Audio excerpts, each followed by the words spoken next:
Hello, everybody, and welcome to our Friday night stream. How are you guys doing?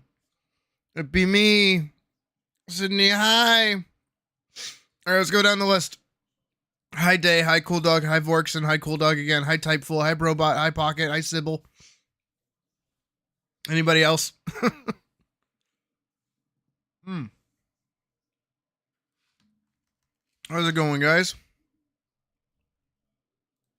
So, small change of plans. Is that I just got my food, so I'm also gonna order drinks in a second. Hi, Doc. Anyone else? Oh wait, the General Kenobi. Mm-mm. Doc's anybody else? Oh, good to hear that you got your AC fixed. That sounds important. You have to order drinks from 7-Eleven really quick. I just got dinner. We're gonna watch some videos together for a minute. Then what we're gonna do is we're gonna swap back into working, and we're gonna finish up Elise's run animation. It should just be about done. We just have to do highlights and shadows, and then we just have to do what is it? Don't have to make the reference every time. Okay, that's, you know what, fair. Um, we do that, and then afterwards we're gonna work on Cool Dog's commission. So Cool Dog wants me to do a PNG tuber for them. So if anybody has an interest in not only like my, my work load, not workload, my fucking thought process when working on either a commission and also when like breaking down a PNG tuber, that's probably a good time to keep your eyes open and learn something. On top of that, we'll probably hop over and play some Minecraft for a little bit, finish up some projects, see what we can't get done. But yeah, for tonight we're running late. So we'll probably go for either another 12-hour stream. Probably not, because that would mean ending at like 4 a.m. And I don't know how late Puck wants to stay up till tonight, and I wanna go to bed with her for once. Our schedules are so fucking silly.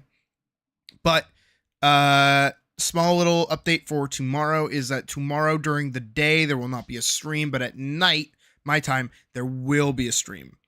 There will be an after hours stream technically because it'll be later into the day. Hi, Sybil. Can you pay me in Steam gift cards? To do what? For a commission? Are you gonna be able to get like $65 worth of Steam gift cards to get a commission set together? But yeah, so tomorrow will be just an after hours stream. Cool Dog, if you're free, I'd be down to play some Valheim tomorrow night. I think that'd be cool. But if you're not, we'll pick another day. I don't mind. Sunday, we can also run super late because Monday is fucking Veterans Day. And you know what that means? It means that we don't have to go to sleep on Sunday. I get Monday off, which is fucking phenomenal. Very, very happy. So that's going to be really good. We can probably do another 12-hour stream that day, depending on what Puck's up to. But realistically, I think we're sitting pretty right now. But yeah, no, I'm excited for today. I'm happy that it's Friday. Thank fucking Christ. We're gonna be big chilling pretty much for the whole of today. Stop in when you like, leave when you get sleepy or have something else to do. It's all good. No expectations of anything. We're just hanging out today.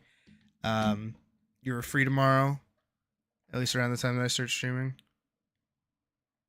Oh yeah, no, then you're definitely fine. We probably won't start streaming until like around 7 my time or like 8 my time. So like 4 hours from what would be like right now, but like tomorrow.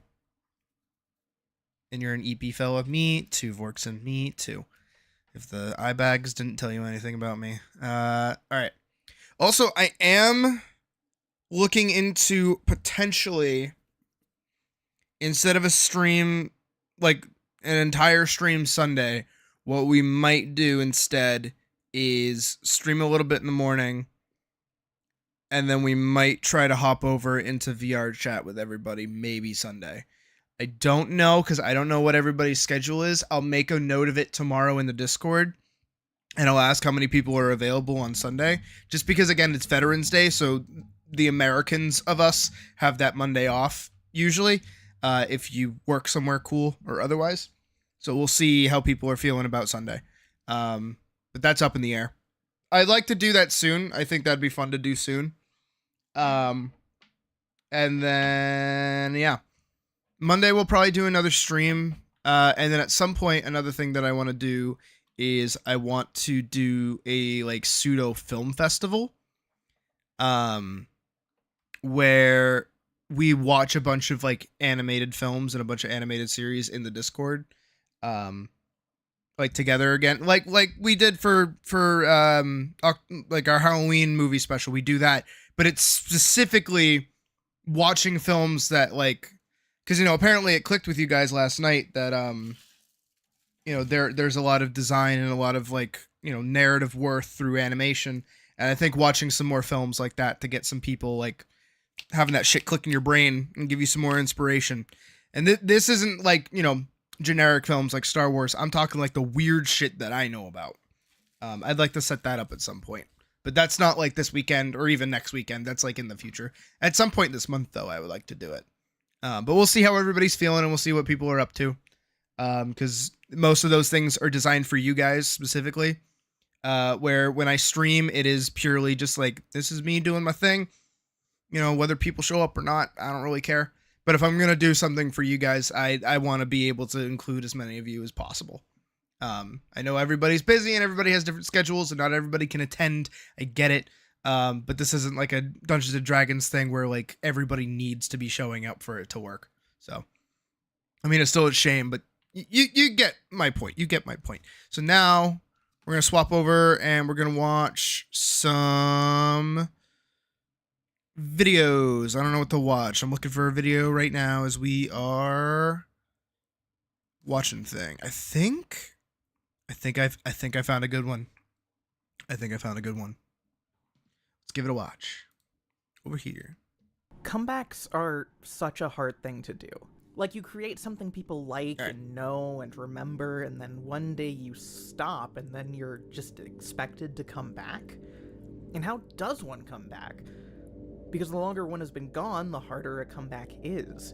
The more expectation there's placed. I feel like I've heard both of those before. I could be wrong. The more around you has changed, the more your own image. Not saying I've seen them, just saying I've probably heard of them. You've changed. And as much as you would want to just go back to normal, do the same thing you once did, and pick up right where you left off, it just won't be the same because you aren't the same. It's a depressing and terrifying realization. Anyway, Kitchen Nightmares is back. It feels kind of that's weird understandable, to say Day. Kitchen Nightmares is back because in a way it feels like it never really left. Part of this is because Ramsey has never stopped appearing on television. If anything, the amount of shows he's been on has grown exponentially. He's even infected the frozen food aisle at this point, but also... So, I don't remember when it was. You may have mentioned Retaliators in chat before. I think you have. And I think I looked it up. I definitely didn't watch it because I don't remember anything specific about it, but I think you did mention it. Gordon Ramsay, back in the day, went on record saying that he would never, ever release a frozen food like collection. And then he did. It is a sad, sad day to see one of my favorite, not even celebrity chefs, just chefs in general, just like tank that hard. It's crazy. He is like the opposite of Simon Cowell. It feels weird to say Kitchen Nightmares is back because in a lot of respects you could say that Kitchen Nightmares is more popular now than it was when it came out. Compared to other 2000s era reality TV content, Kitchen Nightmares has managed to keep itself consistently relevant by making it so easily accessible on online platforms. Basically, every episode is online for free on YouTube, on official channels, and with near daily uploads, often with clickbait or meme titles. For years now, the YouTube channel has been finding new ways to repackage the same episodes and clips over and over again and still get healthy amounts of Legit. views. I used to watch this shit all the fucking time. The lack of an extended season-long narrative and contestants means that you're basically guaranteed to understand what's going on no matter what clip or episode you click on. All this to say, it makes sense that they would see the mainstream popularity of Kitchen Nightmares and decide to bring it back. That's not surprising. What is surprising, however, is that the new season of Kitchen Nightmares is bad. Like, noticeably bad. Also, the only part of Kitchen Nightmares that we even like watching is the part where he sits down and then eats the food and then complains about the food. I honestly can't say I noticed every other bit about Kitchen Nightmares is just like fucking sleepy boring. Nobody cares. Yet almost right away, I could tell that the new season of the show felt off. And even weirder, it's not as if there's a blatant shift in how the show is structured. At a casual glance, look at that lighting though. And yet it's noticeably weaker. I hate that. Coming home to someone who looks like your wife and sounds like your wife, but doesn't talk like your wife, doesn't move like your wife. When she smiles, her lips curl into the grin of a stranger.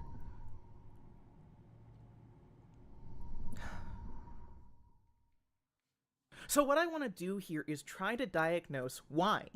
Why does this... Like, look at the lighting of this. Oh, so yes, hi, Griffin. It looks kind of dull. Yeah, it's not as overexposed as,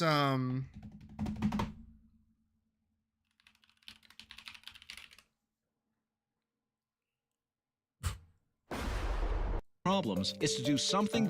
Like, I mean, it might just be the older TV. Well, I'm glad you enjoyed. But it looks like here they have like at least this part of it. Where's him like eating? Here.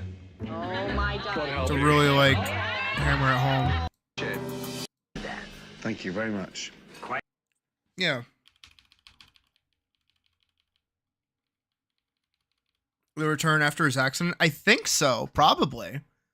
But I don't think that has anything to do with like his content and his production style. I think it's just because like look how you're getting like in restaurant lighting, like you're sitting there with him. Oh yeah, he had like a really nasty bicycle accident where he fucked up like the entire side of his chest, like his ribs. And he almost could have died, but he didn't. Thank God. As an ex-cyclist, I know how horrific that shit can get. Don't crash your bike. So I just realized I don't have my bracelet on. Never mind. Damn it. I guess I didn't save my model like that. All right, whatever. I'll add it later. Not work. What is it in the formula? I had a bracelet on and I forgot to put it back on. To do that, we first have to talk about what the formula for Kitchen Nightmares is. Good TV is what it is, actually, unironically. So a few years ago, I made a video that I don't remember making going over the narrative construction of Kitchen Nightmares. In it, I apparently went through the ways in which Kitchen Nightmares deliberately structures its episodes in order to fit the standard 3-act structure we expect to see in stories. And while I still stand by what I supposedly said in that video, I do think I simplified things a bit for the sake of an argument. I'm going to assume that if you're clicking on this that you already know what Kitchen Nightmares' whole deal is. Celebrity chef Gordon Ramsay visits a struggling restaurant and strives to change it and improve it before he walks off with no sense of direction down the street. Kitchen Nightmares is a very tropey, repetitive show. So much so that my friend Red and I managed to make a Kitchen Nightmares bingo sheet for our watch parties. I'll include the list in the description so you can plug it into whatever bingo board that's pretty great and play along. In order to make sure its narrative... That's what we should do. We should do a Kitchen Nightmares bingo night in the Discord. I think that would be awesome. Is clear in every episode, Kitchen Nightmares tends to follow the 3-act structure, one with inciting incidents, and rising actions, and turning points, and climax, and conclusion.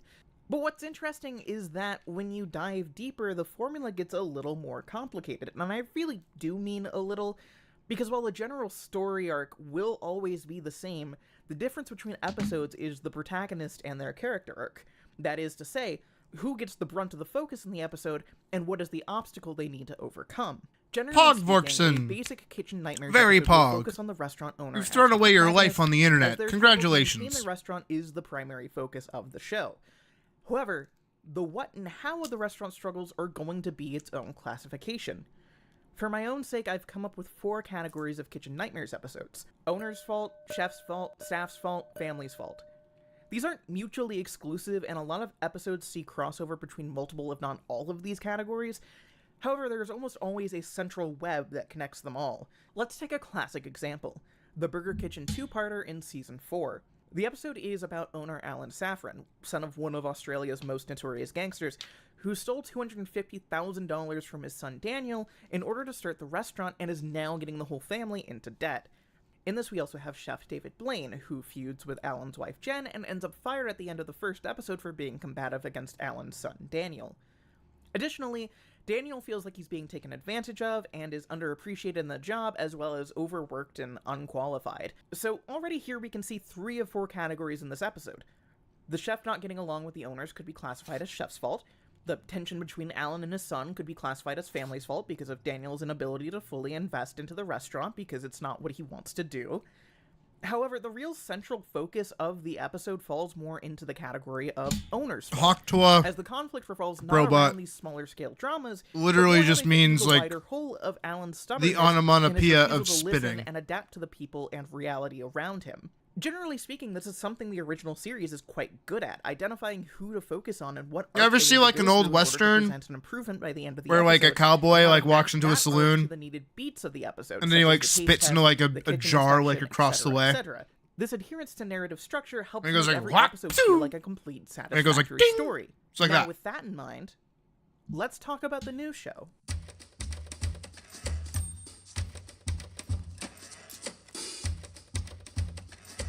So the Kitchen Nightmares revival, designated as Season 8 of the show overall, began airing last year in September of 2023. I watched in eager anticipation. Oh, so this is before his fucking accident then. That usually you want one of your more explosive. I feel like that only compelling happened a pieces that couple will wrap months your ago. I season, don't feel like that and was this that happened piece will recently. return. And when you start out the first episode, Bel Air, you think everything is as good as it ever was. Gordon goes to a diner with a menu that's way too big. He gets served terrible-looking fried food. He explores the kitchen, and it looks like the basement entrance to Resident Evil 7. It's the same as it ever was, now just with an older Gordon and a Deadpool and Wolverine-style color grading. But as the episode goes on, things start to feel off. They start to attempt to set in the central narrative of the episode, and it's that the kids need to step up and take over the restaurant from the exhausted parents, but that really doesn't come through. Like, we barely see the parents in the first half, and we mostly focus on the son Cal, who is there when Ramsey comes in, has a personal one-on-one convo with him, interacts with the staff, and is credited in the episode as the owner. So the sudden turn into, you need to step up so your parents don't have to do all this, doesn't really land when we don't really see the parents do much to begin with. The end result is an episode that hits the moment-to-moment of what we expect a Kitchen Nightmares episode, but lacks an effective narrative weight to it.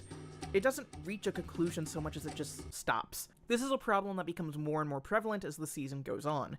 These weird, forced plots Certainly that don't really meld together, interesting. that feel as though Gordon and the producers picked an angle for the episode before filming ever actually began, and now have to try to edit whatever they can to fit that angle. Take episode 3, for example, which takes place at a restaurant on a golf course called In the Drink. Now, this episode does Oh, I have think a I've lot of seen this, compelling stuff in actually. it. A This one messy, I've seen. small kitchen, the most boring restaurant design in the world, an overworked staff, and a stubborn owner in debt. And while the episode is one of the better ones of the season, it still has the weirdness of devoting a strange amount of attention to the golf cart the restaurant owns. With a large part of Ramsey's renovation plans dedicated to him pushing the golf cart as a way to sell food to golfers on the course. What? It's not a bad idea, No. but it's a strange amount of focus that doesn't seem to really address the central issue of the owner being a stubborn and overbearing boss. So when Ramsey brings the golf cart with its fancy wraps and whatnot, and golfers conveniently start wanting a wrap and asking for one when the cart is on the green, it doesn't feel satisfying either for the narrative or the characters. This is a man who hired an untrained chef and had him work 21 days straight with no pay. A golf cart isn't suddenly going to fix that. This is an issue that has always plagued Kitchen Nightmares, but seems even more prevalent in this season. There are some restaurants where it's extremely clear that there's no hope here, that the owners are in so much debt, that they're so incompetent or malicious in their management that any sort of rehabilitation is impossible, and you'd be better off just telling them to go ahead and sell the place then and there. Take episode 4, The Mimo. It's about a pizza place in New Jersey started by the worst type of people, a cop and her TikTok influencer sons. Said cop, by her own admission, has no food or restaurant experience. She doesn't know how to run the restaurant on a basic level. She bought this for fun. There's no way this place is staying open, right? Like, not unless the owner really steps up and learns her shit. And yet, that's not what the episode is about. The episode is actually primarily No, I could about never. how the sons I could need to never. step That's a in whole and use month. their TikTok fame to help promote the restaurant. What? Once again, we have this narrative dissonance where the obvious hook and problem of owner's fault is ignored in favor of a predetermined family's fault outcome. As a result, and because of the sheer unlikability of any of the people involved, I'd go as far as to say this is the worst Kitchen Nightmares episode I've seen, because it's just dull and frustrating and nothing matters. And on the subject of businesses with no hope, there's episode 6, Love Bites. This one is dramatic, but not in a fun way, more an uncomfortable way. It's a restaurant owned by couple Tess and Chris, who have been running it for 5 years and who have found it putting a strain on their relationship. And strain is putting it lightly, because based on this episode, Chris is nothing but emotionally abusive to Tess. Oh. Yelling at her, calling her inadequate, pointing That's out every really failure, shitty. whether deserved or not. We just make sure that the crab benedict are like really Shut good up. for Gordon. Leave me alone and I can do what I do. While Tess spends most of the episode crying, going over her medical history, in which she had 25 surgeries, had her colon taken out, and Whoa. lost 18 feet of intestines, Whoa. and yet still working long hours here to keep the business up and running. No. I don't know how much of the Tess and Chris relationship is true in real life, and how much was exaggerated for the show during Dude, filming and if Chris editing, is a real but at dude, the very least, nah, the way man. it's presented here creates this uncomfortable Fucking shitty scenario dude, where a more restaurant like, is my clearly God. making these two miserable in their Also, own pocket ways, a bath who are sounds not nice. I happy wish I with could each take a other, to bath. the point where Tess said she's considering You only breaking have a off her shower. engagement to Chris. We don't really Yet have because this is Kitchen don't really have a Nightmares, and the bathtub kitchen to has be renovated used. and not just closed. The episode instead focuses on trying to get these two to get along and get Chris to chill and get the restaurant back on track, even though the writing is clearly on the wall. And that's not an exaggeration, because one of the problems with the modern internet landscape is that it's a lot easier for people to find out where Kitchen Nightmares is filming and get updates on those locations, and for the staff of said locations to get their perspectives and statements out. That's how we know that Love Bites was already sold to another owner in between the time they applied to Kitchen Nightmares and when the producers got back to them, and within a month after Gordon finished filming there, they had already closed and been rebranded by the new owners. I Damn. assume that Gordon and his team knew that the restaurant had been sold before filming started. Like, it ends with the announcement that the place had been sold during the little post-episode epilogue. And yet they filmed the episode here anyway, as if any of it even mattered, which might not affect you if you're not online looking up things about the new Kitchen Nightmare season in anticipation before the premiere, but if you are, it kills a lot of the dramatic tension and makes you wonder why they went with the angle of improving the restaurant instead of trying something new and focusing on the realities that maybe it is best to close and sell and try something else before things get worse. The conflict between the structure of Kitchen Nightmares and the reality of the modern day is something that comes up a lot this season. Like, when it's not stuff like finding sales listing for the cop TikTok pizza place before the episode airs, it's the fact that we all now are a lot more connected than we used to be, and word about truly, truly bad restaurants and their issues get around more quickly. We have Yelp, we have Google reviews, we have Uber Eats ratings, and that Joey Hungry guy who goes to fast food places and talks about the Man, new I items used to and the like most Mr. overrated Beast style Burger. you've seen in your life. I love that channel so fucking much. On one hand, you But think to that be it'd be fair, easier for Ramsey to be and Co. fair, find new to stuff be cover? fair, Do that YouTuber my thing where it's location like, was good. we My went to location the wasn't lowest shit. rated nail salon at Washington Heights, and then see how bad it is. But the reality is, a lot of these places that are being covered in this new season seem fine. They seem fine. They have issues, and those issues are things that cannot be simply fixed by a change of menu. They're fine. Because here's something we have to address: the elephant in the room. This show is made post-COVID. And much like how the recession looms over the original run of Kitchen Nightmares, COVID is kind of always in the back of my mind when watching the new season. COVID already forced a lot of the really bad doomed kitchens to close. It caused awareness over workplace safety and sanitation in a way that will make it harder to find these truly disgusting rundown kitchens the way that they used to. Places that couldn't adapt to the world of the pandemic or recover after aren't around right now to be on the show to begin with. This means that the episodes that don't have anything egregiously wrong with them often just come off as unnecessary padding. Which is don't get me like I don't detail about every single episode. Like Feastables, no, no. Just boring. Like for starters, I have had a prime. I've had 2 primes in my life. Grill episode because in my personal both opinion, times if I the regretted restaurant it. has a Wikipedia page with a 100-year history before Ramsay ever went there, you're probably fine. You do not need to be on this show. There's nothing the show can do for you. Why would I watch this? There's this episode that really shows the limitations of Kitsch Night formula while also being the best episode of the season, in my opinion. Basque 46 is a standard sports bar type of place with food that looks perfectly cromulent, if not good. It seems in line with what you'd expect from an Applebee's or a They stopped making lunchlies, by the way. I learned that today. Or even second restaurant. They're just not making them anymore. It's just the most recent one. And I mean recent, like recent, as in 3 months old. As such, there's nothing really that scandalous here. Like, the kitchen is fine. Even if the staff were incompetent about prep and cleaning, it hasn't been opened long enough for it to be an issue.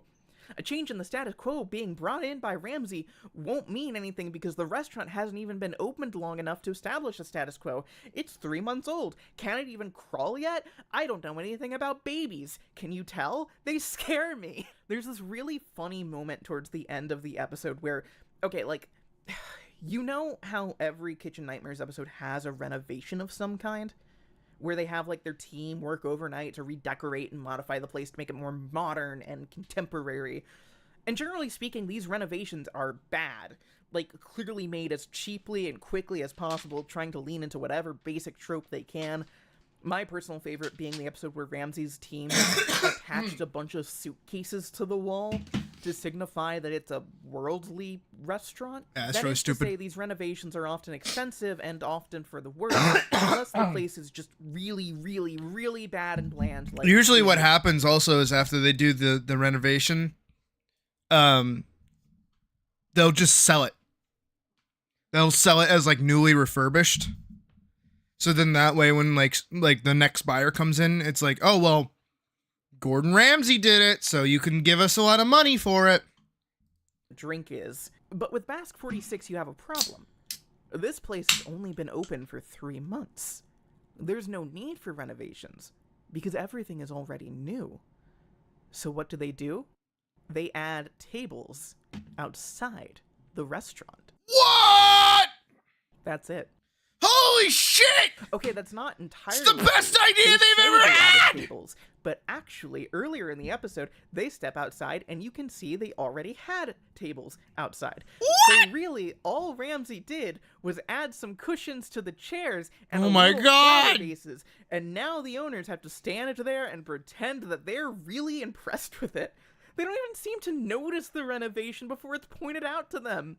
It's an incredible moment where the facade just breaks and you realize, wow, this show is pointless. At the very least, this episode is the one that has the most successful narrative focus out of all of them. Mainly that the problem It's is like, due to the head chef. you know who I those, will like, only refer to house as his nickname, house changes the culinary thingies? Gangster, who gets paid too much. Oh, the only and doesn't renovation really that they get along did to with that anyone, restaurant was and that seems like a they real changed asshole, the not just on camera, they added but off chairs camera too, outside. because That's this it. man has a TikTok account, and it's What the a exact brilliant type of idea. stuff you expect from a guy from Jersey named the Culinary Gangster to act.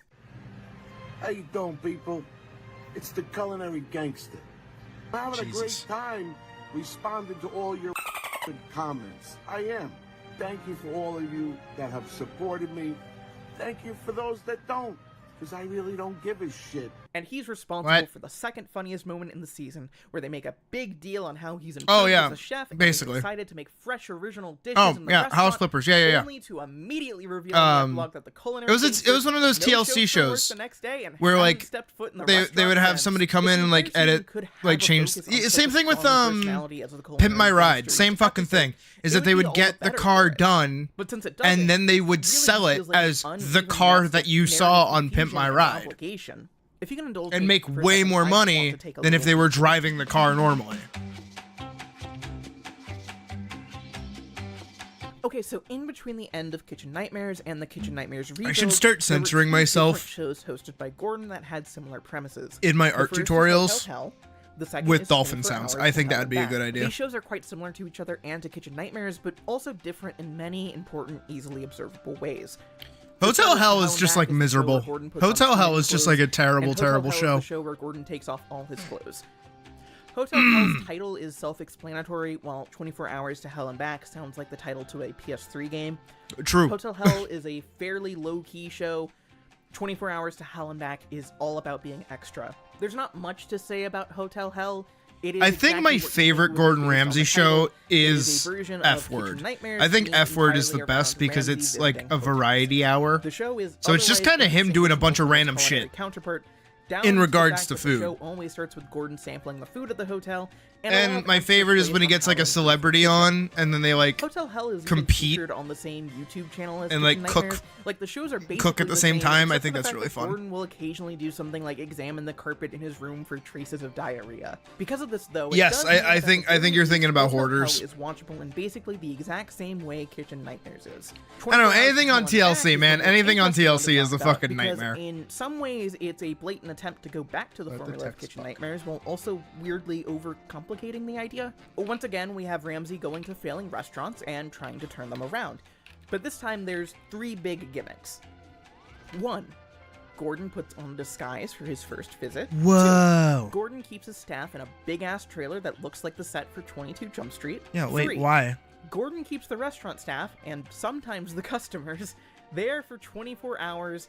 Gordon is only there for 24 hours. This is confusing to What? me. You know when a video game series starts off with a cool premise and gameplay, and then suddenly they feel like they have to keep adding more and more mechanics and Yes. gimmicks each game because they feel like they have to, and by the end of it, it just gets more diluted over time, where it's hard to even remember what the original. appeal I of wasn't the expecting. series was anymore. I wasn't expecting That's, for some me, fucking the sauce being to thrown hell at and Fallout back 4 experience. By in my limiting the Kitchen restaurant Nightmares food deconstruction experience video. to What the fuck? 24 hours, you I'm here get for this it. I'm weird here sense for of it. rushed pressure.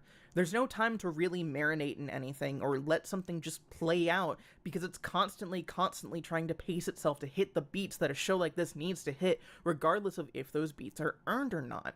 Kitchen Nightmares was never a heartwarming show. God, no.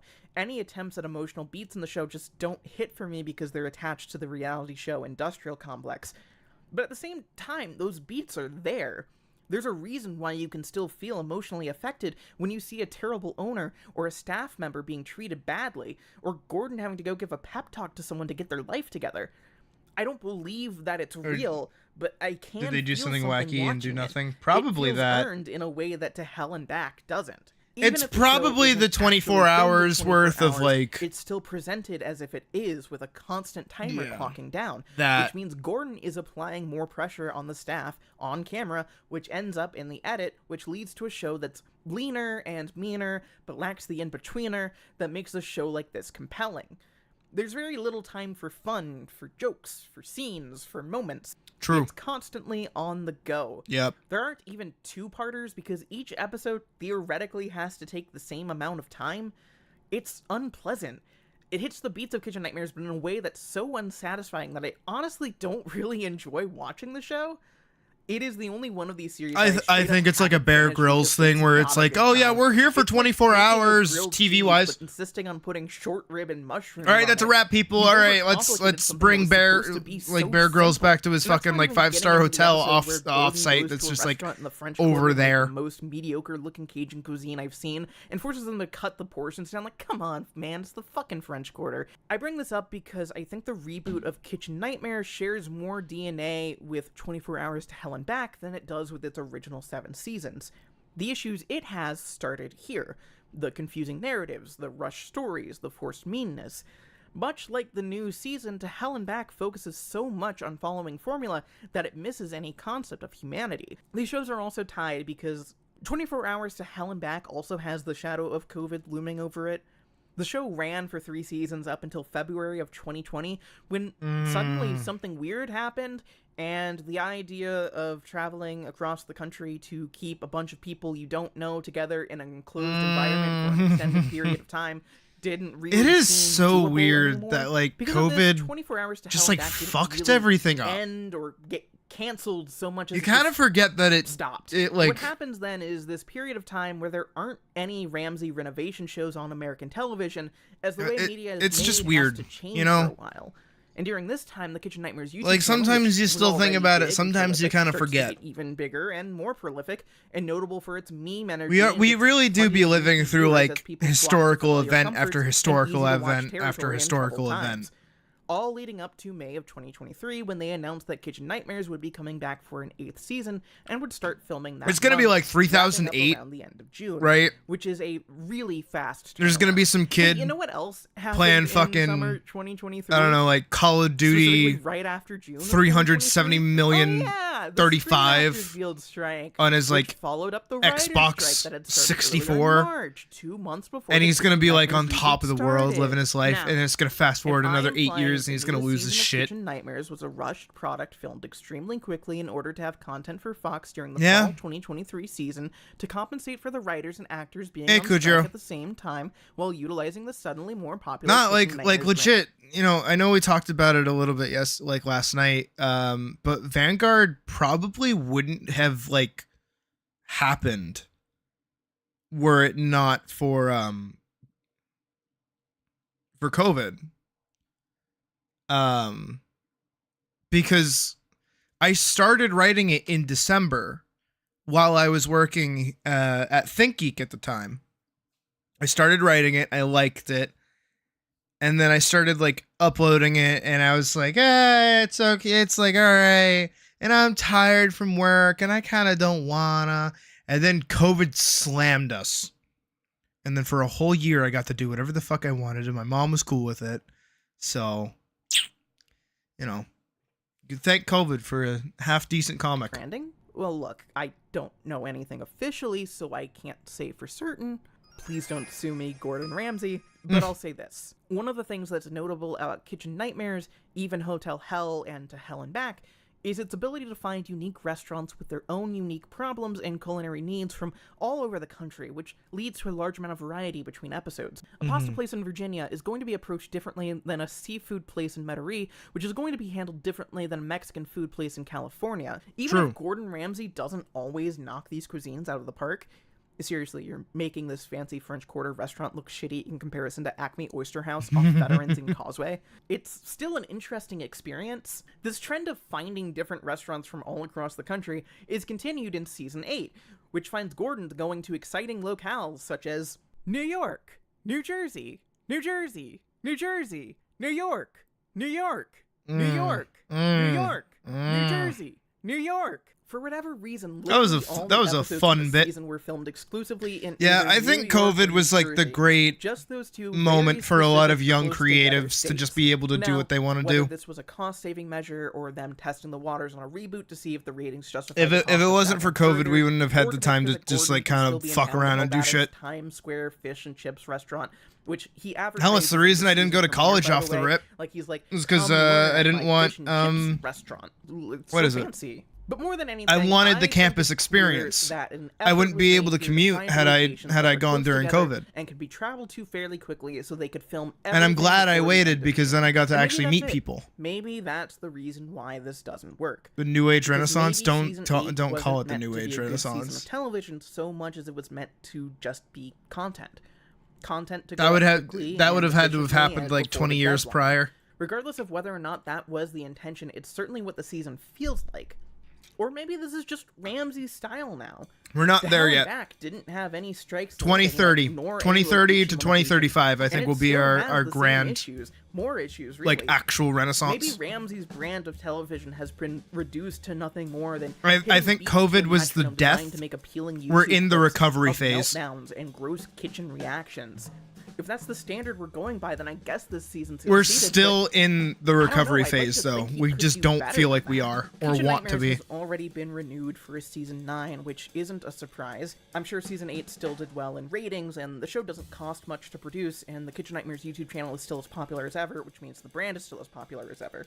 And we already know that Gordon is going to more places than just New York and New Jersey this time, as he's already announced that he's willing to do more harm to New Orleans once again. I can only hope that season 8 was a strange fluke, and that now the show can grow past being boring television junk food. 2030 feels impossible sometimes. Well, it's only 5 years away. Junk food. If you can't tell, You know, if I you get a really, job really and the like boss talking asks, about where do Gordon you see Ramsay yourself in and 5 all the years? business that goes on in his productions. Actually, I yummy. have a whole other section here just about Gordon Ramsay's failed attempts to make grilled cheeses that got cut from this version of the video. I ended up loving that part so much that I extended it into its own bonus video all about the philosophy of Gordon's grilled cheese making, and I put it up on my streaming service. Yeah, his Nebula. ability to make a If grilled you're not cheese is aware, kind of mid. Nebula is Not gonna an lie. independent creator-owned streaming platform that specializes in thoughtful content, from essays to documentaries to classes to even original shows and Dude, movies. it's about to be It's like 2025. Netflix, but for people with incredibly 5 unique years. hyperfixations that you don't get to talk about in person and don't easily find stuff on because nobody Here, else cares about it. let's do a timeline. Let's do a timeline together. Also, these are the eyes that I did for Cool Dog. I'm just checking to see what kind of eyes he wanted. Let's do our timeline. Because I have thoughts on this, and I see where we come from, and I see where we're kind of going, and I'm hopefully optimistic. So you have right around, I want to say 2013 to 2016. Now, this is gonna sound really weird, right? That these two dates are right next to each other, and I'm gonna bring this up because you're going to realize between 2013 and 2016 was the LGBT boom. This is the time frame of when the LGBT community just became like entirely mainstream. And that's not a bad thing. If anything, that was a good thing. This in and of itself was not a bad thing. It's very good that we got, more representation. We started, getting a little louder. We started having, more presence and more appreciation, and more people were, getting involved in it. But the problem with this was, I think it was around 2016, Tumblr, as we know, got rid of NSFW stuff. Now, you cannot remove art from furries. You can't do that. This is what your furries are going to be into. Whether or not, I know this is going to sound really weird, but NSFW content does not a furry make. However, a lot of them are into it.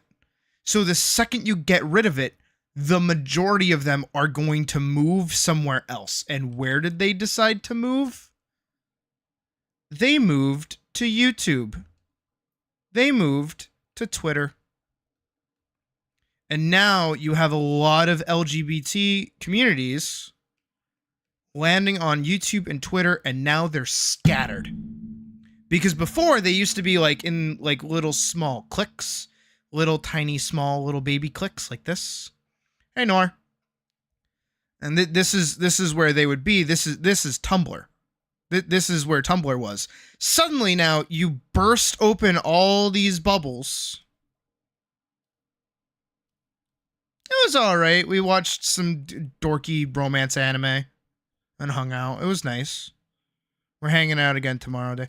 But all of these little communities exploded out of nowhere, and they ended up on YouTube and they ended up on Twitter. And the problem, we're talking about why the current state of the world is the way it is without people actually realizing where it's coming from. You experienced like half of this? Yeah. So YouTube is where a lot of the lip service portion of the LGBT community came from, where it is suddenly trying to educate people about what it means to be gay, what it means to be trans, and you have a bunch of influencers who are making content primarily about the experience of being gay and trans, which again is good and okay, but the problem is that the good actors are getting dwarfed by the fucking crazies. All right? You gotta remember, this shit came from fucking Tumblr. Tumblr was fucking insane, dude. You had the Final Fantasy house. You had like Homestuck. Dude, you let run the rivers of blood onto the normies, right? And so all this shit pours out, and you got the crazies, and the crazies are not okay, and the crazies are the ones who suddenly get a voice because people are paying attention to them. Normal people are looking at them, right? Normal people are paying attention to the crazies. They're getting on the fucking news. They're suddenly in protests, you know, because what happens in 2016? Oh, it's Hillary versus Trump. And Trump is kind of an asshole. This is before Trump's like true evil state, by the way, as well. Trump came out onto the field and he was like, hey, you know why like your life kind of sucks? It's because of all the shit that I know about, and I know about it, so I'm going to get rid of it. And people believed him. People really liked him. And then you also have the other side, which are a bunch of, you know, fucking, you have the 4chan. You have the 4chan, and you have the Reddit, right? These players are going to come in later. Don't worry. So, again, we're going to go back to the crazies from Tumblr. And they are vehemently against Trump. They hate Trump. Trump is the worst thing ever. Still is. Don't worry. We still think that. That hasn't changed. But while they're hating Trump, they're doing something else as well. Hi, Gonzalo. They're going over here and they're also saying men are bad.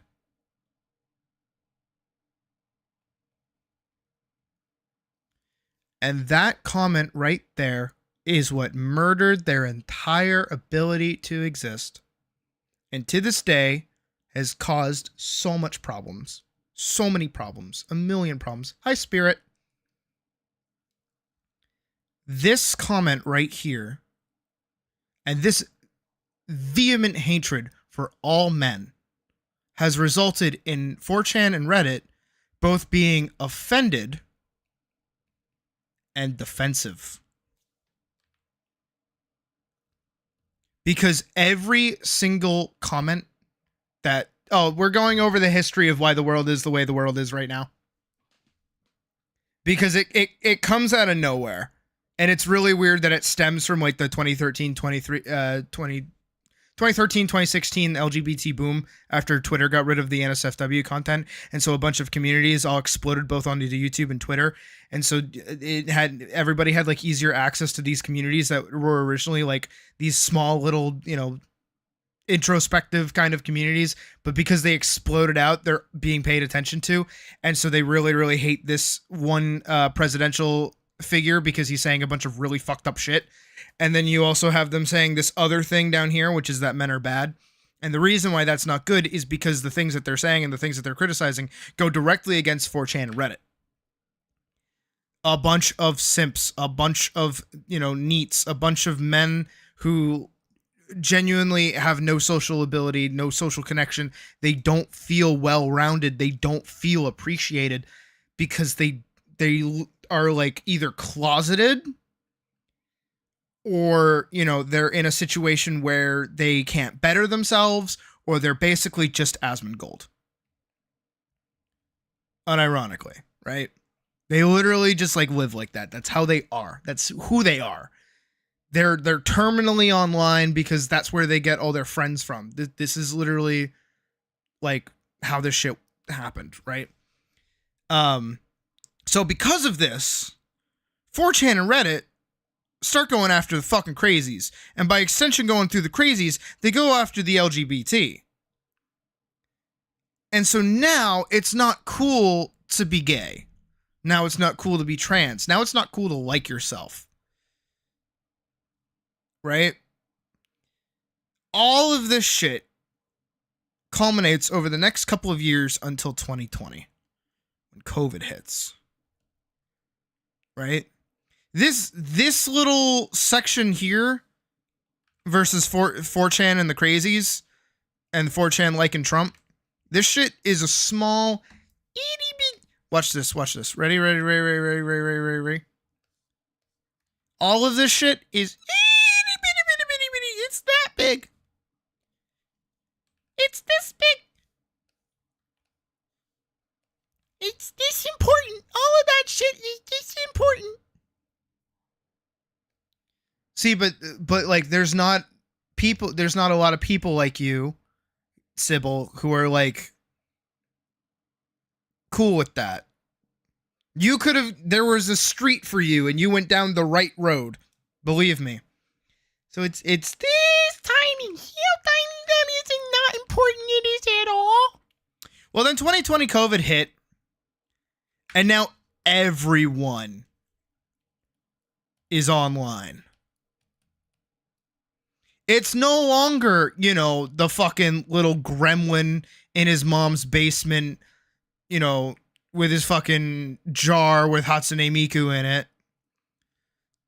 Versus, the blogger on Twitter or the blogger on Tumblr with their like 30 million nose piercings and their like rainbow colored spiky one shaved hair, thing, and their like gauges that go down to their fucking ass crack. It's no longer this. Suddenly you've got fucking Joe, a regular guy, just some fucking dude who's like, yeah, gays are weird. Gays are weird. I don't like dicks in my butt.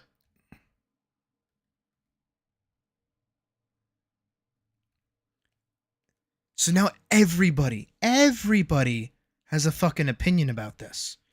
Remember how tiny it was over here? It's really small. Well, it stops being fucking small and it just like scales the fuck up. Okay, this isn't gonna be very good because it's very small.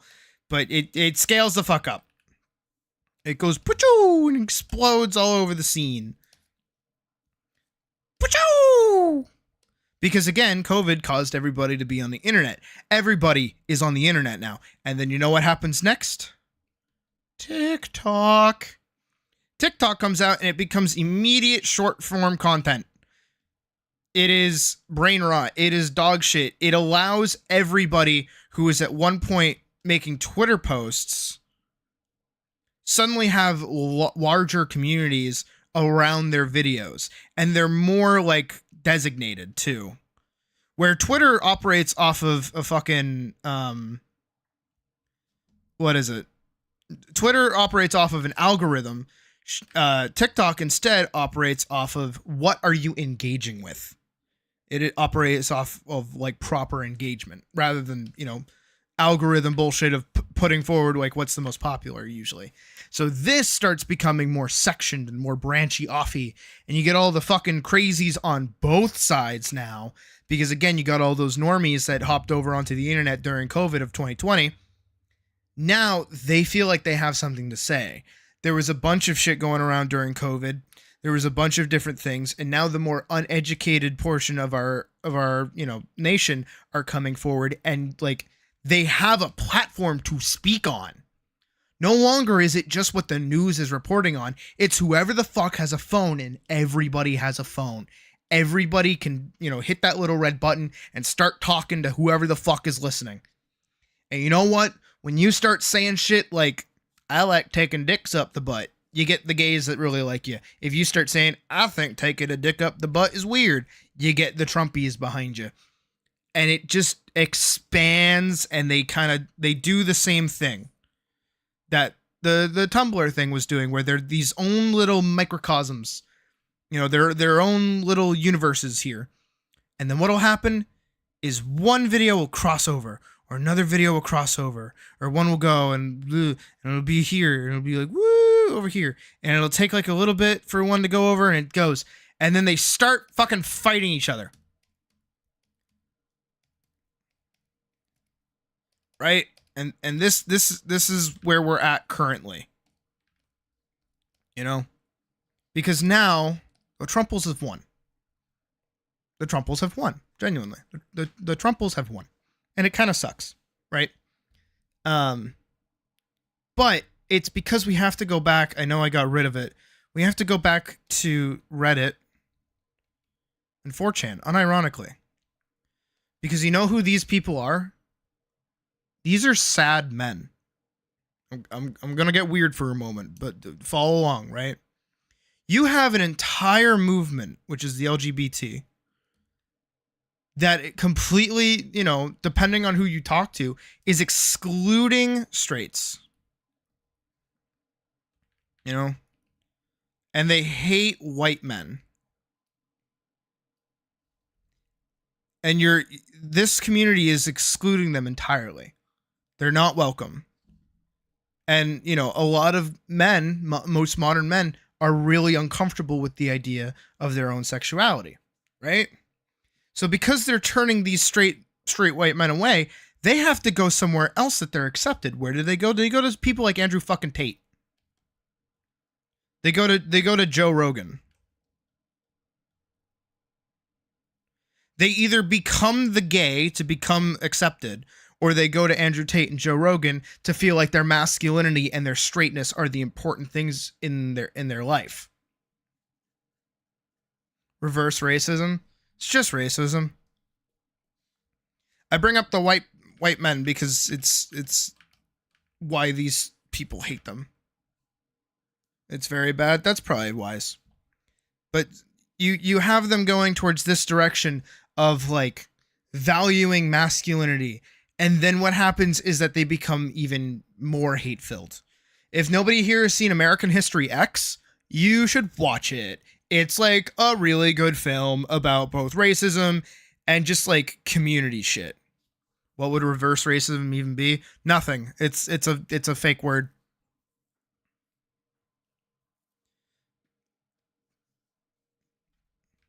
But you get these communities. Not that Joe Rogan's a bad dude. Joe Rogan isn't that bad. He's just like a caveman. And he's kind of an idiot. And he brings on some really like right-wing people. But it's genuinely not even really his fault. And then you also have people like Elon Musk. Who the fuck else? Just pretty much any dude that you can think of that's kind of like a fucking rich asshole who makes being a rich asshole their personality. That's who those people are down there. And the problem with that is that now you have this large community of people who feel shunned by this community of people. That they go to these people instead, and these people are not the role models that they should be having. But it's because of the large pressure on this and the large backlog of, you know, straight, white, you know, characters and things in both media and just across all of history. Suddenly, these guys don't feel as appreciated anymore, or even like that they even exist. Because social media, yeah, no, it's stupid. It's really dumb. But then they go here. I know I keep saying that. Then they go here and they just get more hate-filled. Because you know what they're not? They're not rich. They're not making money. Their life sucks. They sit at home unable to do fuck all. They're in my position. They're literally in my position where they, you know, have bills. They have things that they have to pay for. They have to exist in their life. They have to get a shitty job that they don't want to go to every day. They feel depressed. And then they're not like me where they got the ability to get a fucking sweet ass girlfriend who, you know, I love Puck immensely. Love her to death. But they don't have a puck in their life. You know what they have? They have their hand. That's all they've got. And then they get more and more and more hate-filled. And they're just brimming with so much hate. It doesn't matter how many games of League of Legends they play where they yell at their teammates and call them slurs. It doesn't matter. It's only going to get worse. And they have not rich. They're not rich. Remember, they're not rich. They have no outlet for this rage and this hate. genuinely no one to blame but themselves, and they don't want to blame anyone. Well, they don't want to blame themselves. They don't want to accept responsibility because, of course, it's not their fault. You know whose fault it is? It's the LGBTs because they didn't accept them. And it's only getting worse. And it's only getting more and more and more built up until it's going to topple the fuck over. And it already did. Because you know what happened? Is that all of these hate-filled little boys who are of age to vote went out and they voted for Trump. Because they think Trump's going to take care of all their problems. They think Trump is going to solve everything that they want. But you know what's going to happen over the course of the next 4 years? A bunch of rights are going to be taken away on both sides. There are going to be far more conservative values over time, and these little hate-filled pieces of shit are going to fucking grow up. And they're going to have to recognize that where they stand and where they are isn't where they're going to get, and it's not going to work out for them. They're going to be miserable these next 4 years, and none of their solutions are going to work, and they're going to have to face the fucking music at the end of it when Trump didn't make anything better, when Trump just ruined everything. And after those 4 years, they might be a little more accepting of the LGBT, because you know what's happening to them? The LGBT is moving. They're not on Twitter anymore. Hi, Scratcher. We're explaining the history of why the world is the way it is currently. Primarily, the LGBT blew up in the media sphere, and because they did, they became super popular, and they shunned a bunch of straight white men who then went to a bunch of other role models who are actually really negative and shitty because they're just a bunch of rich assholes and they're not anybody that they should be taking things from. And then because of that, they became more hate-filled, and then over time, their hate boiled over, which resulted in the current election going the way that it did. And now what's going to happen, as I'm explaining now, is that the LGBT has moved. We're now on Blue Sky, by the way. This is where we're at. We are positive over on Blue Sky. Sure, we're a little sad right now, because, you know, rough time. And the right, you know, wing, I don't want to say alt-right or anything like that, but the right side of politics is rising in power. There are more and more conservative views coming about. And the LGBT is moving away. And what's going to happen is now they're just going to have another Tumblr. And they're going to go back to their little circle.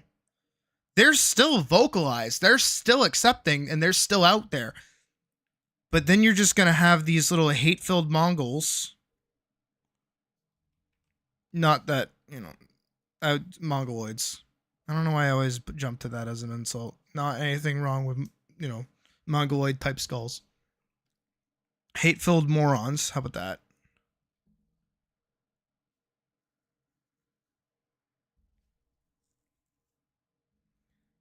You have a bunch of hate-filled morons, right? Tumblr, and we're going to put the gays in here. / Blue Sky. And we're going to be over here, big happy. And their hate has to go somewhere. And when they realize that we're not the problem, when they start, you know, getting older and recognizing that they're internalized, not even like misogyny or anything, it's legitimately just like hate that they don't know where to direct it. They're gonna have to put it towards something useful. And I think what's gonna happen is we're going to get a lot more creative outlets. This is what I was talking about earlier with the new Renaissance. Is that all of this hate has to be channeled somewhere. And if it gets channeled productively and properly, it's going to be aimed at the people that deserve it. And this is a large group of people. And hopefully they aim it at the people that are meant to, you know, be the ones that get hit. Or the billionaires, the people that run the fucking country. Or just kids and young teens who look for a sense of belonging. Exactly. Again, American History X. If you haven't seen it, go watch it. It's great film. Fantastic film. Very dark, very real, very disgusting, but a good fucking film. But then you're going to get this. And then this art that they make is going to be appreciated by them. And this is going to be the bridge. I don't like that look. I don't like how that looked. This art that they end up making is going to genuinely be the bridge between the two sides. They say the new generation need a war. They make a cyber one between people and they'll feel good on regular standards. The last thing we need right now is a war. I know that they want a war and that's what they're building to, but we shouldn't need one. People really like to follow people who have charisma, good or bad. Exactly. But again, it's all of the problems that have faced this country over time is that we don't have a good education system. The world is just like in the shit. It seems nigh impossible. Everyone's so angry and upset and just all over the place and they don't know what to do. Everyone's lost. You know, it seems like the ladder keeps being kicked out from underneath them and they don't understand like why they can't get up in the world. It's because it's directly in their face. But I think in the next couple of years, we're going to see a big boom in creativity. Solo creativity, especially on TikTok and such like that. And hopefully somewhere through that, there can be an amount of connection made because art is nonverbal. There is no language barrier for art. And I know that makes me sound like, you know, some winsome, like art's going to save the world. I think this is going to play a small part in bridging things. But again, the problem as of right now is that you have all those hate-filled young boys that don't have anywhere to direct it towards and don't know what to do with it. And the reason I bring all this up and the reason I say this with such like genuine realism is because like I went through it. Like, oh yeah, no, the crazies kind of ruined it for a lot of people. Because you would see people talking about being like deer, you know, reincarnated deers. Or you would see someone being like, yes, let's give like children, you know, sex operations like this because they offhandedly mentioned wanting to be a girl. Right? But when I was a young kitten, around 16 to 18, I was really angry. And I didn't know why. I was like, why am I angry? I don't get it. This shit sucks. I don't like feeling this way.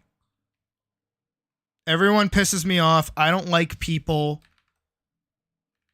I don't like being around people. This sucks. I want to sit at home on my computer and like play my games. I don't want to have to work. I don't want to have to do anything. Hold on, I'm doing a bit. Oh, no shit. Like, I really like being this female character in this video game. This is a weird feeling.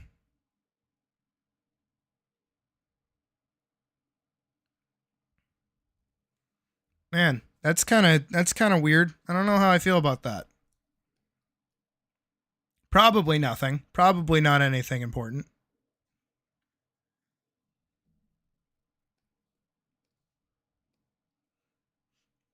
Boop. Wham.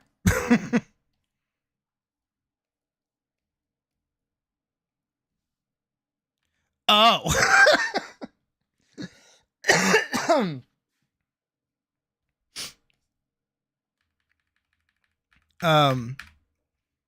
But when I was 16, 18, ignoring the video game thing, I was really angry. And I was entirely susceptible to the Trump thing, to just like that alpha male thing. And you know what I did? You know what I did?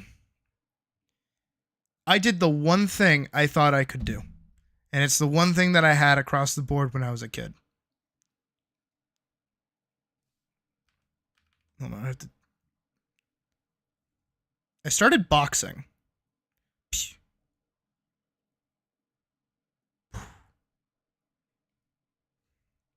And I got really into it. And I stuck with it for a good amount of time. This is around the time I was 17 that I got into it. It just so happened that this is around the time that my dad left. And then I had to become the quote unquote big cat of the house.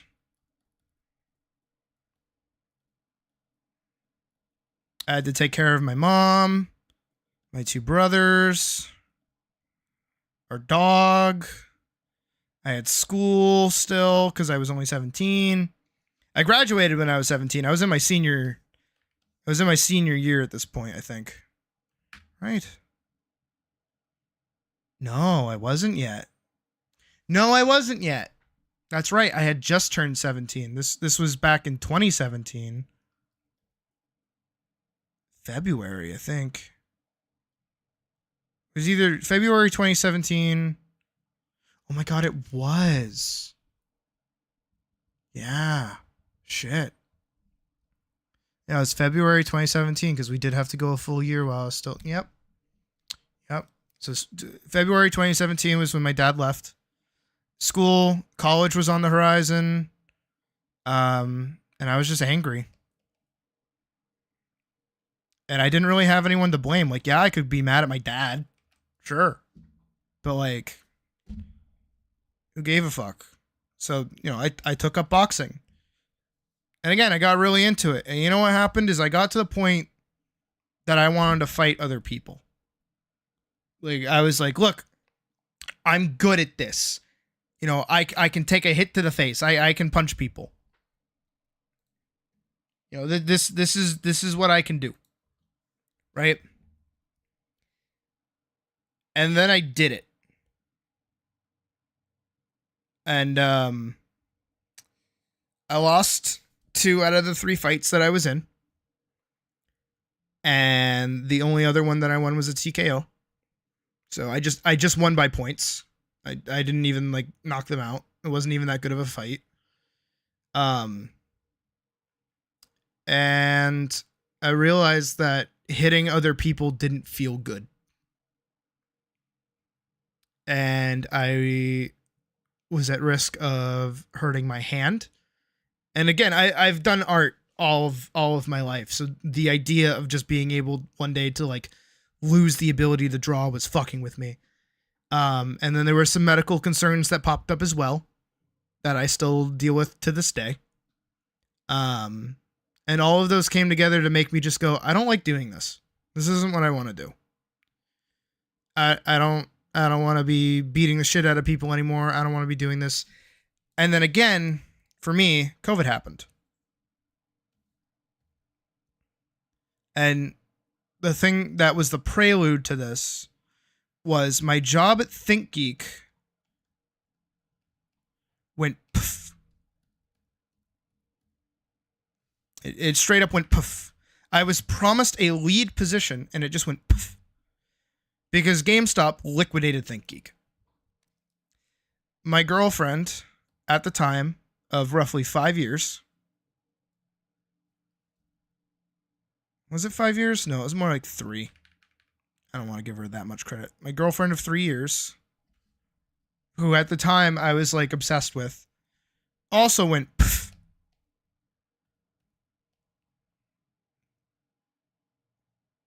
And then my best friend of also 3 years also went pff. And then 2020 happened, and then COVID happened, and then I was just sat at home all day looking at a screen. And you know what screen I was looking at?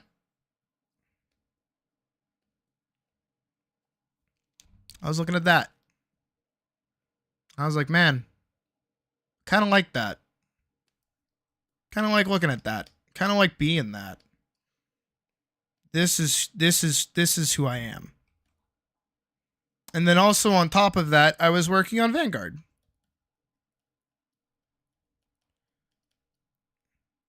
So if you ever ask yourself, hey, why is Vanguard like about memories?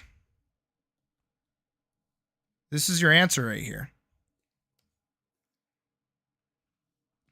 That bullshit triggered Vanguard to come into existence. Because once again, I was angry. I was angry at the world for taking away my job. I was angry at a girl for just like, you know, us separating. And I was angry at my best friend for just not being there for me anymore. All of them had good reasons. You know, ThinkGeek getting liquidated, it was a business decision. I can't get mad at anybody for it. My partner leaving me, we were a toxic relationship through and through. We were genuinely disgusting.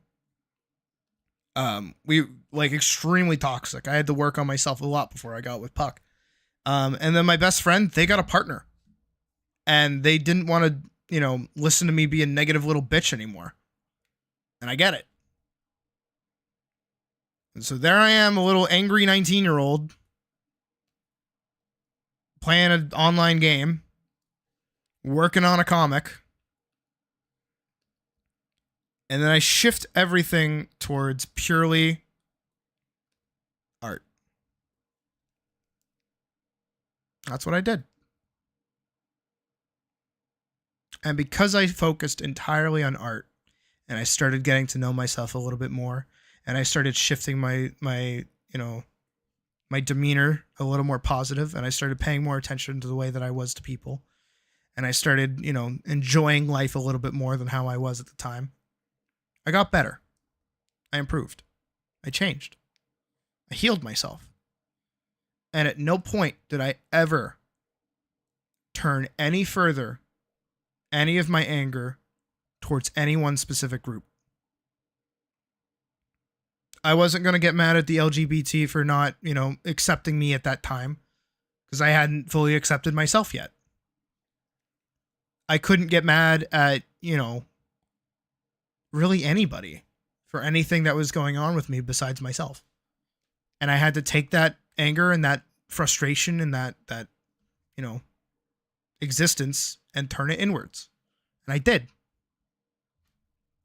And then because I focused entirely on my art, I got into college for art. Now, admittedly, I didn't finish college. I ran out of money. It happens, you know? College be expensive. It's like $15,000 for a semester. 30 plus for like a year. I don't know how like a 19-year-old kid is supposed to get that kind of money and like be able to breathe afterwards. And then because I spent time in college and because of all my backgrounds and all of these different things that I've done over the course of my, you know, very brief life on this planet, because, you know, I'm only 24. I just decided one day to throw everything together. The one big cauldron. And then at student loans, I said to be able to breathe after. I didn't even finish school and I'm still spending like I still have like $2,000 in the hole. And then out comes the cauldron.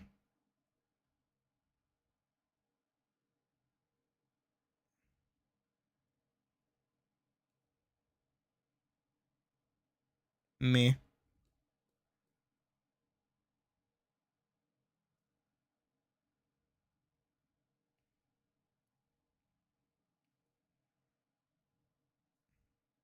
I happened. Oh, wait, I don't have a...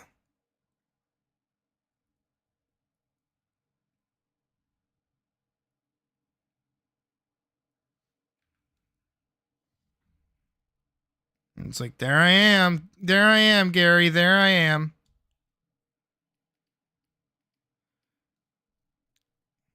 You know what, Gonzalo? It's totally okay to still be in the angry phase. You have every right to be angry.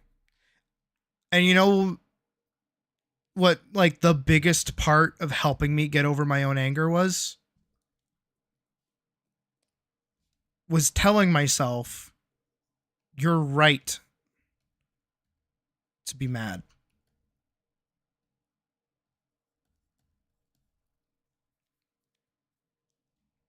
You have every right to be angry. You have every right to be pissed off. No one should tell you how to feel. Nobody should be telling you that you can't be upset about things. It doesn't matter what's going on for somebody else. It doesn't matter what's happening somewhere else. What phase is the apathy phase?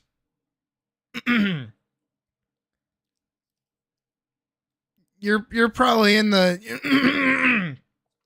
you're probably still in the angry phase. It's all the same thing.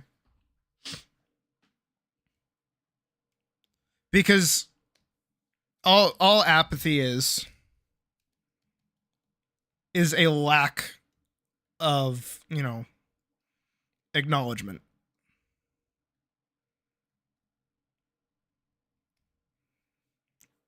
You are still angry. You're just choosing to not acknowledge that you are. You've accepted where you are. But it's going to boil over. Your apathy isn't going to last. It's going to change. It's going to get worse.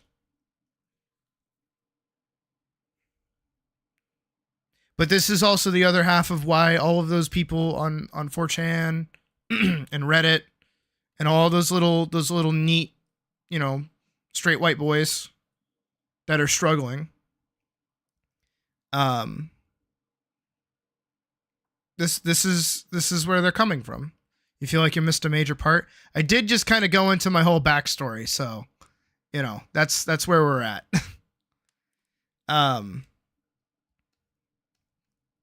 But these kids, they're being told by the LGBT that they have no right to be angry. And that was their biggest problem. And this initial disagreement is where all of our problems stem from, genuinely. Because the LGBT said, no, you guys are a bunch of privileged white boys who get everything handed to them. So, you suck. And we hate you, and we don't want you, and you're terrible, and you're just, predestined to be evil. And because of that approach, instead of saying, hey, you guys are angry, but why are you angry at us? We're not the ones holding you back. If anything, it's someone else doing it that's also holding us back. We should be working together. But because they didn't do that, because they extended only hatred and only justifications, they pulled the fucking oh, well, there are kids starving in Africa thing that your parents would do when you wouldn't eat your fucking vegetables. And you know what that does to you as a kid? That just makes you not give a shit. Because you're like, well, fuck them. Why does their suffering trump mine? And that's exactly the point, is why does the LGBT's suffering trump the suffering of young men at the same time? And you saw it across the board, especially with the feminism movement that happened back in 2016 as well, where it was a lot of just men hating and just screaming and yelling at men. And of course it's going to fuck with them. That's going to make them even angrier and more upset, because now they're afraid. They're afraid to even approach women now. And the ones that do are the ones that shouldn't. And that's what's happening. And then the advent of the internet, where everybody has an opinion, everybody can say something, everyone can get popular off the rip. It's a self-feeding problem. That's why you see so much hate right now, is because there's a lot of people experiencing hate. They're filled with hate and they don't know what to do with it.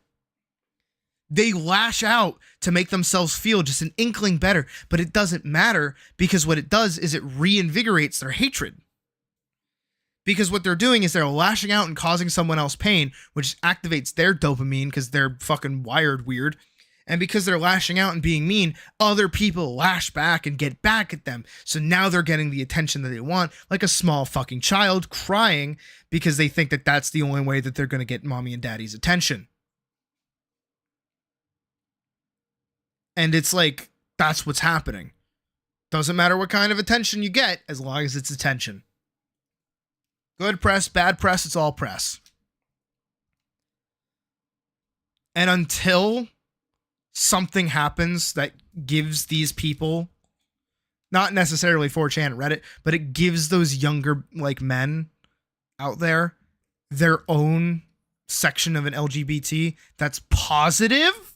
That's positive. Not just a community that like lets them in, but is positive. We're not gonna see anything good, or digging dirt up on you from like 8 years ago. Exactly. Hell, if you guys saw the shit that I used to post 8 years ago, you would think I'm a fucking freak. Like, you look at me now and then be like, this fucking gay thing said that? But some are actively targeted. Exactly. You can't really escape it.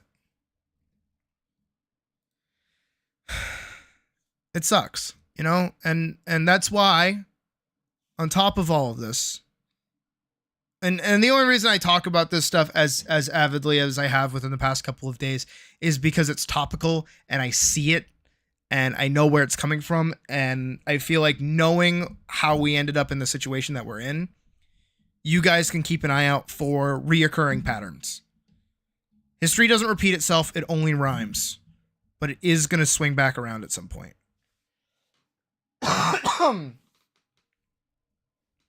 But there's a lot of hate, there's a lot of anger, and it doesn't know where to go. And that's why I do what I do.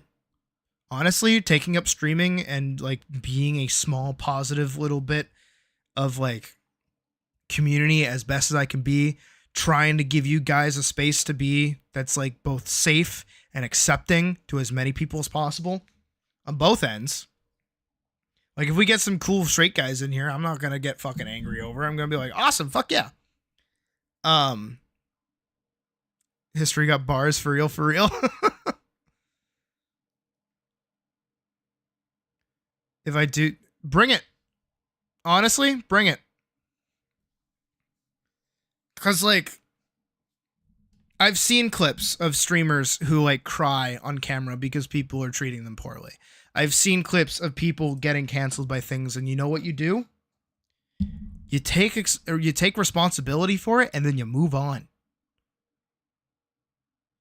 I'm not fucking, you know, call me Carson here, right? Where I'm like on that teetering age of adulthood who's like, you know, suddenly got all this fame and gonna start like dating, and then because my partner was like a year younger than me, it makes it seem like I was dating a minor. No, I'm engaged. I'm like with Puck. I'm with Puck and I'm staying with Puck. It's not changing. Unless she changes her mind, I'm staying with Puck. It's not going anywhere.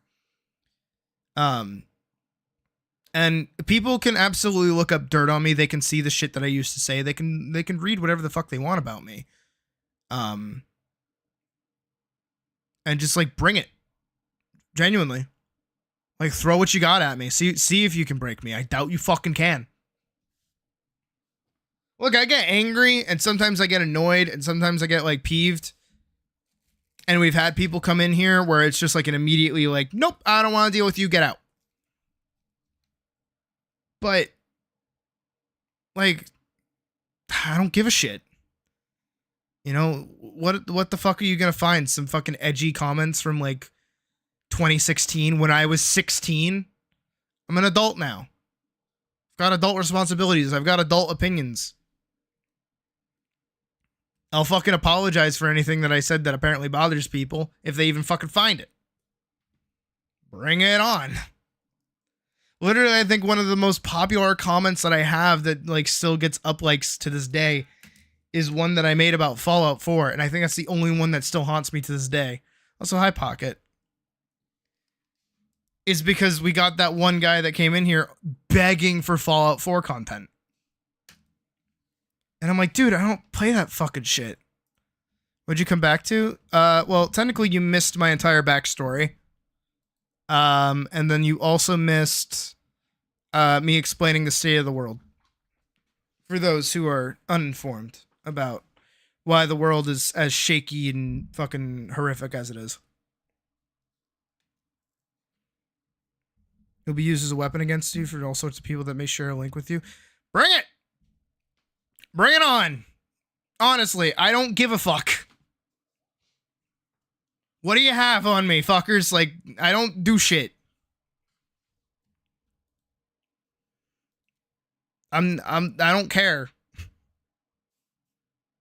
Try all you want. It's not gonna do anything. So long as you fuckers don't decide to just suddenly be like, oh, well, in whatever, they did this. I think the only thing that could possibly come back to haunt me at any point in time was, like, my one offhanded partner that I had for maybe 3 days. She was 17 when I was 19. And that was it. Admitting it right now. But like legitimately, it was like a 3-day, oh, we kind of like each other, let's go on a date. Oh, I don't really fuck with this because I don't really like each other. Let's move on. And I had just turned 19 as well. So like, who gives a shit? Sydney Belladonna is finally over. Well, you know what? If I've learned anything from fucking Asmongold, it's that as long as you don't say anything too wild and crazy, nothing's really gonna happen to you. Keep your fucking head down, you know? I'm gonna stay here, I'm gonna keep drawing, I'm gonna keep doing my thing. It's my music to play. I do want KH battle music. Should be getting to work. We have stuff to do. Any pics on my phone of a person in an inappropriate way, it's not illegal. That's cool. No, I don't. I don't even have... I never even got pictures like that. Pegasus making their 8th video on Sydney, like... And then the Mr. Beast. Yeah, maybe. No, don't worry. I don't do anything fucking weird. Again, like, I've said it before, is like, I'm probably the least fetished furry out there. I'm not like into inflation. I'm not into diapers. I'm not into like anything out there and weird. I don't like vor. I'm trying to think of the other weird ones. I'm not into Wonder Bread, you know? Not into farting. That shit's disgusting. Ew, gross. I'm pretty vanilla by all accounts. So like, you know, I'm not gonna have a fucking pyro situation. Trapped under the... Yeah, no, exactly, though. No, you're right, Nor. As someone who's watched Asmongold since, like, World of Warcraft, yes. About the big V. And yet I know. It's because it's funny. I'm not into it. I just think it's funny. All the shit he said is just a product of that. Exactly. No, you know what happened to Asmongold? We can go over the history of Asmongold really quick. The Amber Heard shit. He got a massive boon from covering the fucking Amber Heard trial, right? And because he did that, he got way more people more interested in watching him react to stuff than actually do stuff. I remember back in the day when he did shit like the transmog tournament, not tournaments, but like competitions he'd do. No, exactly, Pocket. No, I think anybody that wants to try and cancel somebody is fucking stupid. I think, you know, as long as what happens, and this is on you guys, this is nothing that I can control. This is legitimately a thing up to you guys. most chat here are teens and not underestimate them, but people can build a grudge. No, I get that. I get that, Scratcher. But if you guys are cheering for me to succeed and you're trying to get me, you know, more slice off Johnny Depp's finger, yes. Yeah, Amber Heard was a fucking crazed ass bitch. Across the board. She was straight up the mom from Final Fantasy 16. Not even kidding. But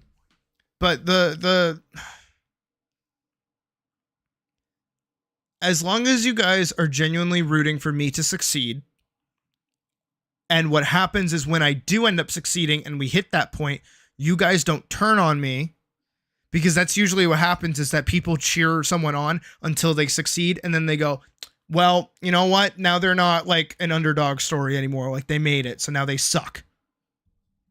You know, as long as that doesn't happen, I think we'll be fine.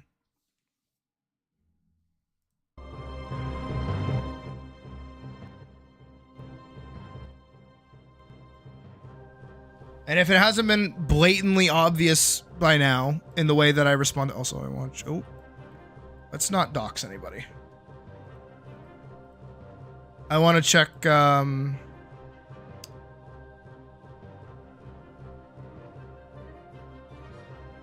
so they're sending out keys for Atlas, and I'm waiting for mine to show up. Hit him with the Toy Story, I don't want to play with you anymore. Exactly. Oh, thank you, Kujiro. I will graciously accept your sword. In a platonic way.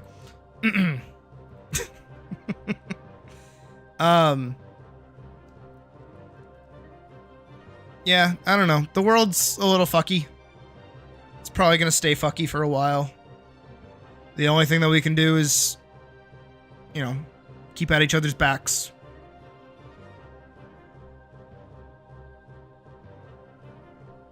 Titties. Oh, and as I think I was going to say, if it isn't readily apparent from the way that I am right now, is that, like, I don't really fuck around or just, like, say anything. Like, I'm going to be me through and through, and I'm not really going to change.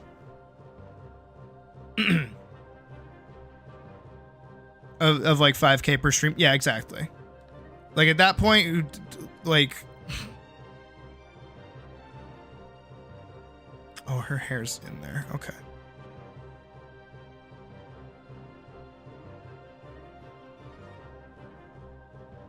Dun, dun, dun, dun, dun, dun, dun, dun.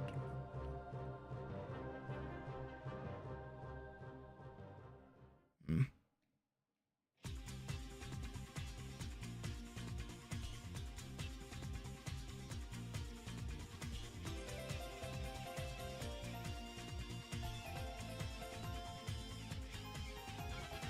Oh, my headset's gonna die.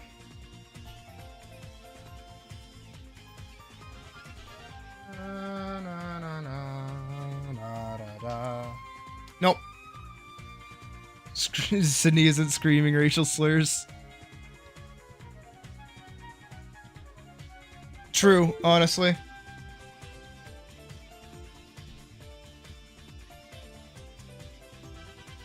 Nor do I want to at any point in time, so please don't think I'm gonna be like that. If anything, I like what we have here, where it's just like big, chill energy. You know, we don't really like worry about too much.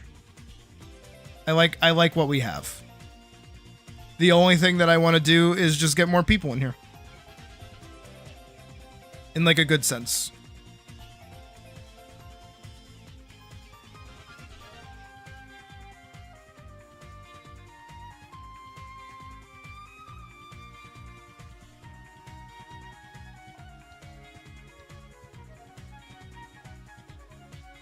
Exactly. I still remember I walked up to my mom when I was like a really young kid, and I was like watching fucking YouTube videos, and I went up to mom and I was like, Mama, what does fuck mean? And she just like I think she was like cleaning something, and so she had her like back turned to me, so she just like slowly looked at me and was like, what? And I was like, Mom, what does fuck mean? And she's like, okay. And she had to like take me aside and be like, it's a bad word. We don't say that. And I was like, okay.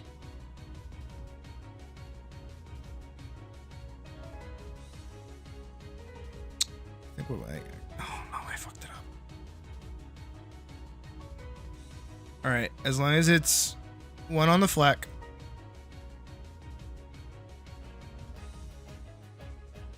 One there. One there. One there. Where'd you learn that word, sweetie? Exactly.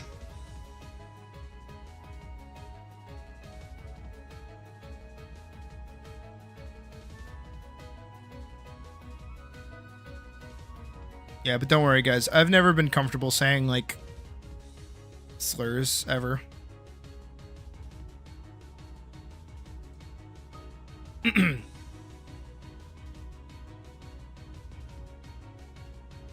Because, like, that shit's, like, stupid.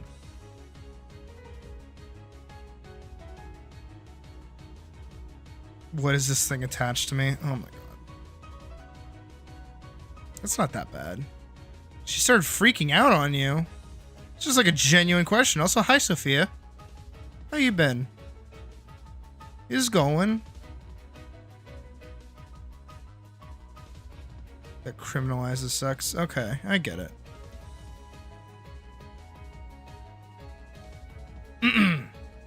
Yeah, true. What a time. What a time to be alive, eh?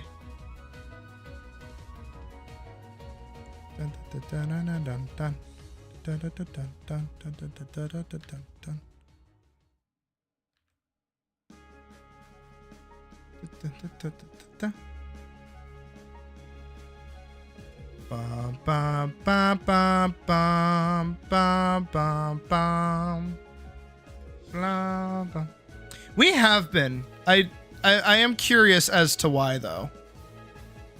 I don't feel like we've hit these numbies before, like, consistently.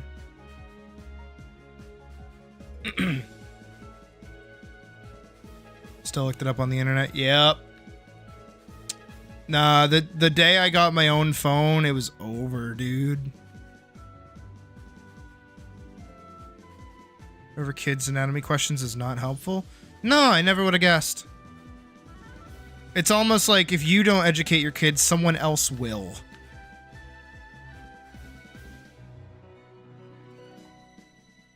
Oh, yeah, that sucks, Sophia. Well, we'll probably let's change subjects and be a little more positive, eh, guys? And girls, and in-betweens, and all of those above. Oh, I have to fix this. This one's like all fucked up. What the fuck? Da da da da da da da da da da. Da da da da da da. La da da da da da da da da.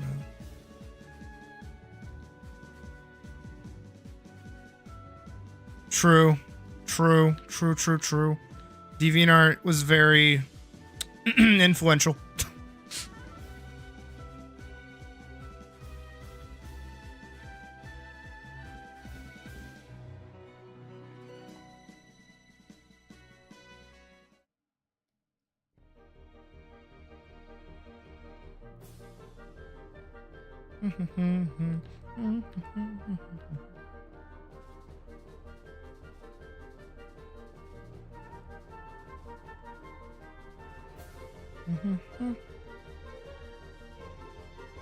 Oh, that's actually more than I make. So, cool dog, that means you're gonna be, like, donating more, right?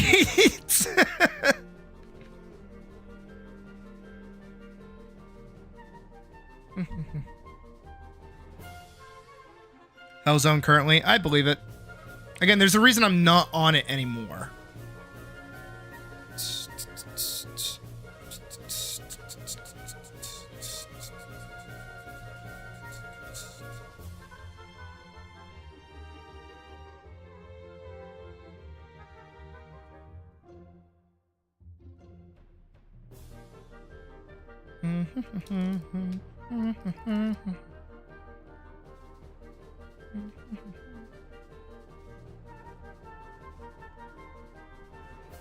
Okay, fair. Okay, fair.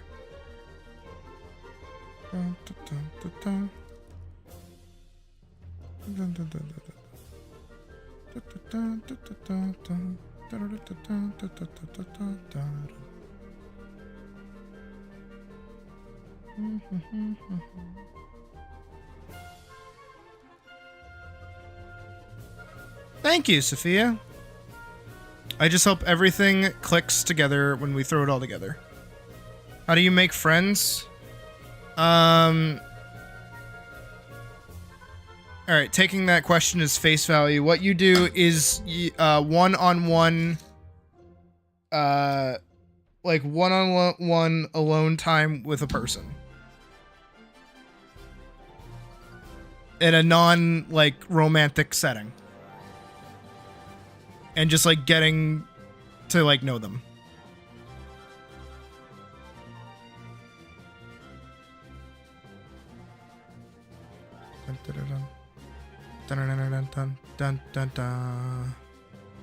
Is this the fucked up one? All of these are still a little fucked up. Is that her skin color down there? I hope so.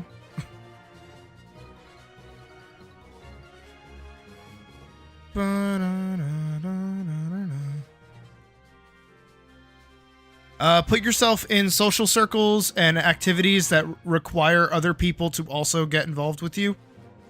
For me personally, a lot of my friends came from like doing Friday Night Magic. I would just go to my local card shop and just kind of like exist. And then, you know, hope that one of the other weirdos would like talk to me.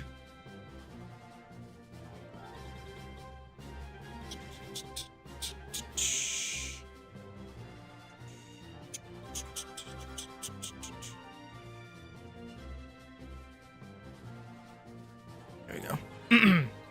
Dungeons and Dragons is a good one too.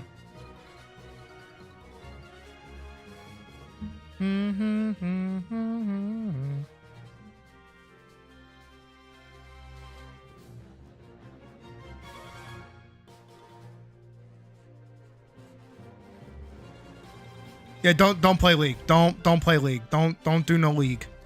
Take it from someone that is now banned from League. Don't play League. I wasn't even banned for saying anything. I just got banned for playing the fucking game.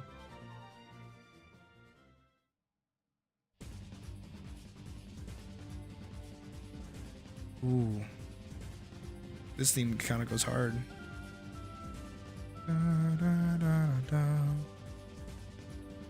All of these are from Kingdom Hearts 1, yes. They just feel thematic, you know?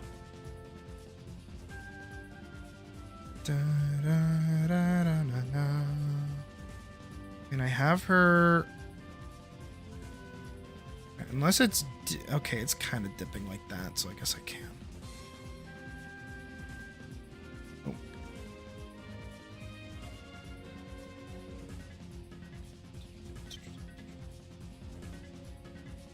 Okay, there's that. What other shading did I do? I didn't really do a whole lot of shading. I think it was mostly on her hair that I did shading. I don't even think I shaded her outfit, did I? Hold on, let me pull up the... Did I shade her, like, at all? Ooh. Wait, her titty shine disappeared on that frame. Her titty shine is gone for 2 frames. Oh no! It's the end of the world! The Tarzan world? I hate the Tarzan world. It's just too much. It's just too much fucking platforming.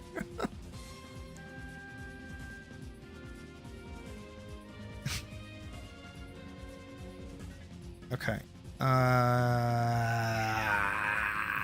This is too much.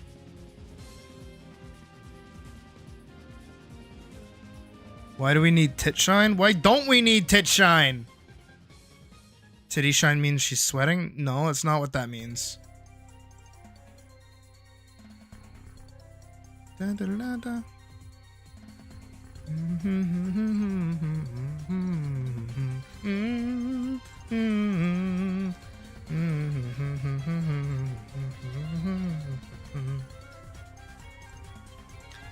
Now, my favorite Kingdom Hearts level was Agrabah.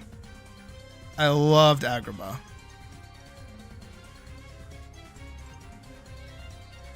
I also loved Aladdin as a kid, to be fair.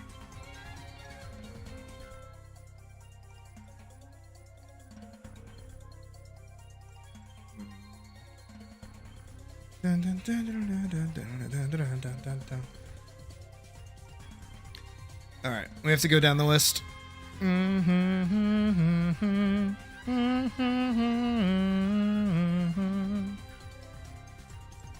Need help with making abs? Any suggestions? What kind of are you doing, masculine or feminine abs?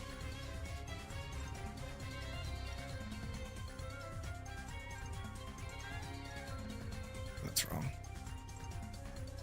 Dun, dun, dun.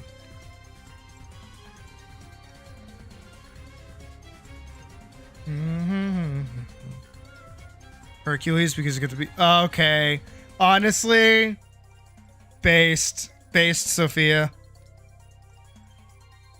Nah, you're right. Nah, you have the right answer. Never mind, I changed my answer. Fuck Agrabah. Fuck Aladdin. We go Hercules. Masculine? Okay. Hold on. Give me a second. Alright. Here we go, chat. Time to distract Sydney again. Bug Fables? I've never heard of that. So if you start with your chest, by the way, and then you go into your pelvis for your dudes, your pelvis is going to be more rectangular. Your chest is going to be more like wider at the top, thinner at the bottom, like that. And then you have the ribs here. Technically the ribs are more like down here. And then you can kind of fit in like this. No, repost the meme, right? Repost the meme. And then you go down here like that. This is the no-no zone. We don't talk about the no-no zone. Your abs are pretty much from here down, roughly around the no-no zone. And they follow this little segment here. And you can kind of just like give them these little bumpies. You want to add the belly button. I have to remember the actual, like, I'm pretty sure there's a bumpy here, a bumpy there. There's like a bumpy there and a bumpy there and a bumpy there and a bumpy there. And then a little bumpy there and a little bumpy there. And then you want to define your ribs a little bit through your torso as well. Again, I'm trying to remember how to do this. Like that. And then your chest would also be pretty pronounced.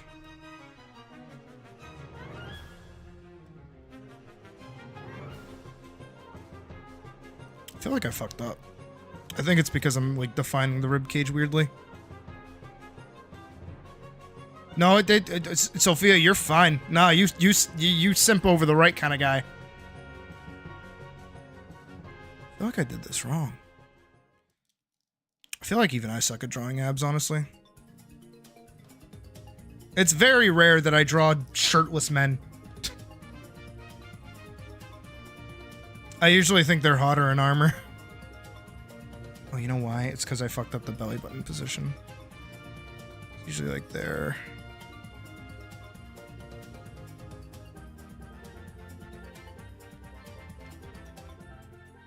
I'm trying not to be too sexual and get flagged by fucking YouTube.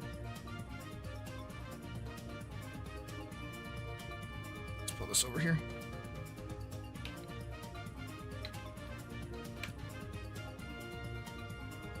Here we go.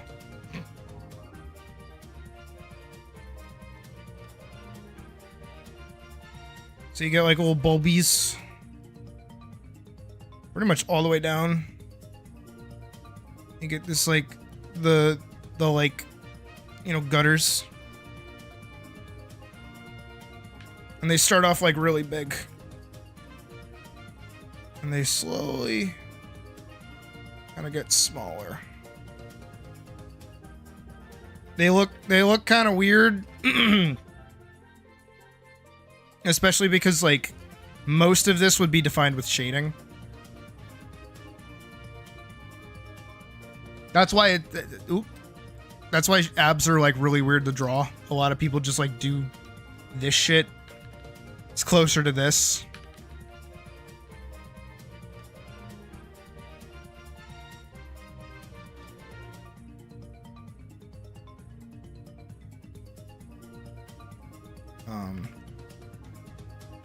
Let me go to that. I just like doing this. I think this has always looked pretty good. Again, it's just jank because it's shading. And anytime you add like wrinkles or movements here, it's always gonna look kind of weird. A stack of Hawaiian bread rolls. Yeah, exactly, actually. It's why, I think this is probably as good as I can really get it. The reason it looks weird, it's the same reason as like when you see someone do like a portrait of somebody's like face, you know, and they're like smiling, they want to add the creases of like the face, you know, and all of these like extra details because they're drawing what they can see. But it makes the person look older because the more lines you add, the more elderly they look. In reality, to make that look better is that you actually just want shading. Stuff again, because you need that artist input and a more simple pose because you're trying to figure out the anatomy. All right, send it. Fuck it. Distract me. Go ahead for it. Bring it on.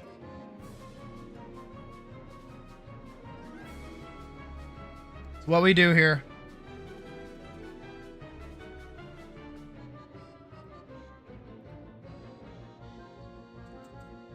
Find creases weird in the face. Exactly. It looks better in paintings. The more lines you add, the more older the character looks.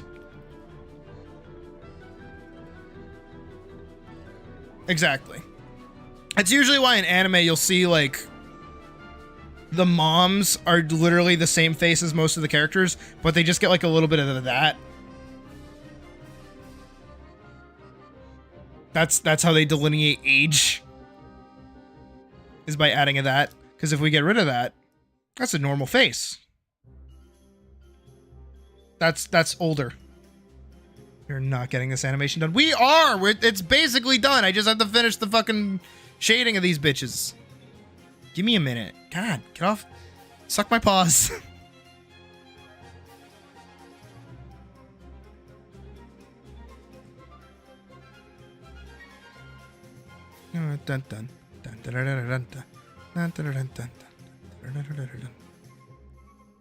That actually looks really good.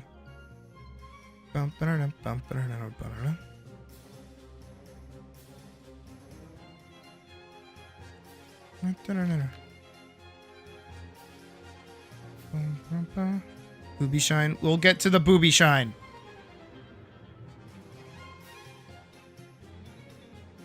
I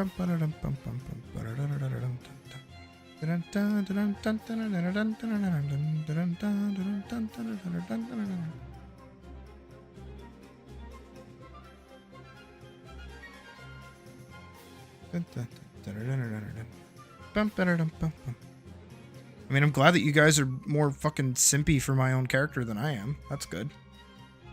She has some appeal, I suppose.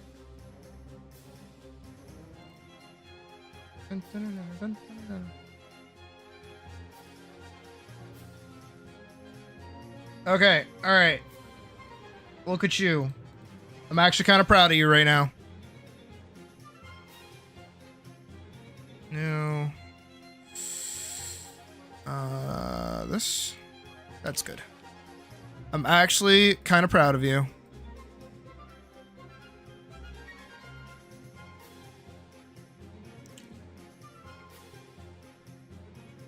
dye shine, that's the stuff. If only we had more space for it.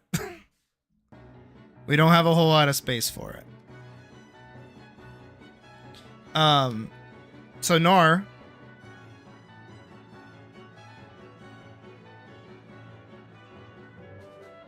proud of you.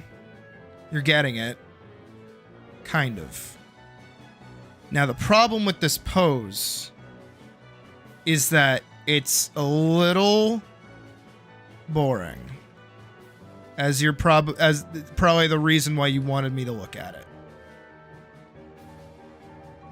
Oh, you even got the feet right? Look at you. Look at you. Look at you. No, look at you. I'm so proud right now. Like, actually. All right, move the neck back a little bit. But other than that, also lower your eye line. Your eye line's like way up here. It needs to be down here. You need to like cut the circle like weirdly in half. But other than that, you look good. So, here's what we're going to talk about. Oh, hold on. I have to make a new one because I did a stupid and I drew directly over it. So, how do you make this pose a little more interesting? Easy. It's really easy. Because you have this. This is that horizontal line, right? Look at what's happening up here. That's boring. Everyone's going to be looking down here. This is sleepy. You know what you do instead? Or you make it parallel. If you make the shoulder line parallel to the waistline, it's going to make everything else have the same foreshortening, and it's going to look more angular, like they're looking off this direction. But if you give it that, you give it a little more sass. Right? Let's check this out. So we're gonna do just that, where I'm just adjusting the box and keeping everything else the way that it was. Now this arm's up here. If anything, this arm, do that dynamic manly pose. Oh, then you can just like extend out the arms a little bit more. You want to give it some more intrigue? You make them look the other way than the way that they're facing.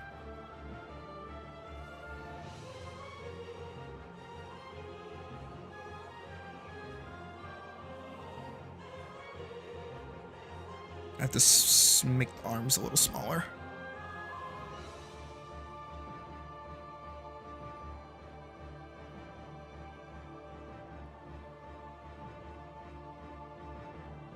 Then you can start adding in your arm dimensions that you already did a really good job with.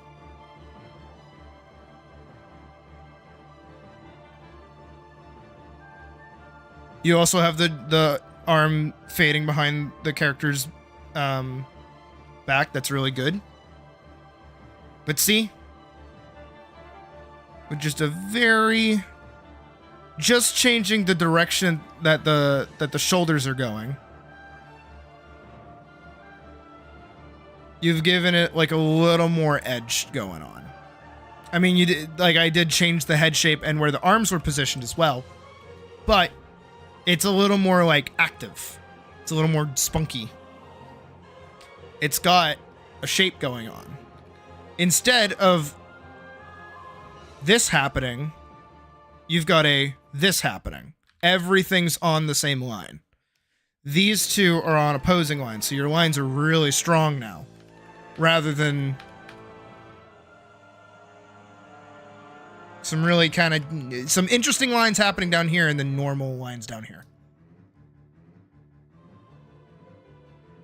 Having it be circles like that, you think it makes it clearer? Yeah.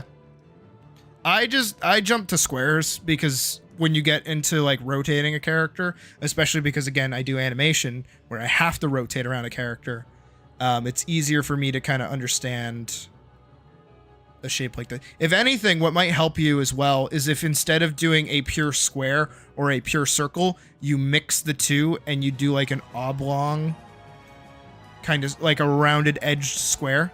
or a rounded side square, where you can still plug in a shoulder in this little groove over here, because this is like a marshmallow with a flat side. Because this, once again, is technically what, you know, the fucking rib cage is supposed to look like. Same thing if you go at it from like the side. Like dead on the side. This is kind of what they're supposed to look like. Usually they kind of sit up like that. Again, at some point when I get my hands, I'll be able to do a sketchbook like exploration video for you guys, where I actually go through my my anatomy sketchbook. I think you guys seeing my anatomy sketchbook might actually help you guys a lot, because a lot of that is simplifying down the skeleton into a bunch of really blocky shapes. Anyways, back to work. Anatomy poses on your end. Yeah. Legit. Again, this is why I push on every single one of you guys. Before you get into the meat and potatoes and you start rotating the fucking cow, you draw your advanced stick figure. And the only reason why they're advanced is because you give them shoulders and you give them hips. This is a pivot point, this is a pivot point, this is a pivot point, this is a pivot point. Just for those two, this is a pivot point, this is a pivot point, this is where the knees are, this is where the elbows are. See that? If you want to lift this up, you have to lift this up. This all connects. So if you want this arm up, that has to go up here. If this arm is going up here, it kind of has to balance out with this arm down here. Suddenly, you get something a little more interesting with that kind of shape. Then, because this thing is moving down, this has to move down as well. Everything is connected. Everything's important. This is on one kind of wiggle, just like this. If doing this actually helps, I should have put this in the tutorial. I didn't even think about it. But if you put it that the shoulder and the hips, right, are just kind of on a that axis instead of a forward back axis, where they can move up and down, like side to side, kind of like a seesaw, that might help you get like your poses down a little bit more. Of course. How the hell are you going to get better if I just, like, you know, pussyfoot around the actual issue?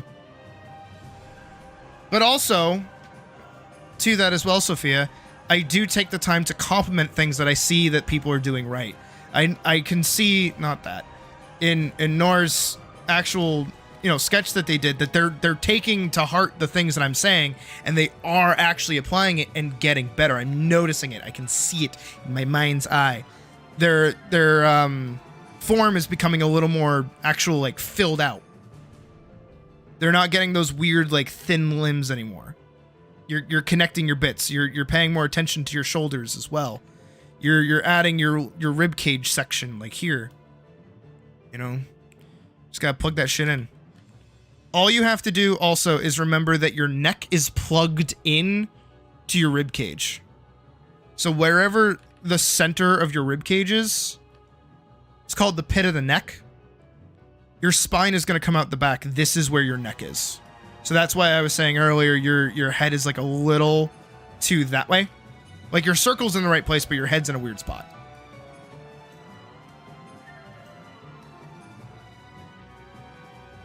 Well, Sophia, if you ever want me to break down something that you've done, I give you like honest criticism, honest, and educated, feel free to ask at any point in time.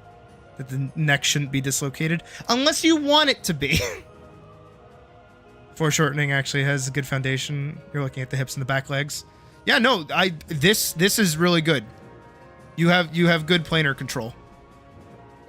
Like they're on a good line, and they're very consistent. You're not gonna hear me like say.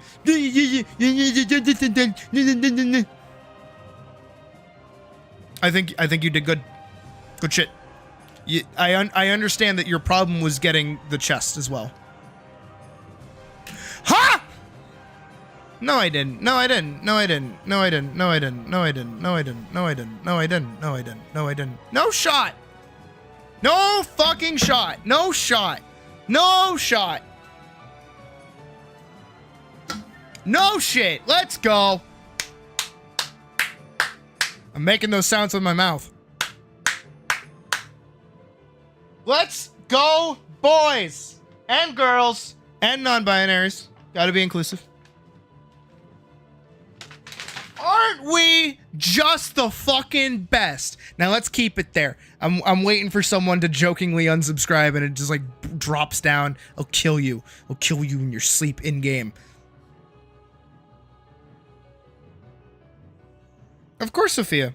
And if you want me to do it on stream, or if you'd prefer me just to do it like, what is it? If you'd like me to do it on stream so other people can see it as well, I can do that. But if you would rather them just be like in private, I can also do that as well.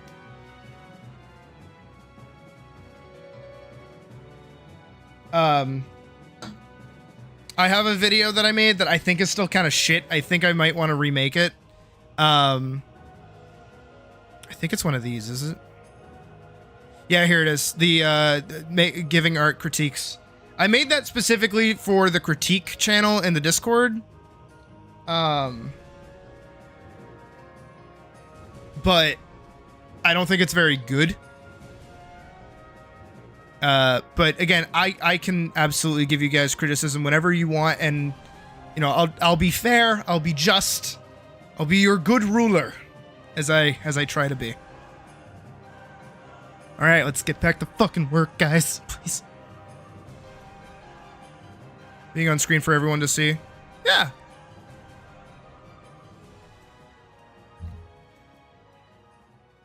Exactly. Especially because you are making improvements. I'm noticing it. You're taking to heart the things that I'm saying. And I like that. But again, I also recognize that not everybody, you know, is comfortable having their stuff put up on screen. But you also have to, like, anyone that feels afraid to share or be judged, this is not like angry critique. It's not mean critique. It's genuine. Like, I'm noticing what you're doing. I will give you compliments. I will give you criticism. I feel like I'm pretty good at it. I used to be really good at it in college. People always liked my critiques. So I hope to, you know, help other people feel more comfortable having their art both looked at and talked about. Because I know it can kind of be scary for some people. So, 4,000 gods that ever existed in history.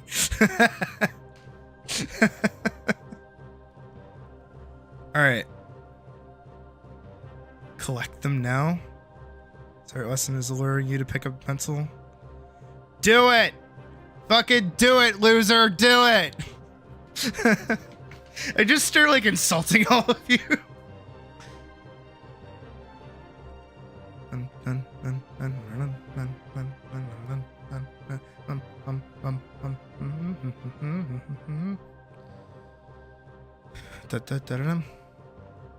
Okay, so what I have to do is I have to add her swords. I'm trying to think of how to do that. The best way to do that. I'm sorry, Scratcher. You're not a loser. You're a winner. You're like SpongeBob in that one episode. So, burpees. And not the workout kind. Suck up.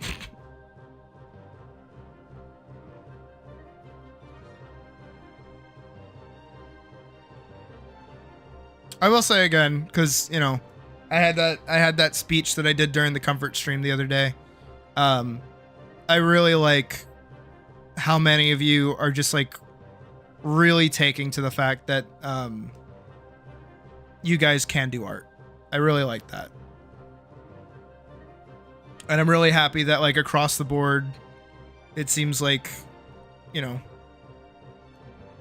I know I just said this, but it's like you guys are really taking to what I'm saying and really seem interested in doing it. Maybe it's because I'm like demystifying it. I'm giving you all like the insider secrets. Cause like, yeah, art seems like really hard and like nigh impossible. It's really not. It's kind of easy. You just gotta know how to do what you're doing and why you're doing it.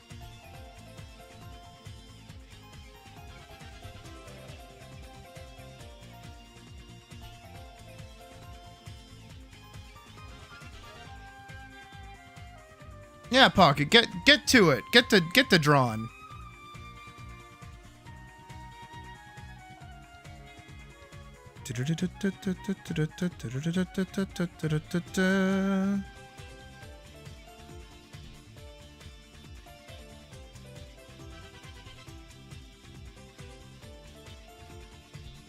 Good. I'm glad. Robot, stop being Slenderman for like 5 seconds. Good, Nor. You're learning. Big brain. Dun, dun, dun, dun, dun, dun, dun, dun. Dun, dun, dun, dun, dun. Dun, dun, dun, dun, dun, dun, dun, dun, dun, dun, dun. Dun, dun, dun, dun, dun, dun. Dun, dun, dun. Dum, dum, dum, dum, dum, dum, dum, dum, dum, dum. Ba-da-da-da.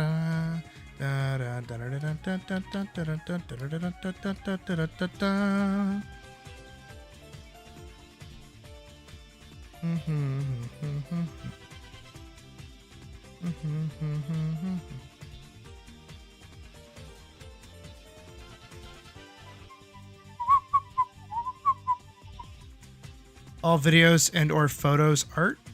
Yes. It was there was a we had a so technically, are you ready for this? You're not ready for this. Videos are a form of time art. Huh? There was an entire class dedicated to time related art. And one of them was just straight up make a video. And that was probably my most bullshit class that I did as well. And photos are very, very much art as well.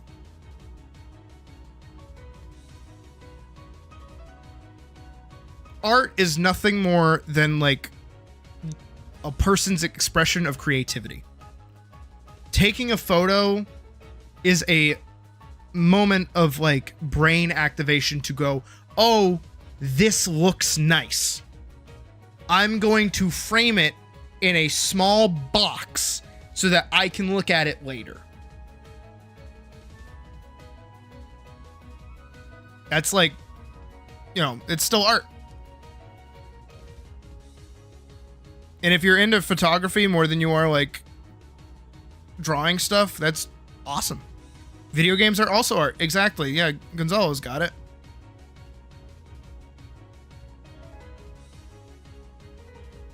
Defining art is really difficult, which is why you don't do it. You just kind of make art.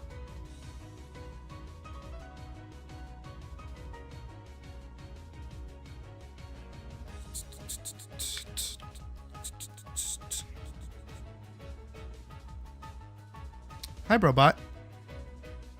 Is it my turn now?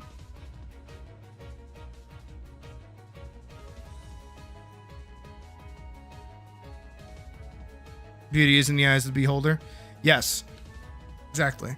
I still have more animations to complete. Ooh, yeah, I'm working on one. You little fucking salamander, you.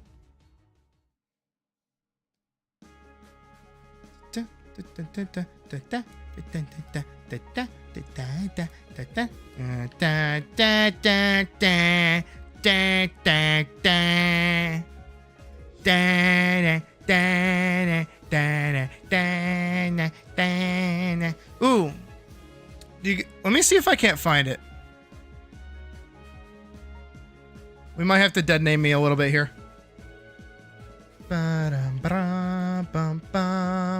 Oh shit.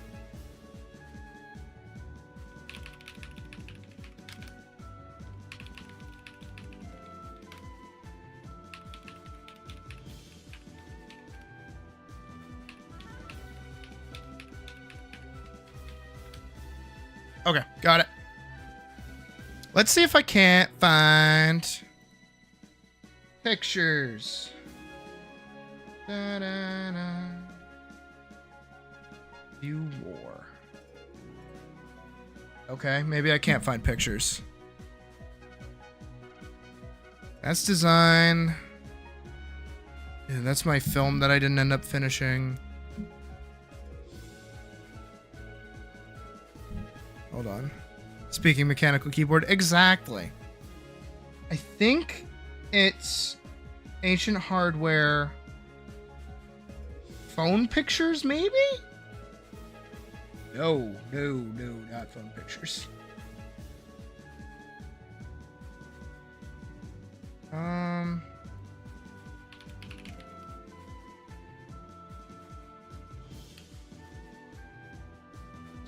Maybe it's class pictures. Here we go. Let's make sure everything here is safe. This is all my college shit, so some of my college shit's like extra weird. Here we go. Me and the boys at 3 a.m. looking for, hold on, for beans!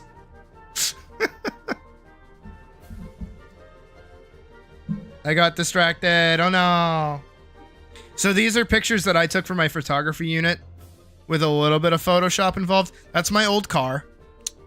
Little trooper that. I went to like a grave site, graveyard, that's what they're called. And I took pictures of like the potted flowers. I took pictures of the actual gravestones. Oh, this is my brother, by the way. We did like a photo shoot out in the field of him in his like Tectonic Knight outfit that he has. I gave him one of my swords. This was a really cool shot, honestly. I love this. For the class, I did crop it down so that it's just like this. This is the raw like footage, like the raw file. This one was good. I didn't want him stabbing it into the ground, so just off camera here, there's like my shirt wrapped around it. My like sweatshirt, because I was like, I don't want you stabbing this into the ground, because I really like this sword. This one's really cool. I just got really close up to him and wanted to take a picture, and we like managed to get his eye. Brother's bald? He's not bald. He's wearing a coif. See? He's got a coif on.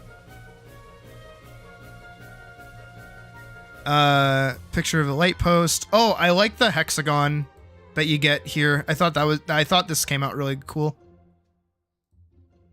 Again, another picture, but look at the like gradient in this, right? All of the lights and all the darks and all the grays and the in-betweens. It's so like cool.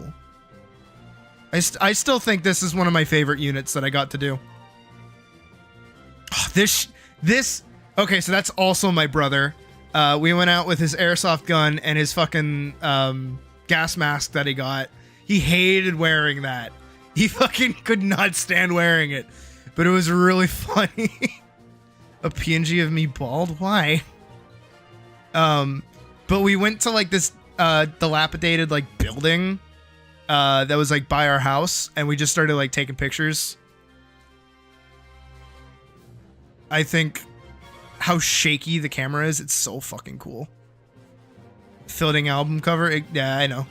This one was sick. I loved this one. We did this out in front of our house. It like we got home and I was like, dude, I want to do some more. Like, I don't feel like we got enough. Cause what ended up happening is that I think during one of the pictures he turned weird or he dropped his airsoft gun. Somehow he broke his airsoft gun. And it was like his pride and joy because it was like an automatic one. So he was like really upset. If I disable my PNG tuber, I don't think I think my hair is actually part of my head. Can I shave for a minute? We can try. Can I just like hide it? Do I have to actually delete it? I guess I have to, huh? Well, I can just load it, it's fine. My actual head.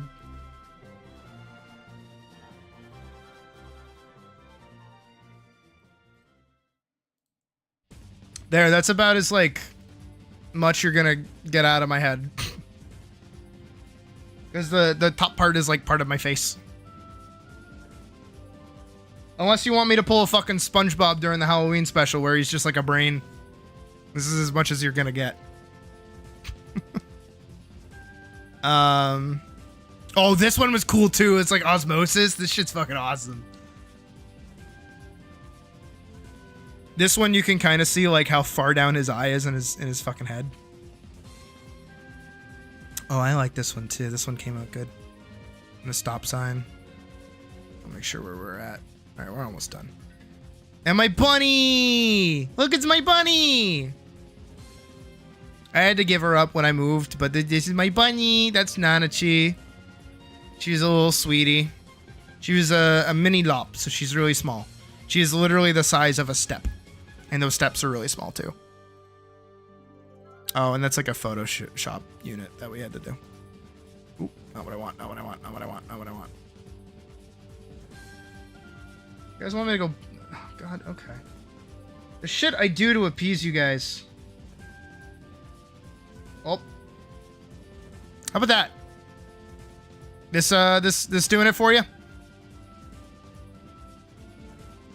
I named her Nanachi. Yeah, I know. Yeah. Yep. Well, technically, originally her name was Teo. T-E-O.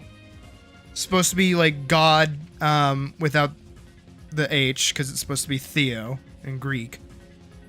And then we learned that he was actually a she.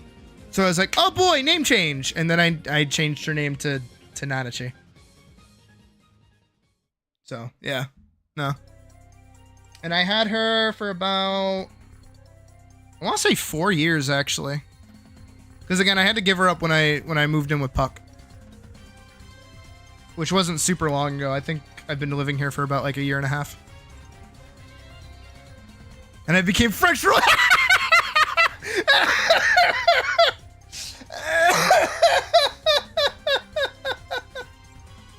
No, Made in Abyss is my favorite thing too, don't worry. I have the... What is it? Is it up here? It's not. I don't think it is. I have the manga somewhere. I have like the first 8 volumes. I think they're in the other room though. Alright, hold on. Load. What did I call myself? Sid New Again. There we go. Wait. Did I seat myself higher? I think I did. Whatever. Yeah, I did. Why'd I do that? Maybe it's not Sid New Again. Sid New Again. There I am. There we go. That's better. Cosplaying a Dullahan next stream. Maybe next Halloween stream. That'd be cool. Where like my head is like on a desk or something instead of being a witch. Wait, that's a smart idea. Fuck! Damn it, Brobot, you're so right. Cool Dog, you're also so right. That and Tokyo Ghoul are the only manga you own? You really have peak and mid like right next to each other, huh? 2 stances of PNG Tuber.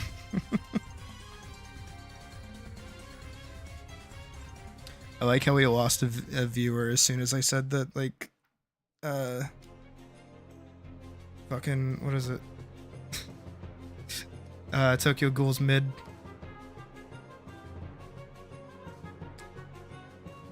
You can explain? I don't want your fucking explanations.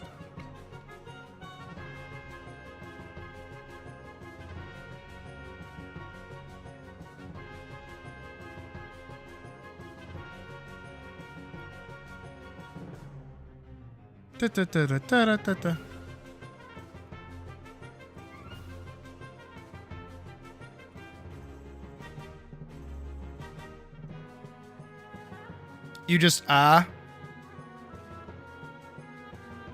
you're not gonna explain? Yeah, I don't want to hear your explanations. I don't want to hear your sacrilege.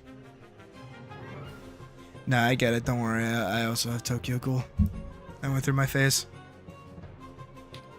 It's just like once season 2 hit, it was like, oh, okay, this is like mid.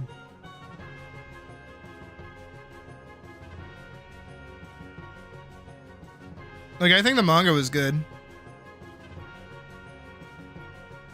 Part of the bonus since you're irregular. Look at you! Don't artists just adore you, huh?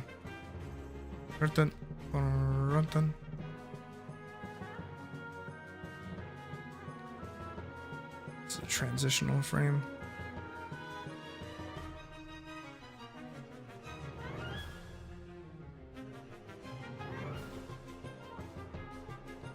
Technically, this should be like here. That looks more right. Does that look right? That one doesn't look right. Wherever that is, that doesn't look right. I feel like I've gotten all of these pretty much down. I just need to adjust that one. These are... Okay, that one's fine. This top one needs to go up more, like there.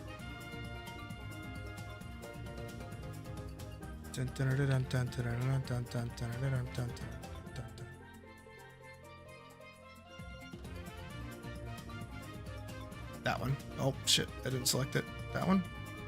This one. Needs to be like there. There we go. Posting the art and OC appreciation? Fuck yeah. Steel Ball Run. Then Fire Punch. Then Chainsaw Man. Quite the spicy opinion on Jujutsu Kaisen. Jujutsu Kaisen sucks. Jujutsu Kaisen is nothing more than just like shonen garbage. I'm sorry. I said it.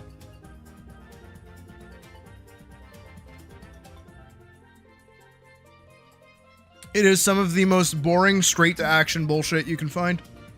And I am so sick of modern shonen. But also I recognize that I am not its target audience anymore.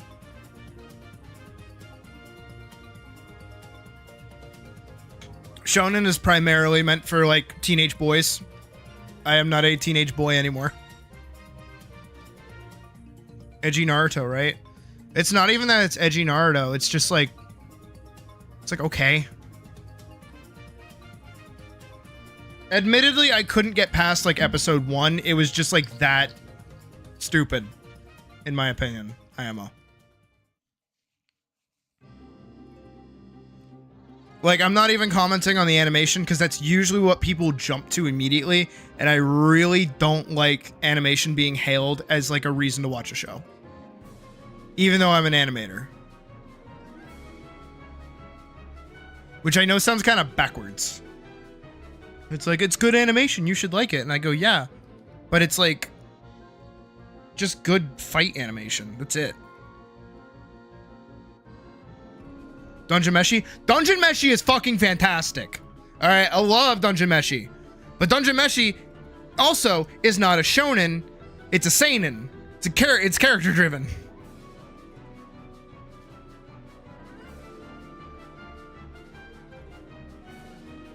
Steel Ball Run. It's like one of the more okay parts of JoJo's Bizarre Adventure. I don't know. It's like nobody ever mentioned Steel Ball Run. It's not bad. It's just like I'm not used to people talking about it. Dungeon Meshi is mid. Robot, I think you're just here to like say the opposite of what people say. And you know what? I'm kind of here for it. We need a little bit of contrarism. Everyone here's too damn comfortable. Cannot be speaking right now. No. Dungeon Meshi is a fantastic exploration of both world building and characters living in said world. Just even in episode 1 alone, where you love Steel Ball Run. Like, no, I'm not saying Steel Ball Run is bad. Like, I'm not saying that. I think all of JoJo is fantastic. I'm just not used to people talking about Steel Ball Run. Usually people get to like part 3, part 4, and then they call it quits. Also, hello, Badger. Wait, Badger Clops! Wait, Badger Clops! Yo! We got a fucking Mau Mau fan in here? Fuck yeah, I love Mau Mau! What they did to that show was dirty, man. What they did to that fucking show. Man, I love Mau Mau.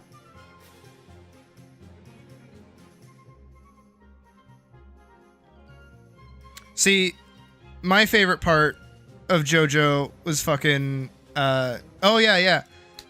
Kujuro's doing their part. Fuck yeah. No, I love Mau Mau. I haven't thought about Mau Mau in ages, dude. Oh, I miss that shit. Mau Mau was literally the bomb. I love that fucking show. I love that fucking cat. Up until recent, well, I say recently because I left Twitter, but up until recently, I was following the creator on Twitter. Same show with the blue bat with the peg leg. Yes, it is! It is one of the best fucking cartoons out after like so long. And then it got done fucking dirty like all the others. Ah, it's so fucking stupid.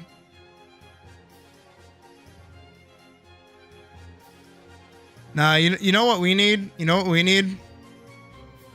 We need a Symbionic Titan fan in here. And also Tanya. Fuck yeah, Tanya. Fuck yeah, Tanya.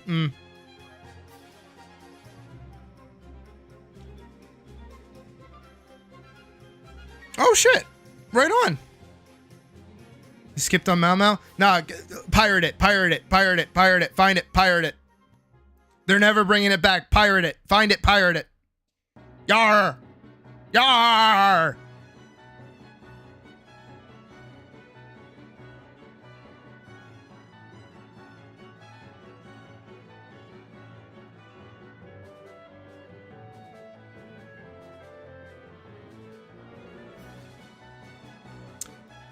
Kujiro, I like this one. I like this one. Keep this one around.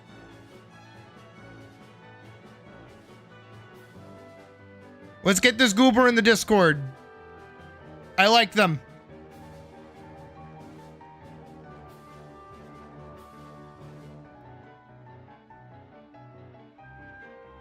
They have fun facts about Mau Mau. That immediately makes me like them more.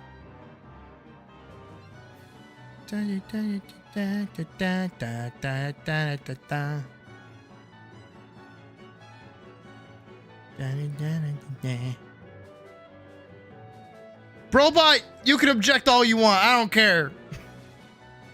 You can suck my paw.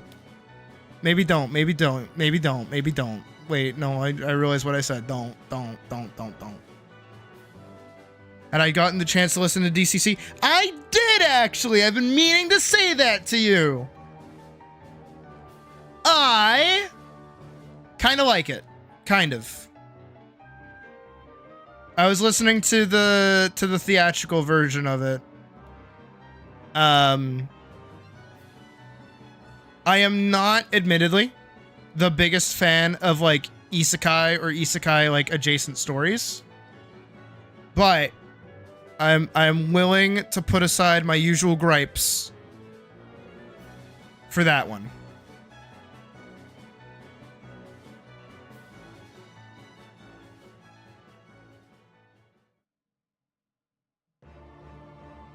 Cause it's not bad. And I like the setup. Mouthwashing. I feel like Brobot's the only one who's ever like recommended me something that I just like don't like. And I feel kind of bad that everybody has something that they've like recommended that I'm like, yeah, I like that. And then Brobot's over there like, mouthwashing. I'm like, mouthwashing's mid. Shut up. Don't worry, Brobot. I like having you here as much as we rag on you. You're a good sport. You're a good sport.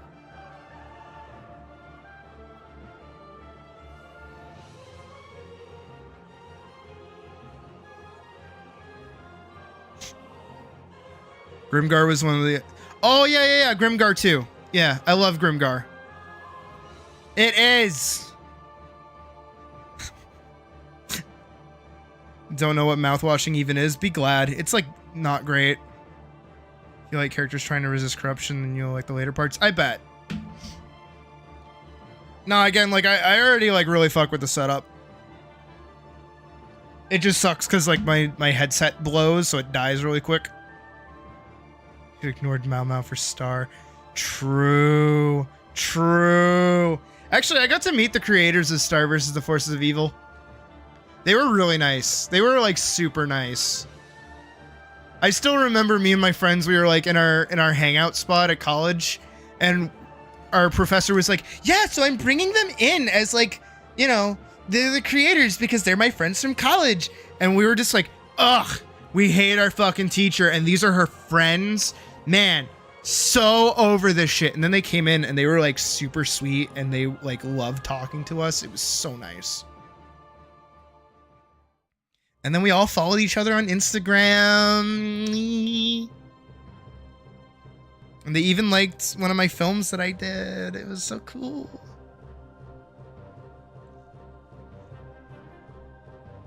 I like being Puppy Cat. I think being Puppy Cat's a little sleepy, but I like it.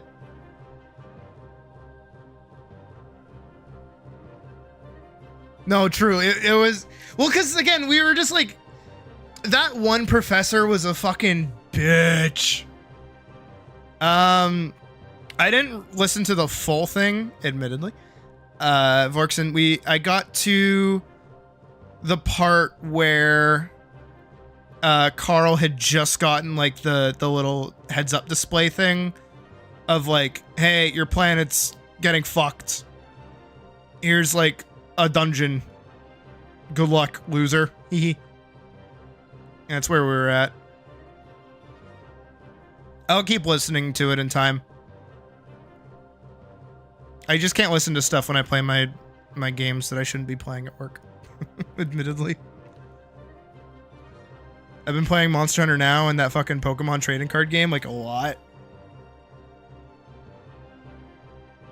A femboy? Yes.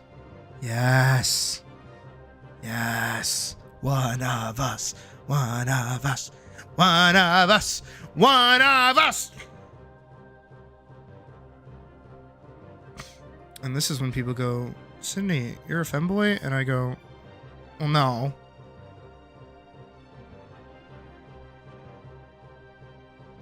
Now I have to move that. So I'll move that like there.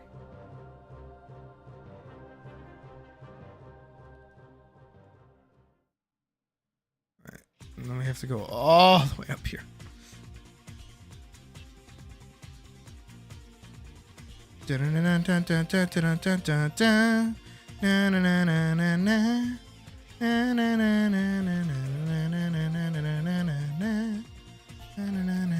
Actually, I feel like that's more accurate to where it's supposed to be going, right?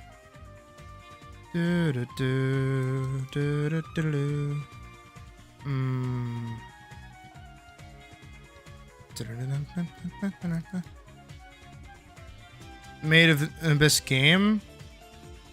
They made a game? When did they make a game? How could they have made a game? Huh? I'm being so dead ass right now. When did they make a Made in Abyss game?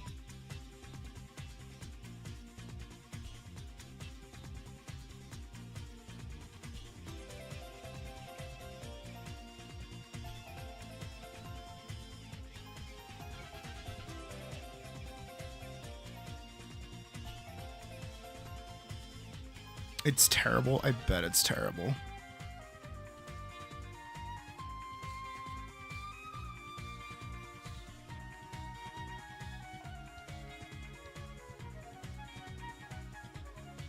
Yeah, robot.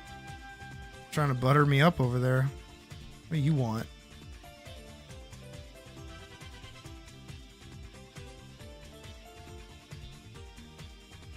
Binary Star Falling into Darkness.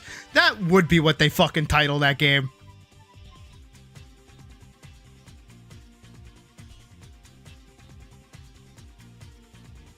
That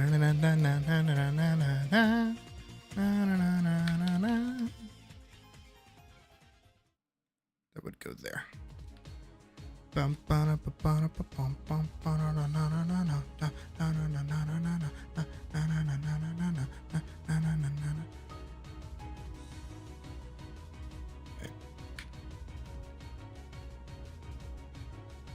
game has zero substance, awful story. Again, sounds about right.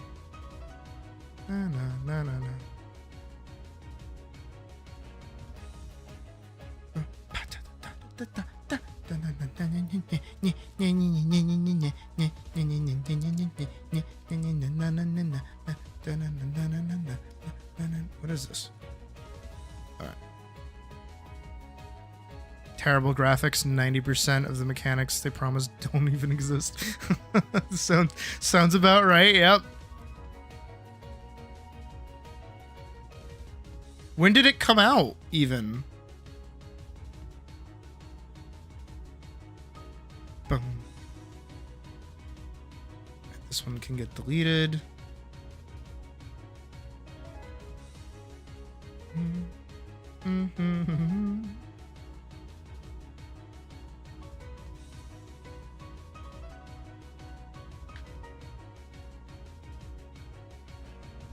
It's just Cyberpunk 2077 on a smaller scale, but because no one knows the game. 2022? Oh. Interesting.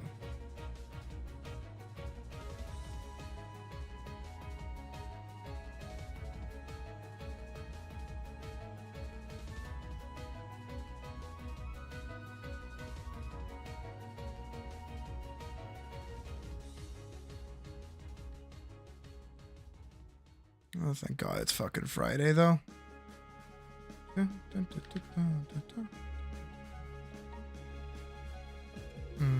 do I think about Silent Hill? They're okay. They're good games.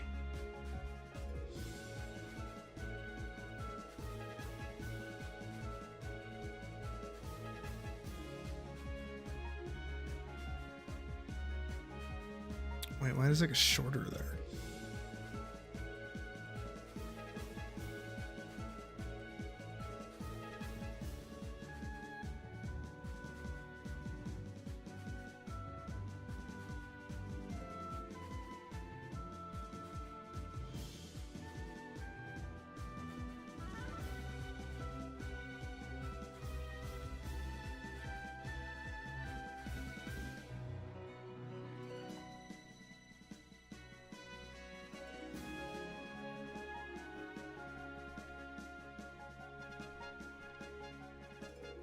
Da, da, da, da.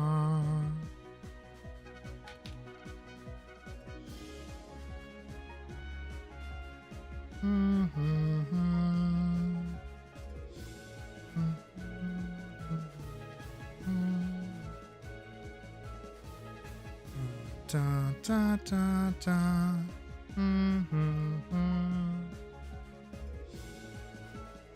Alright, we've got those swords done. Do these swords on this new hit game called Mouthwashing. I think the gameplay is really sleepy.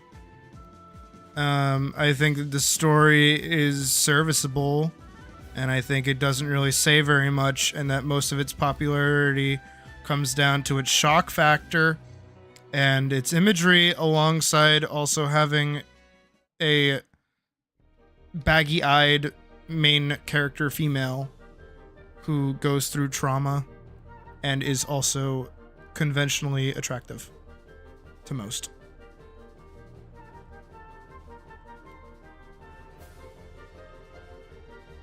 Here, I can do you one better. Here. Live. When did we play it even? FNAF. Windows. Would I not have put it in the thing? Would I not have put it in the thing? Schism Signalis. Signalis. It It had to have been this one. They came in and they're just like, hey, can you say the words "oh crap"? And then they gave him like 3 different takes. Play Five Nights at Freddy's. And then we played Signalis. Wait, where is it? Where do we even play it? Probably Animation. Probably also Atlas. Animation, some Atlas. When did we play it? We played it for like a whole ass stream. It took me like 2 hours. Animation game. Was it this? No, it's us playing Atlas. It's us animating. We're back in Atlas. Playing some fucking Guilty Gear, apparently. When the fuck did we... Hold on.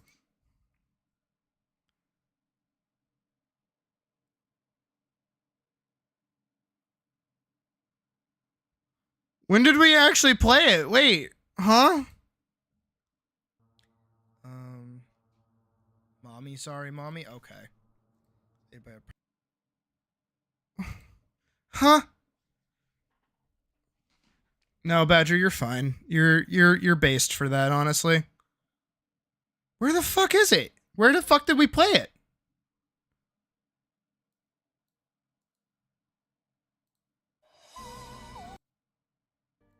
That's us animating.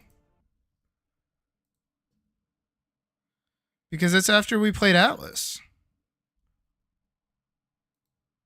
Made by a powerful prototype bioresonance module. Boxes were put. Like them. No, when did we... Hold on. I have to be missing one. Does have to be. Bad Ben windows are gone. Yeah, Bad Ben windows are gone. Signalis 1.5. We played that. Signalis. Animation. When did we play mouthwashing? Like, when did we actually play mouthwashing? What the fuck? I think we played it day of, didn't we? Oh, here it is. Okay, we found it. It's part 5. All right, and that's like the tail end of it. A cake like this, a fucking psychopath does. This is true. 2, 3, 4, 1. Right. This is a real puzzle. Really had to rack my brain for this one. But also, this stream will also be here later. Astral Ascent or Windblown.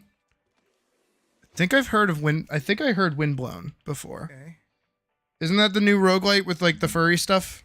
Furry characters? But there's no character customization? I think that was the bit. I have to take the cake. Well, let's be real. And how many employment years? Can we get to the part where it's like shit and nobody cares? I mean, the axe works. Feast. Eyeballs. Oh boy. Okay, see, my problem with... Oh, yeah. Can I get Curly back? There he is. So this. What did I even say? And then, what would she do? Damn it. Here we are now. Me in the driver's seat. This shit. This imagery right here. You care? Why?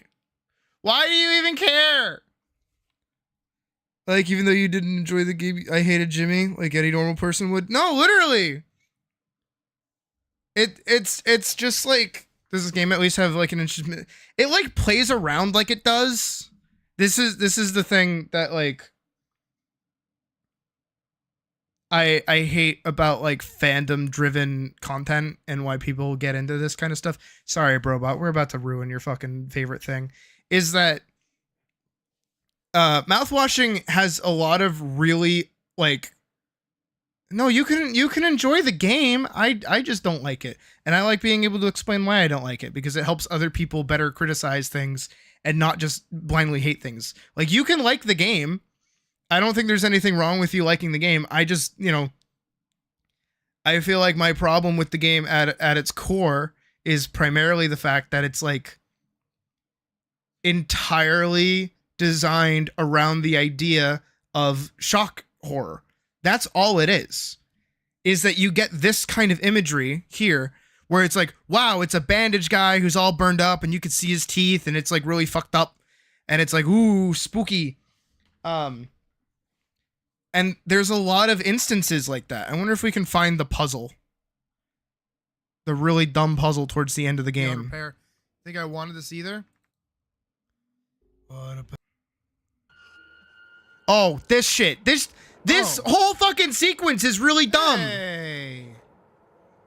So the whole gimmick is that this monster thing that you can only see with this scanner is entire. You know some of the stuff the previous works of the mouthwashing guy. Pain is how you know you're alive, right? Yeah. Choosing to go up or down. Based. This whole monster thing is that it's attracted to the sounds you make. So you can't sprint. So you just kind of walk. And that's it. It's literally designed to take up time. And the only punishment for failing is you get sent back to the start. That's it. And there's another sequence in this as that. Where it's like, that's it. Now the game opens with a very interesting, premise where it's like, you're like on purpose trying to smash the ship, right? You're in space and you're trying to like take control of the ship and like override the autopilot to smash into an asteroid. And then you ask yourself, okay, so why? And it's those questions that kind of lead you through the rest of the narrative of like, okay, why did this happen? Who did this? Why is this going on? Because you keep flip-flopping between two characters, Jimmy and Curly. Curly being the original captain and Bandage Man, and then Jimmy is an asshole who caused everything because he's an asshole and he has no redeeming qualities at all, and even his like, character motivations are kind of lackluster because I feel like there's more to be said about, a mega corporation just leaving people high and dry, but they don't really go into that. Instead, they just kind of focus on how this one dude is kind of a piece of shit. And it's a lot of shock horror, and that's all it is that you get like, oh, it's a freaky horse that I can't really see. I want to get to the puzzle. Oh yeah, and you see one of the characters die, and it's like, who gives a shit? It's not really fucked up. Where is it? Not an A student. And he gets literally axed, like cut in the face. Sticky mass absorbing everything you find. Oh. Yeah. Oh, yeah. And you can see here for like a brief couple of seconds, one of the characters kills themselves by ingesting pills. Oh no, that's so sad and really gross. And it's like, dude, who gives a fuck? Shows up in the game about being a sticky mass. Oh, that's kind of cool. And you kind of eat his eyeball. Here they talk about taking responsibility for shit. And again, okay, yeah, you get this like fucked up sequence where all the characters are dead, make it good. And they're all drinking mouthwash. But also, I think fundamentally, the idea of them drinking mouthwash is really fucking stupid because mouthwash nowadays doesn't have any fucking to say in game. It was literally in game. What do you mean? All right, fuck off, YouTube.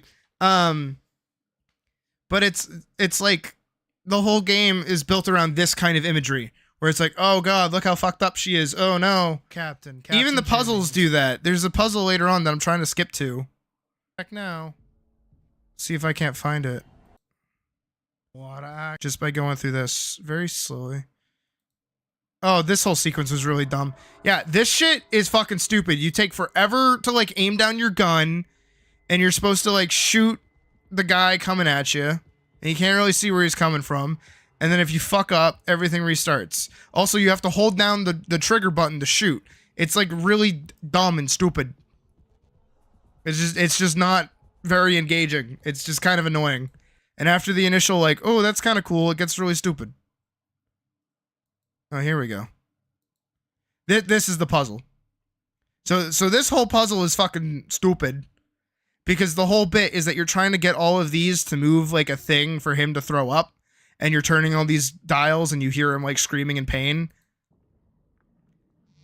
And that's the whole of the puzzle, is him just like puking up over himself.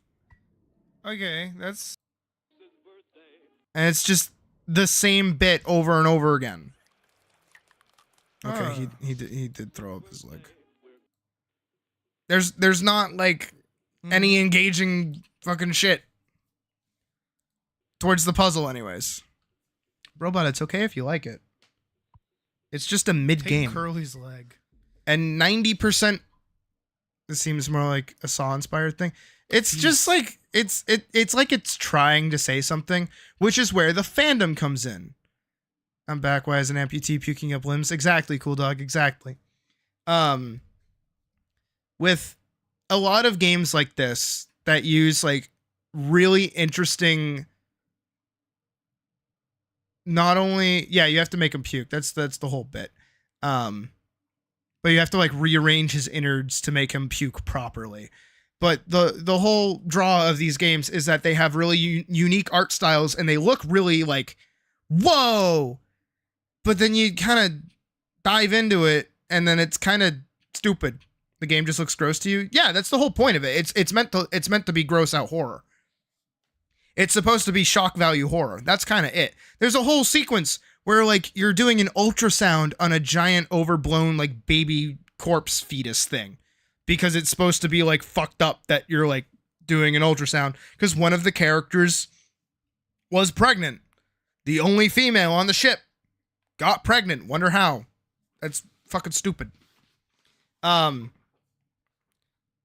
it doesn't feel earned, and it feels kind of bad. The R word in regards to an assault on a certain person, in a manner, talking around it because, you know, YouTube gods and all that. It's not done with respect in this. There's no respect done. It's done purely for like shock value. There is no reason the character did it because, you know, there's no genuine reason that you can write that to mean anything. It's genuinely just done to be shitty. Also, Kujiro, we've had this conversation. Mouthwashing is not confusing. It's actually really basic. Where there's no such thing as a good or happy ending. No, yes, exactly. Actually, Badger, you're dead on. The story is so unbelievably simple. The only reason why there's any amount of complexity or any amount of like explaining that you need is because of the weird latter half like imagery that gets used and like the time dilation of everything because you're jumping around in perspectives. But fundamentally, the story is, all right, we work for this big mega corporation that's actually closing down. And because I'm such a good captain, this is Curly, I'm going to tell my employees right now that we're actually going to fire them when we make base in about a year's time as we do this delivery. And then because we tell them that, they all kind of get fucked up because they realize that they don't have anywhere to go. They don't have anything to do. They don't have any, like, stuff to be doing. So they're like, huh, okay, well. And then Jimmy's like, well, I'm a piece of shit, so I'm going to go assault, you know, whatever her name is. Because, like, that's cool. Whatever. So then fucking that happens. And then because of it, Jimmy goes to Curly and is like, hey, man, I fucked up. I'm going to go crash the ship now. Cool. And Curly's like, hey, that sounds cool. So then Jimmy goes and he, like, sets the ship to crash. And then Curly's like, wait, not like that, you dumb fuck. And then he gets blown up. And then he's like a goop guy. And then the whole bit is that they're just like waiting for someone to come and rescue them. And over the course of a couple of months, I think it's like 6 or 7 months, they end up breaking into the cargo hold and finding a shit ton of mouthwash. That's the thing that they're like bringing. And mouthwash actually has like alcohol content in the Elden days, but it doesn't anymore. So that premise kind of doesn't work. It's mostly just chemicals. It wouldn't really do anything to you. And so they start consuming the mouthwash as a form of sustenance, but it's not even really that big of like a fucking content. It's not even that much attention, Besides just like one moment where it's like, oh no, someone needs antiseptic. Time to fucking put, mouthwash in his wounds. Ooh. And it's like, and then it all builds up to a bunch of decisions made by one shitty dude that ends up getting all of them killed. And then he has to take responsibility for the fact that he fucking sucks. Oh, so we're talking about mouthwashing. YouTube deleted your message. Why did it delete your message? Did you put a bad word in your message? Robot, you can like it. Again, Robot, you can like it in spite. I like Sword Art Online, okay? It's okay to like things that aren't necessarily like perfect. Springtrap is hot. What are you talking about? Like, I think mouthwashing in general is being carried primarily by its fan base, which isn't necessarily a bad thing. The problem is when you come back to, like, genuinely engage with the product that's already been made, there isn't very much there. Yeah, I like Sword Art Online. Just Season 1 and Season 2. With my message deleting, looking at his condition. Yeah, I get it. I think the characters have, like, some amount of like you're sensitive. No, Robot, it's okay to like it. You're okay to like it. Don't think me not liking it means that you're dumb for liking it. You can like it. You can like it. You can love it. You can eat it up. I also like Ruby. I don't like modern Ruby. I like Season 1, Season 2, and kind of Season 3 of Ruby. But it's not because of Monty Ohm passing. It's legitimately just because I got older and fell out of it, and then when I came back to it, it was just like a writing nightmare. And I was like, oh, never mind. I'm good. Bye, guys. But Season 1 and Season 2 and Season 3 of Ruby are pretty fucking great. But, no, Robot, don't feel bad that you like this and I don't. It's okay. There are always going to be things that I like and other people don't like. You hate Ruby. Ooh, Pocket, do tell. Why have you always hated it? Even from like Season 1 and Season 2? Where it's literally the thing that I always bitch about, which is just fighting for fighting. Because Thorium had a gun weapon that looks like the scythe. Yeah. No, Crescent Rose is awesome. What are you talking about? And its creators? No. We like the trailers and we like Season 1 and Season 2 for just being like fighting. You don't pay attention to any of the story. You don't really give a shit. You just like the fighting bit. And then you wait till they get better at fighting. Can we go back to animating? Robot. Should I call Colleen to get in here? Of Inscription? What's Inscription? Is that the card game?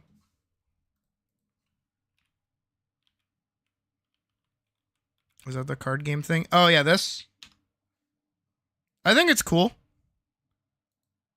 Oh my god, did somebody actually make the... Oh my god, they actually made the card game. That's really cool. You didn't like the art style? You thought the characters were childish and unrelatable? Personally, you found them flat, one-dimensional, and thought the fighting was cool, and it should have just stuck to that?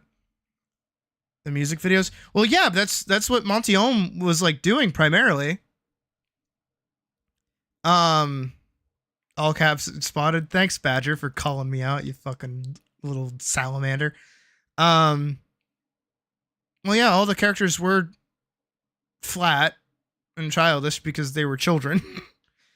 Actually, one of my favorite aspects that I keep stealing from is the idea of, like, child soldiers in a really fucked up way, where it's like, hey, here's a bunch of kids that want to, like, grow up to be, like, heroes and shit and get all these cool powers. And then the reality of war sets in and they're like, fuck, we don't like doing this. But their writer's also just kind of not good. And that was a problem with writing even when Monty Ohm was still around, was that Monty just wanted fighting. He wanted a reason for characters to fight. He thought story came second. Well, he didn't think story came second, but it was up to Terry and the other guy to, like, get into it. Not the anime, that was really bad. I believe it. I think Ruby is one of the more, like, Rocky started, like, series is out there. I can get why people don't like it.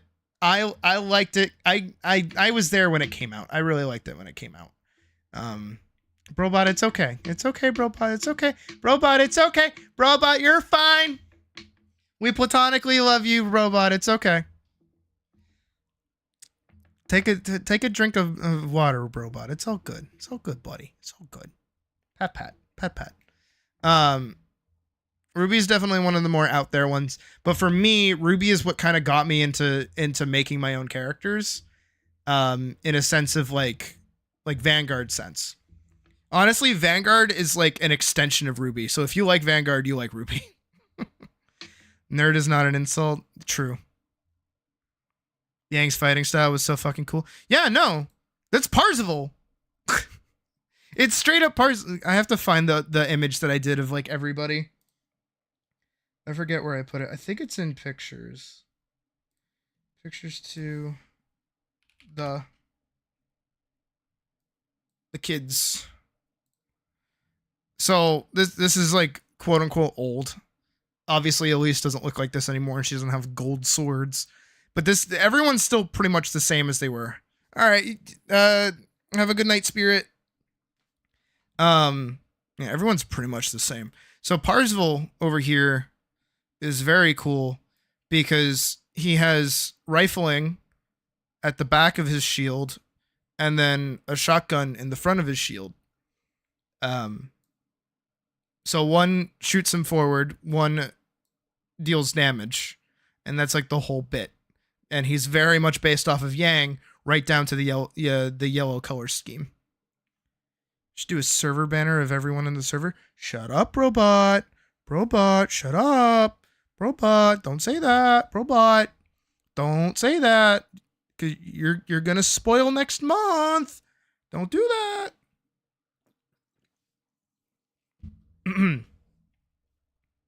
I mean, everybody else besides Elise here, we're gonna like block her out. Everybody else is pretty consistent. Resin is still like this. Resin is still the they them monkey samurai. Rauta is still the ginormous greatsword wielder, except she doesn't use a greatsword anymore. I gave her back her polearm. Kujiro, no, stop it. Stop talking. Stop talking. Parzival's still like this. He's still got the armor plating and the jacket and everything. And then Silica is less blacksmithy and more sporty. I made her like a little more sporty. Because their designs in here is a little more fantasy. Like Rauta still has like the green tank top and the red, but I gave her like a what is it? I gave her like a flannel. My character designs even then were really, this isn't that old. This is from, what is this from? Pictures to them. Not them. This is from April. This is April of this year. This is a bunch of sketches though. So this is, oh, thank you, Pocket. But yeah, no, this is really, they're still consistent. This was a different idea that I had though. Keeps the team from getting on each other's throats, and the monk is like a chill, serious dude. No. If you want like character relations that still exist to this day. Rivals, married, hate each other,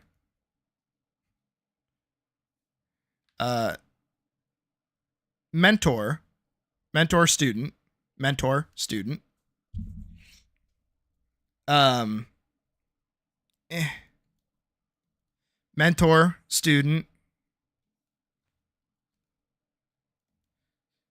She's jealous of her. She likes her. Rivals. Will they, won't they?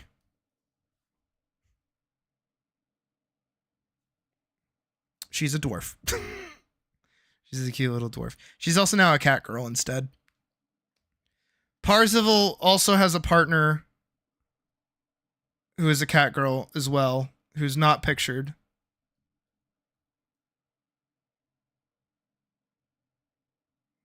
But her name's Adela, and she's not here right now. She can't come to the phone. Did I miss anyone? Oh, I guess Parzival and Rauta are just like indifferent.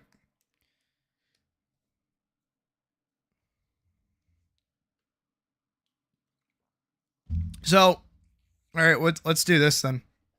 Let's do this shit. So Elise, by the way, if we look here, right, we did it yesterday. We talked about Parzival a little bit. Elise has 2 swords, right? Need a red circle on someone or an X on someone's eyes, and it's an over. It's a YouTube video, I know, right? So Elise has 2 swords. If we hop over to Parzival really quick, and I like carve him out as best as I can.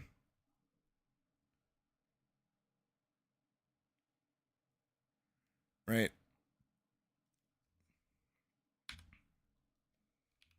Oh. Alright, I carved him out as best as I can. So if we take Parzival and Elise here, right? She has 2 swords. He has 2 shields. She's very fucking slashy. He's very defendy. They're just like naturally at each other's odds. Also, originally in OG Vanguard, the comic, Elise with her gun sword, right? If I can draw her. Elise with her gun sword was going to actually do form changes where her sword would change depending on like different people and shit. And so like from resin, she was going to get like a katana. From Rauta, she was going to get like a great sword. And then the gun sword itself came from silica, right? So that's how I kind of broke all that shit up. For those who don't know, I have a comic. Well, I had one that I was writing, and then I stopped because I do animation now. So she was going to have her base gun sword, and then it was going to turn into a katana or a great sword. And then Parzival was just going to be like big chillin', and they were going to be like at odds with each other, like the whole story, until a big event would happen where Parzival actually like sacrifices himself and dies, leaving behind his shield, which Elise would then take without adultering it like at all. And then she would go into having a gun sword and a gun shield. Why can't we get a Vanguard Overdrive show? Because that takes a lot of money. I'm kind of working on it right now, but you guys keep interrupting me! Ree! I'm supposed to be working on fucking, nobody sees that. Nobody sees that. Nobody sees that. Nobody saw that. Supposed to be working on Cool Dog shit by now.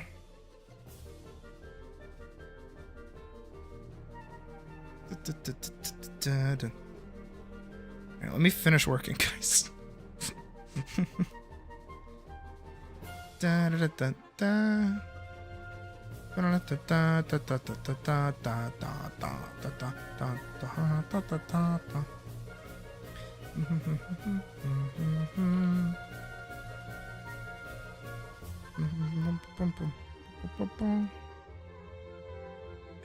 think actually that has to get lower down.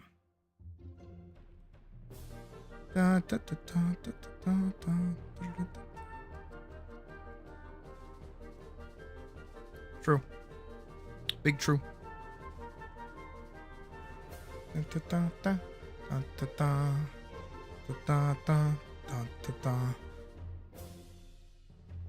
that actually lines up. I'm gonna assume that also lines up. It looks like it does. Good, good, good.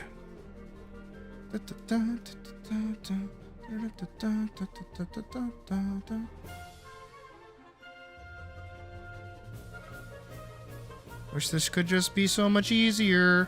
But no, I have to make my life difficult by having ideas.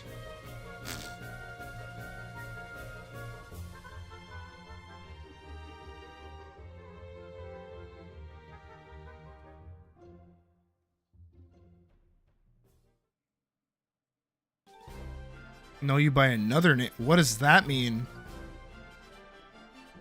That's fucking ominous, cool dog. The fuck? Cool cat. No! That was loud. That was like that echoed. No cool cats allowed.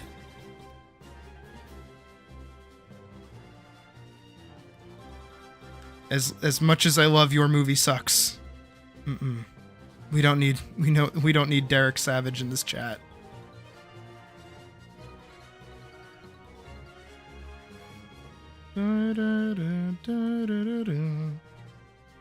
Should you use your YouTuber name after you get an avatar, which is Cool Fox or Hot Fox? Soon be Wick.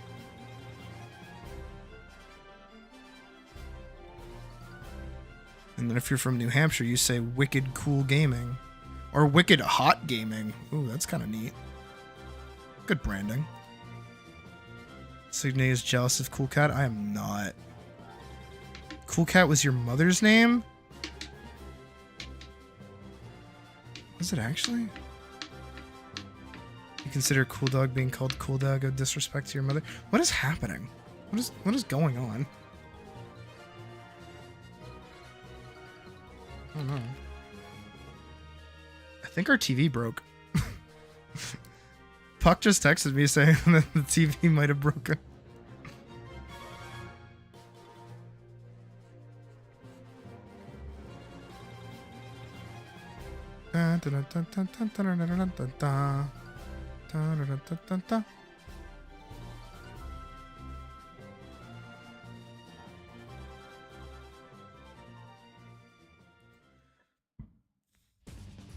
You guys just get up to the wildest of antics, don't you?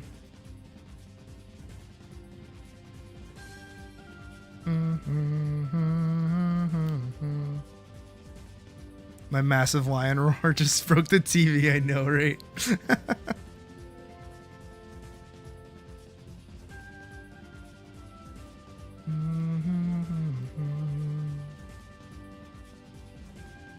Insert your mom joke. Guys, come on.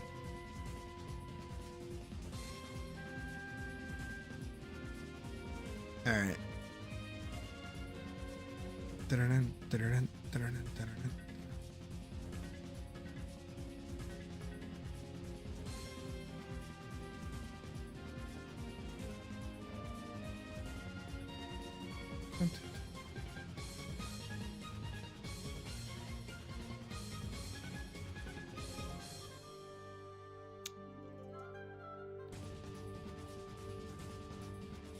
Because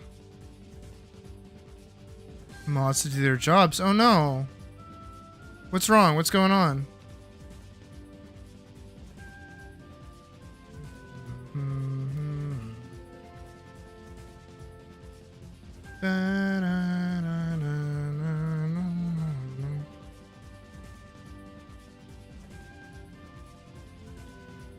Okay, if I hide everything, I just need black. Her swords. Release.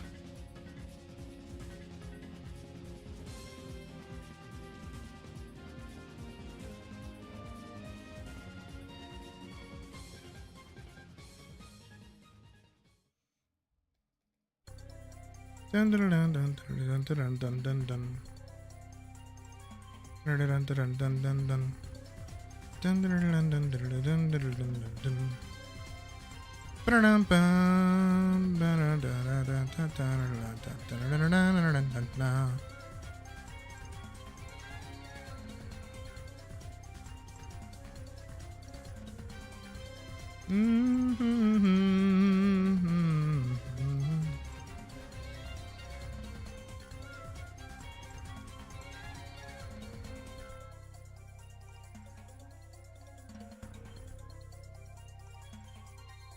Oh.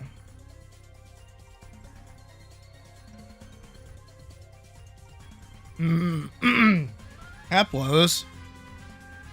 I'm happy to have mods that actually do their jobs. Pocket being one of them.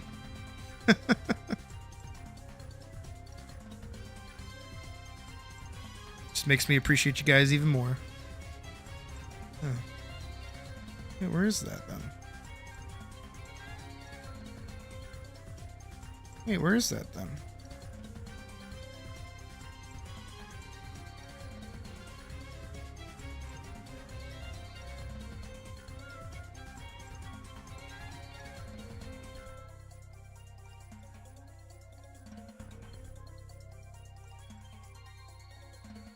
No, Brobot, you cannot be a mod.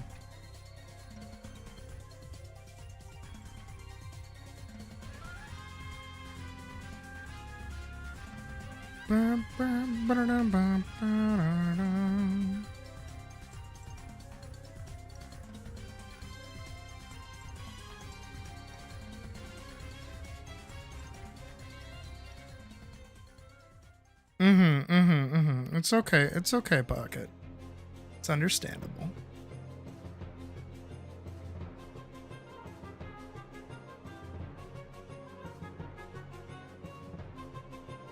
So I have to add the gray background.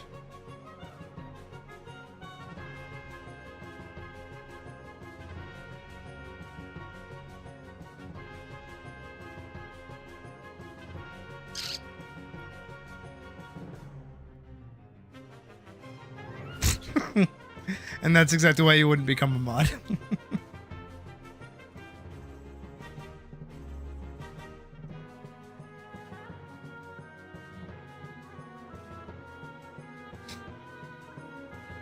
Also, I have hidden secret rules behind why some are mods and some aren't.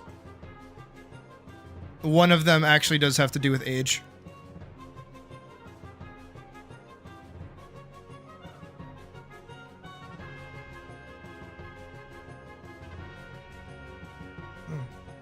Is this still connected to... Oh. I'm stupid. I'm not stupid. No, I'm not stupid. Where is that then?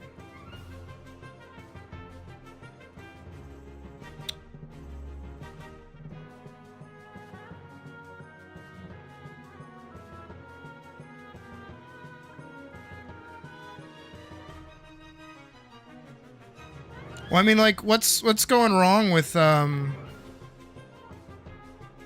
like, what are you having to actually, like, mod right now?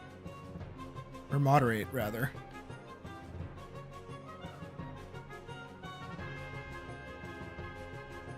Actually, I should probably make the bottoms white. Actually, looks kind of cool. I did the whole hilt white. Dun, dun, dun, dun. Actually, looks really cool. And that actually remains stylistically consistent. Hold on.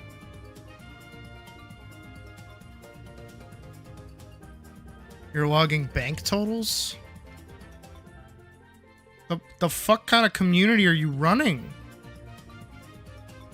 That you need a bank?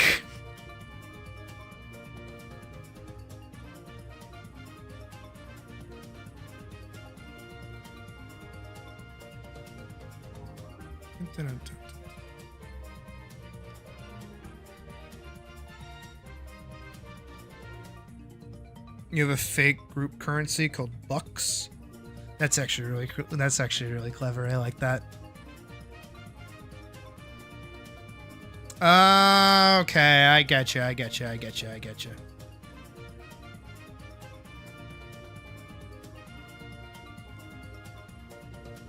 which one's that connected to?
What I am thankful for, though.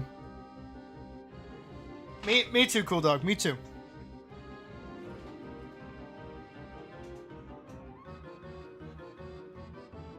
What I am thankful for, though, is that after these 2 frames, right? Well, these 2 like animations, it stops being this like intense.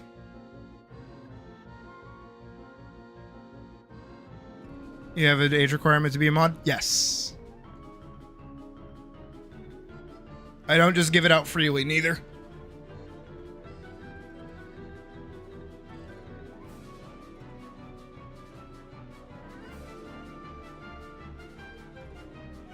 I'm also not telling you the age requirement.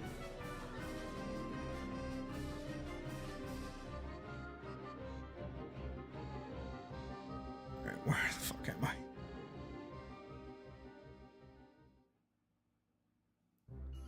Everything's all over the place.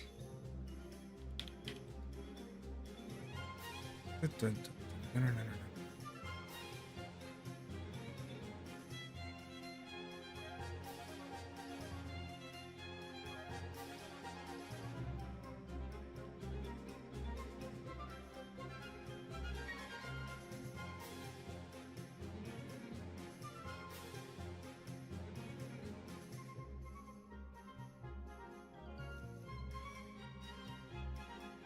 Don't worry, Jackley. You're not gonna be a mod.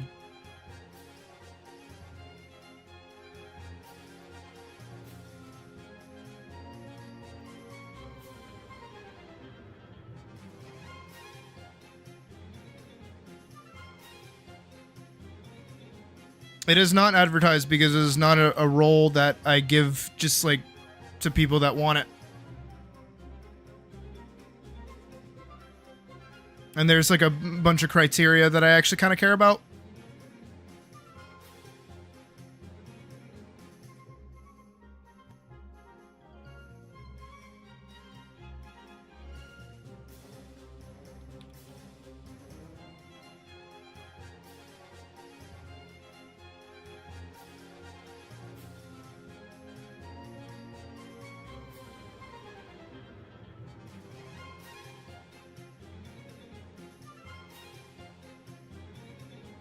Cool Dog gets it.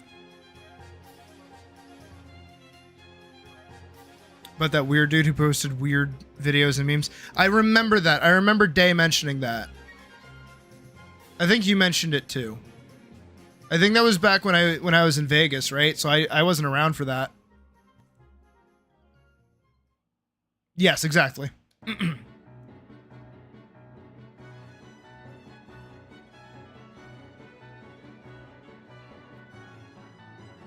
Oh, shit. Where's that? I guess that's down here, huh?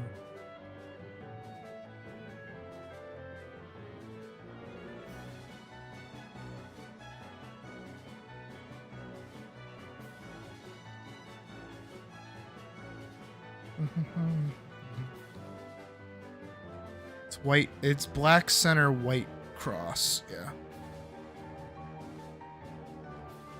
I believe you guys. Hey, Pocket, I would not have made you and Day mods if I didn't trust your decision making. You guys can pretty much operate without me entirely. And I trust every decision you guys would make.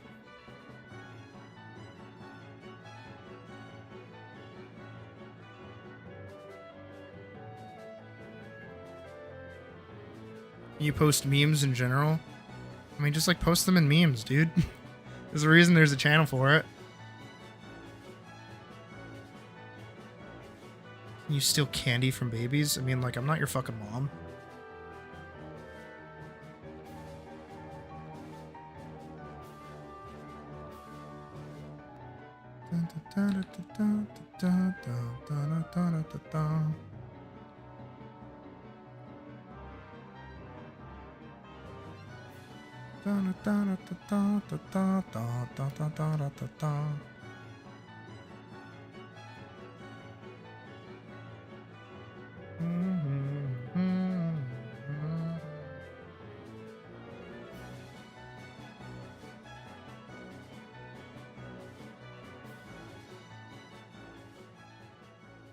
gotta go up the list until we figure out which one it is.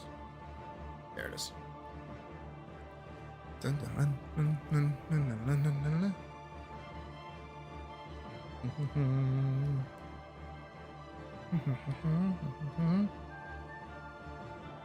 All right. This part should be the easy bit.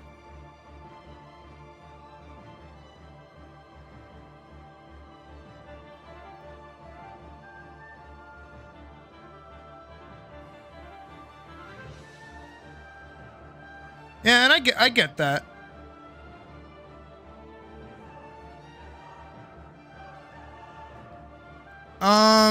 I don't know when I'm gonna get it, Gonzalo. I hope soon. I should probably check again, honestly.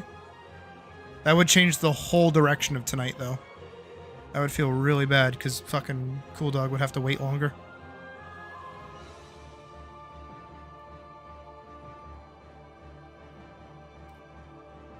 Gonzalo, did you get your code?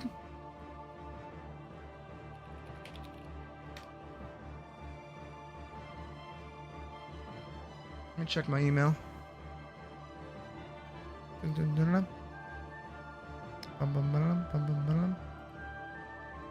No, I don't see it.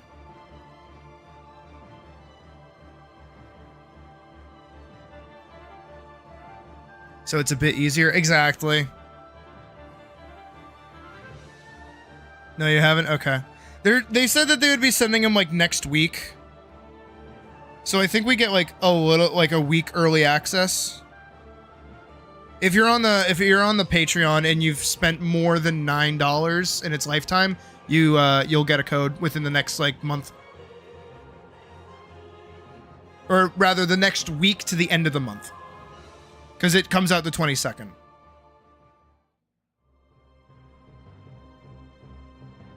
Where am I? There I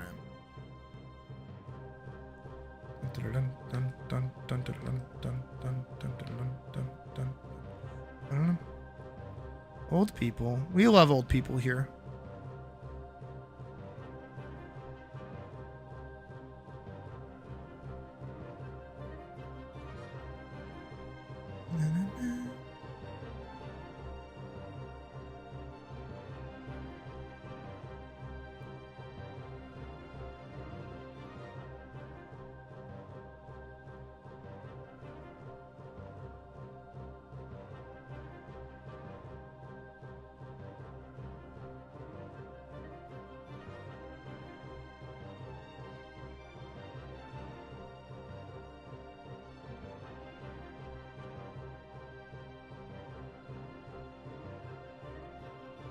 Oh, but the kids menu usually has better shit on it anyways.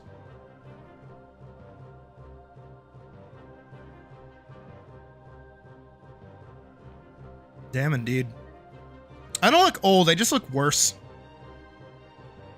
I do think, as of late, though, whenever I look in the mirror, I'm like, you know, I kind of got that shit on for real, for real.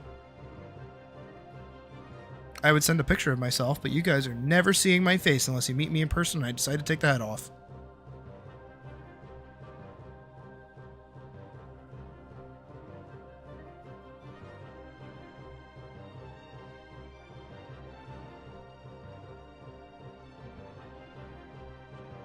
Oh, are you doing something fun, Pocket?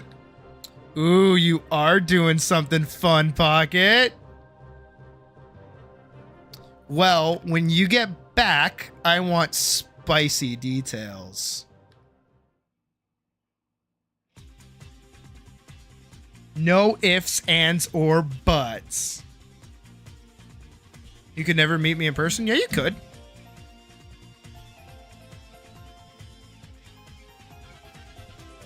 Gonzalo, where are you from again?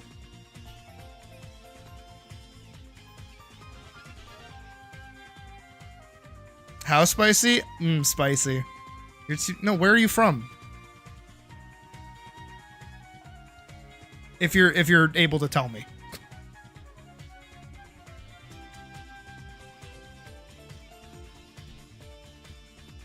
In the longest country in the world? That doesn't help me. I'm stupid. Chile? Where the fuck is Chile? Hold on. Chile! Reminds me of fucking Pele. Hold on. Chile. Where is that? Oh, shit. Oh, right by Brazil. Where is that? Oh, shit. Is that fucking South America? Oh. Well.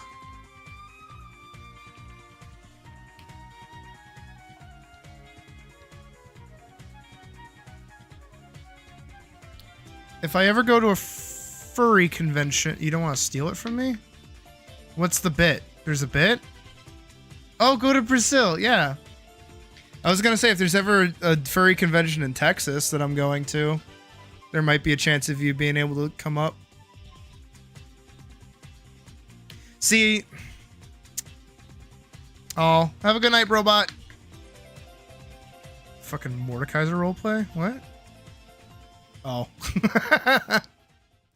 It took me a second. I'm like, what the fuck are you talking about? Ew.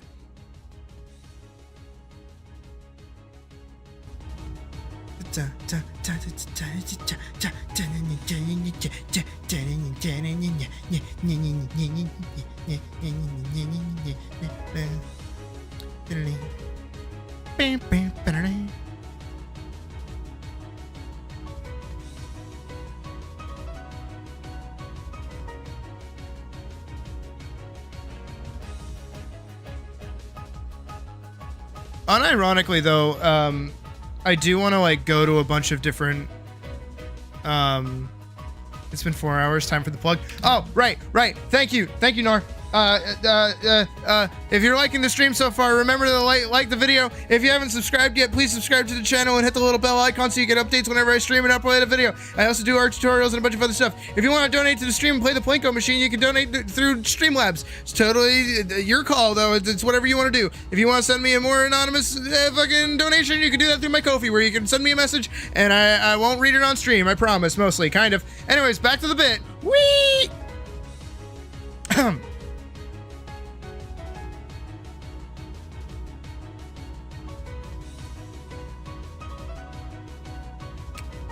Sorry, what happened? I blacked out for a minute there.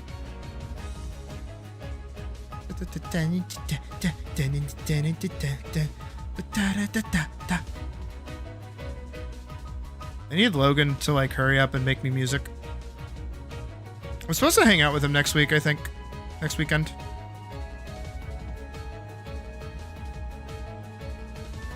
Yeah, there is. Gonzalo, what do you think this is over here?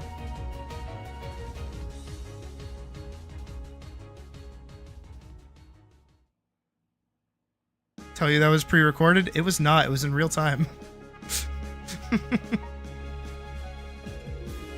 I'm just that good at character acting.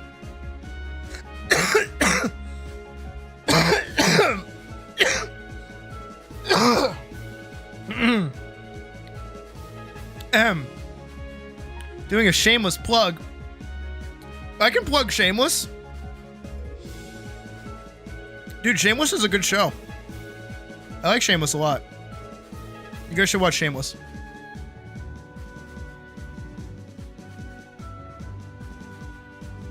Me and Puck have literally been introduced to people by like, oh, this is Sydney and Puck. They really like Shameless.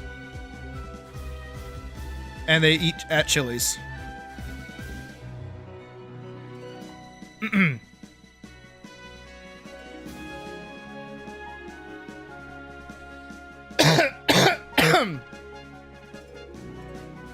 Don't worry, Pocket. If you do end up DMing for me, I'll be playing my silent character that just goes meow, meow, meow, meow. You found an old ass silica drawing that you did or I did? Also, hi, Misty. I want to see it. Send it. Send it. Send it. Send it. Send it. Send it.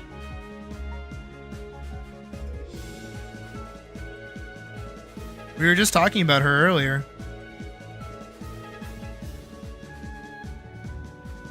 I'm so excited to actually do Silica for this as well. It's going to be really fun. Oh, I did? Oh, even better. Get it in here. Sorry to the PNG studio. Yeah. Well, they might be back. We don't know. I want to see old art that I did. Did I give it to you? Is that how you have it? Or did you just like find it on your phone?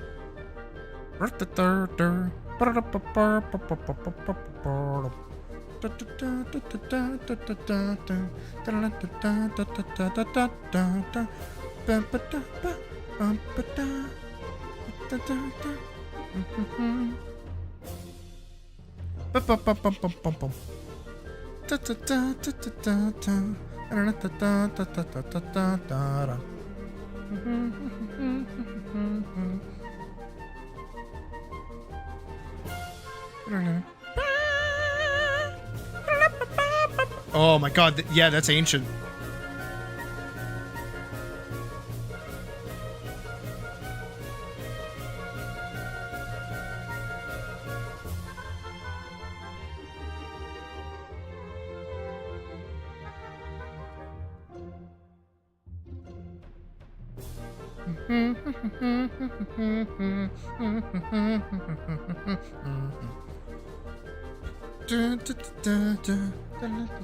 Oh.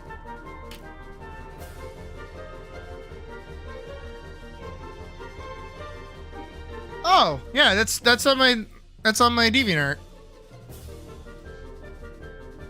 Where'd it go? Well, is it opening in the wrong breath? Where is it? There it is. Yeah. Remember, kids, you got nowhere to go but up.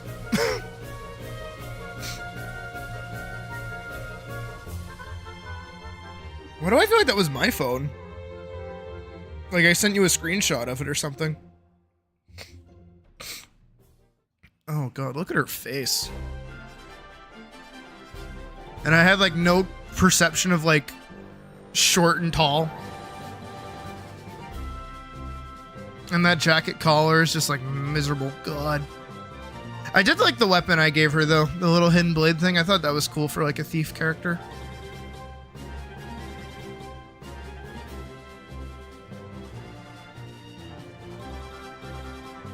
Well, Gonzalo, it is from 2017. Which technically is almost 10 years ago.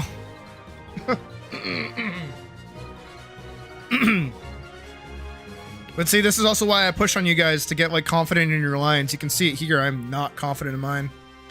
You found 2015 Elise? Oh my god, send it. Now let me see that shit.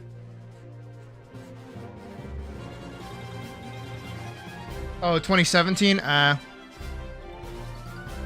know I have 2015 Elise somewhere, but she's in a sketchbook. I have to like dig through them.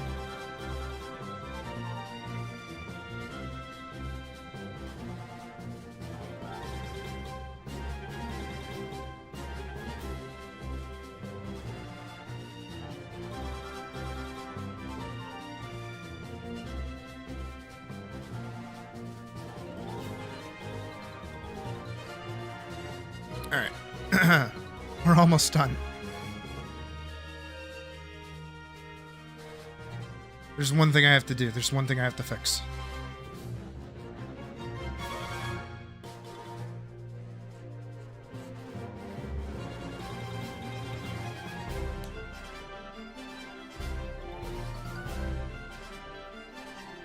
Guys, I think we're done. Guys, I think we're done. Oh my god, guys, I think we're done!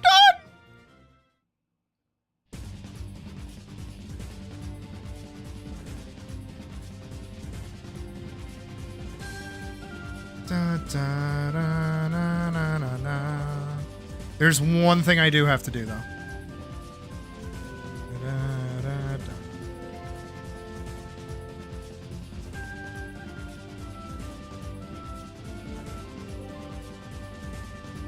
I have to do that. That. Just gotta make sure all the dots are done. Okay. Now we have to save them and export them. Where is she? There she is.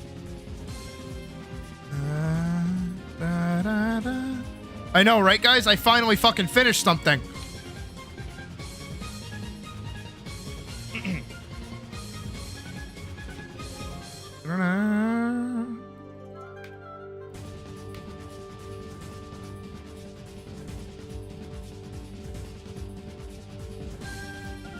Da, da, da, da, na, na, na.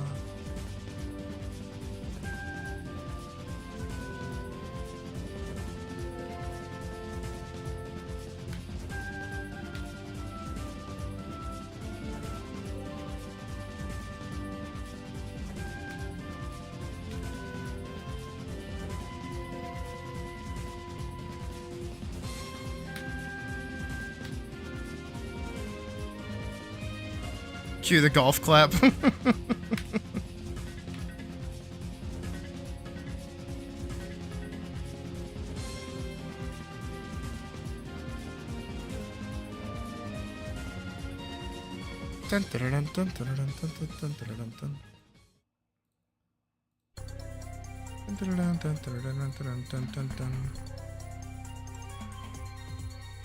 Okay, what I have to do first and foremost. The hair got clipped? Where?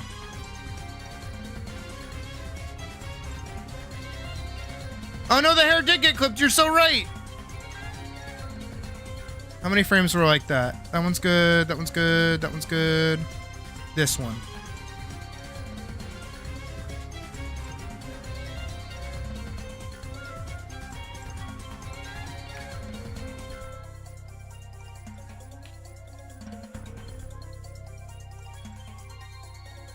Alright, I need one of the standy ones, like this one. Na na na na na na na na na na na na. Dun, dun, dun, dun, dun, dun, dun, dun, dun, dun.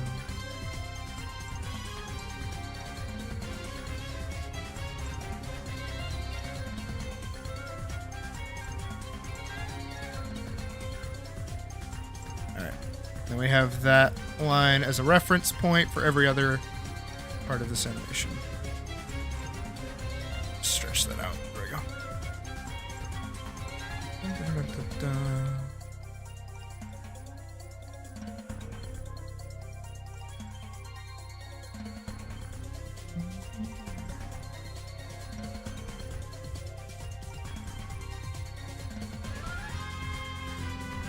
True, it does.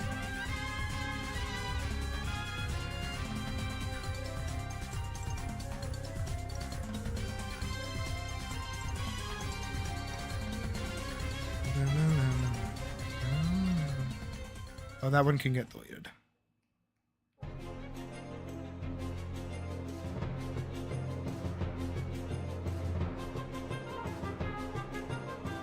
Show us Pocket's old art. Do it.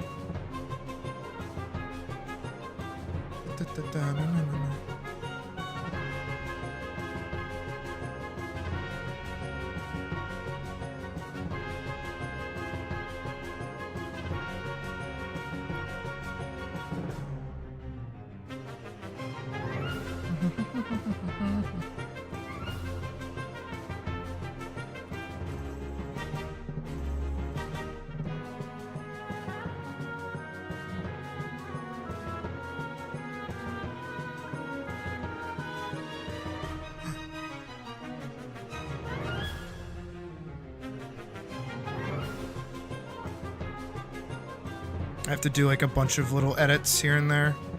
I'm noticing.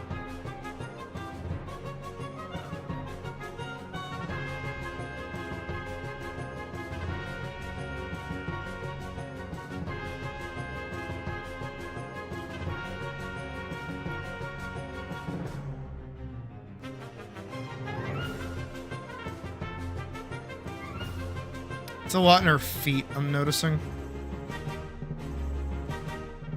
That's okay, honestly. Alright. Oh my god, we have all the frames. Holy shit, we can do this! It's doable!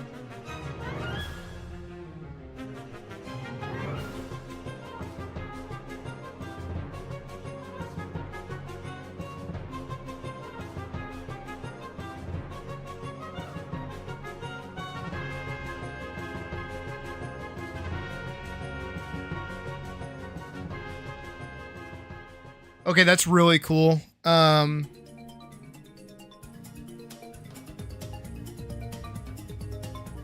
That's actually really cool. So Atlas just added a new feature where you can mirror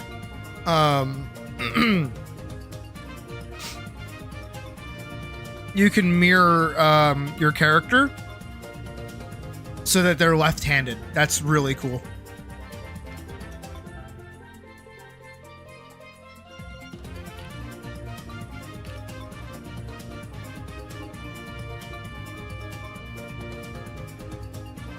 I will look that up in a minute, Pock. Let's see if the shit works first. Then we can goof off.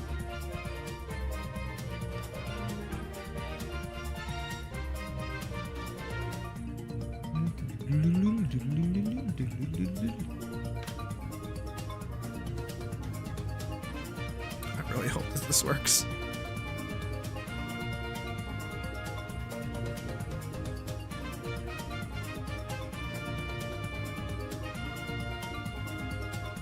I'm really hoping that this is like passable at best.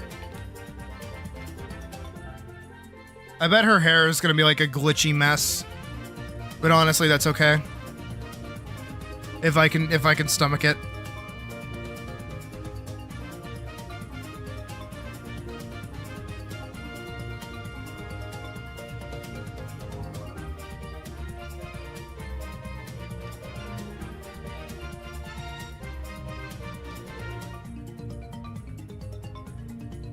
All right, there's a full 8-cycle, 8-frame run. See if it fucking works.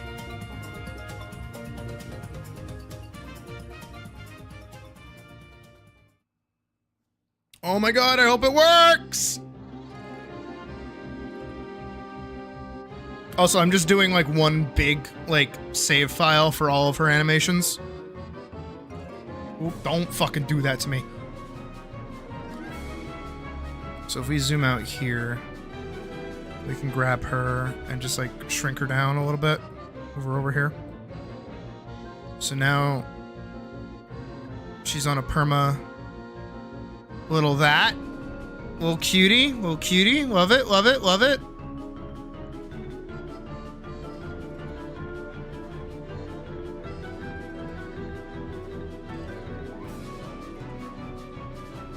Oh shit.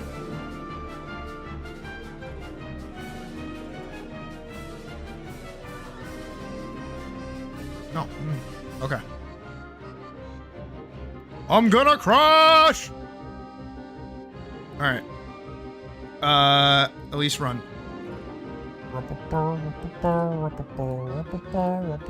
What's good too is that I can just like drag and drop her frames over top of these ones.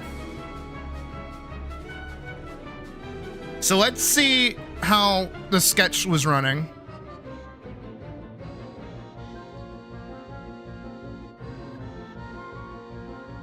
Okay, that's how the sketch was running.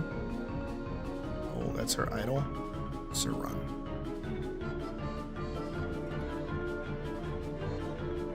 I feel like I did a pretty good job of lining up everything. Yep.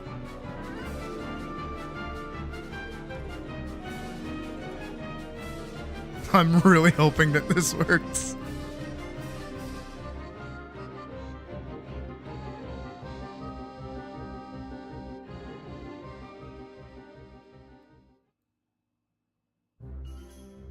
Again, I think the only thing that might be an issue is her hair. Oh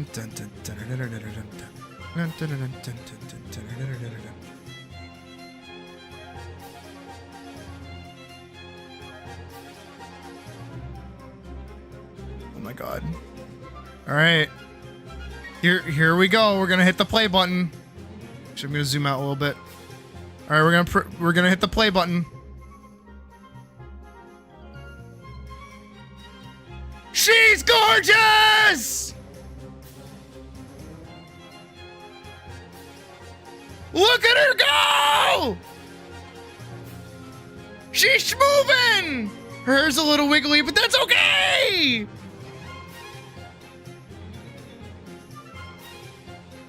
Yeah!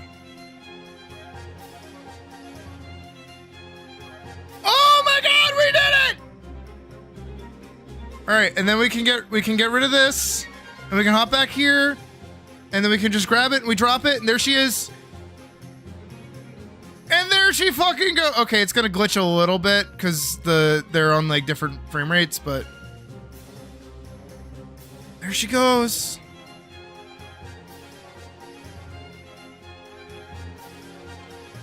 Yeah.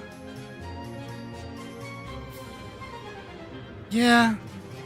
There she goes. If we just like extend it out to like 3 seconds. Yes. Oh my god. Oh my god, we're free.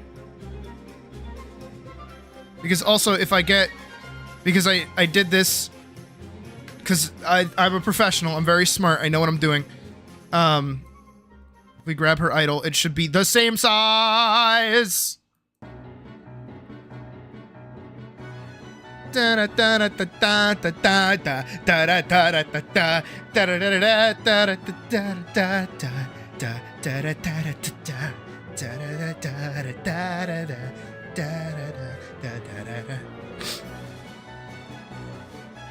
All right. So now, oh, thank God. So now what we have to do is a 4-frame sprint. It's literally like kick off, move, like psh, psh, psh, psh, psh.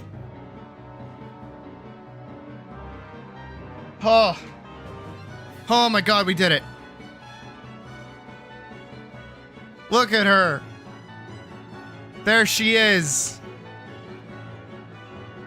You just posted in the Discord asking for some help? Sure.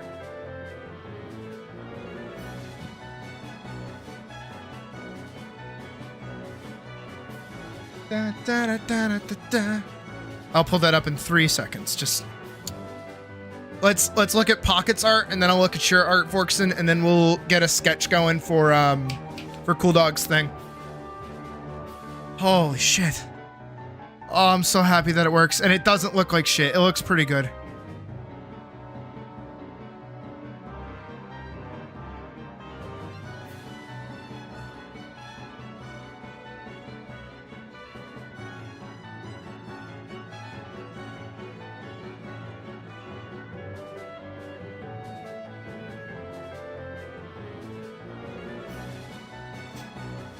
Oh my god, I just need...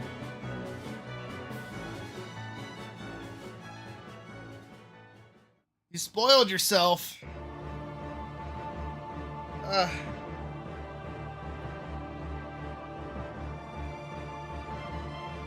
she's running to the beat! Dun dun dun da da dun dun dun da da dun dun dun da da dun dun dun da da da na na na na na na.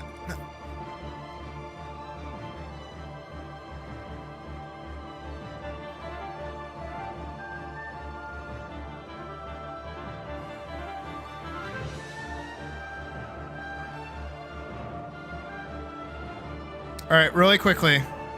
There's one test that we have to do.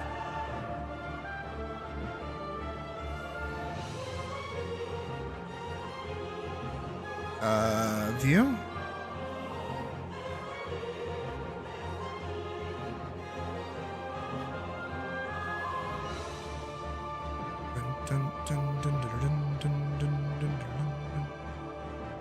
Oh, but because they're images, they're not gonna sync up the same. 1, 2. Here. Actually, is that...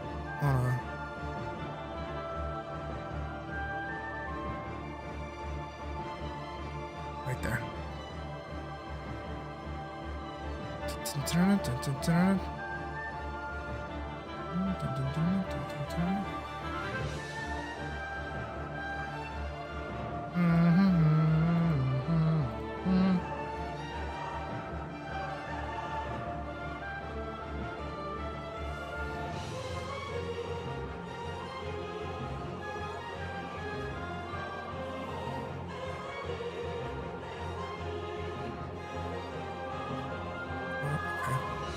Scoot her back just a little bit.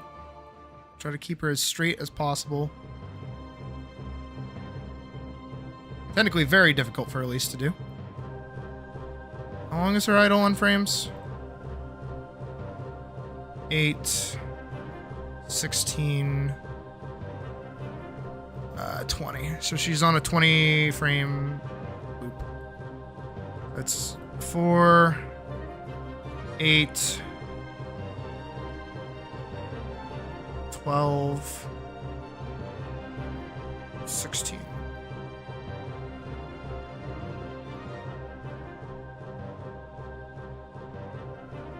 Okay, that wasn't bad. I feel like I need to start her head back here.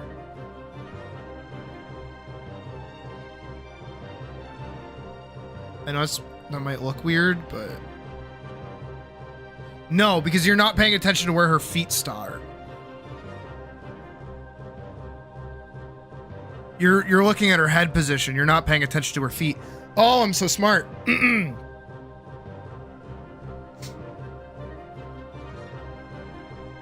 Same thing here. So technically, I want her here. Go. Yes. Okay.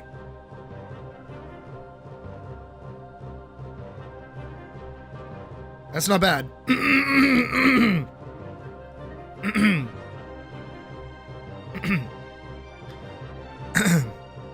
I mean, you know what the best part is, though? Is because I've done these, we can go back into them and export them as a PNG, as a sprite sheet.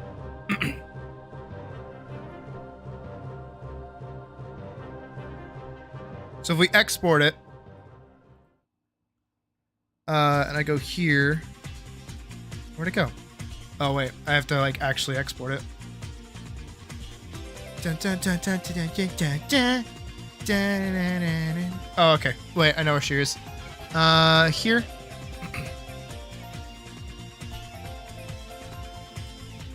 Which one's this one? Not that one. Is this? That's her idol. Where'd it go? No. Export PNG sequence. No, export sprite sheet. It pulls up this, browse. Oh, it is that. So now, she's actually spaced and can be used in an actual animation.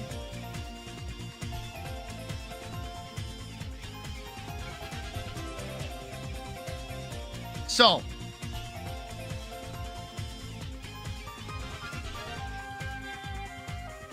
new stream starting soon, loading screen. I actually do have an idea that I want to do, but it's me, it's not Elise.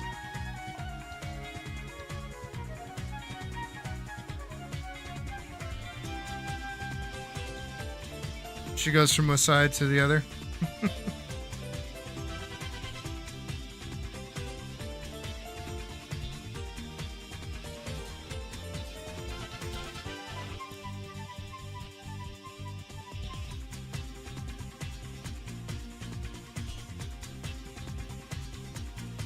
God, I'm so happy.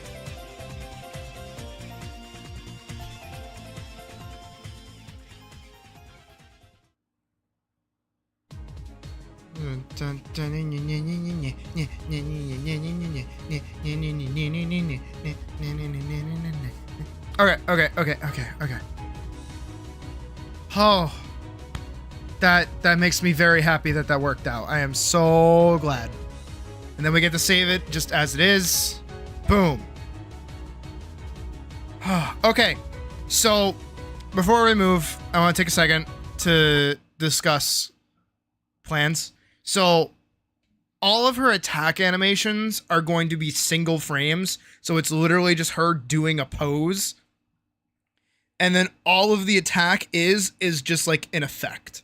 So the sprite sheet is just going to be the effect like resolving over her pose. Which is awesome. Huh. That's pretty great. Holy shit. Okay. Give me like 2 seconds. I'm gonna go to the bathroom. We'll look at Pocket's old art, and then we'll take a look at Vorkson's request for critique in a moment. All right, give me 2 seconds. I'll be right back. Oh.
Attacking Kyle. Look at my pants.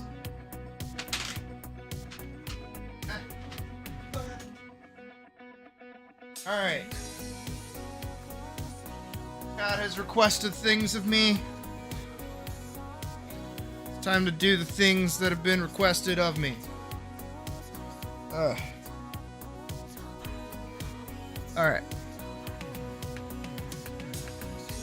So, DeviantArt. Oh, not Kiwi-chan. Go to me. Am I logged in? I am. Who are we searching for?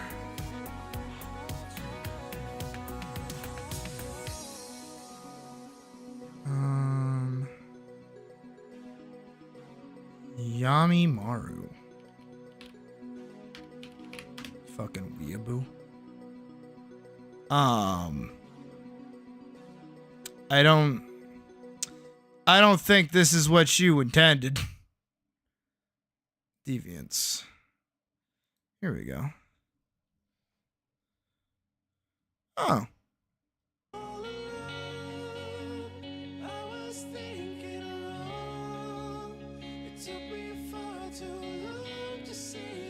Is this it?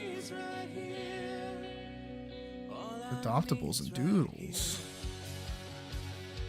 I don't know if I can. Ooh. Anime girl! Ajax.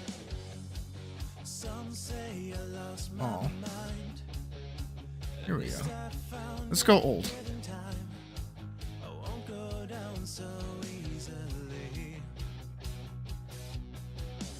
Oh. It's your character Ajax. Ajax again. Oh, some fucking...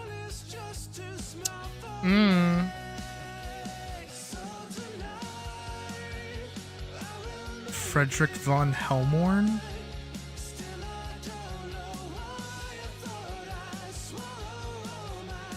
You learn that you can draw in... When was this? 2011. Damn.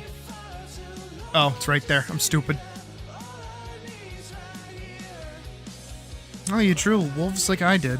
Like I still do, technically. I'm not very good with animals. Oh. Spirit Domino. Something tells me this was very heavily referenced. Crappy background is crappy. God, you type like I used to. Ooh. And you say you weren't a furry. You were a furry since the beginning.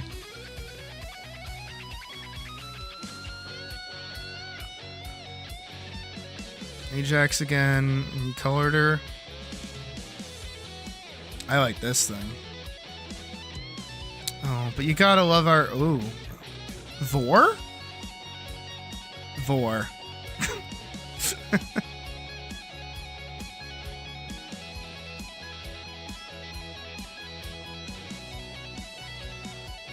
I will say, you've been, if anything, consistent. Oh, and you used to stream, too.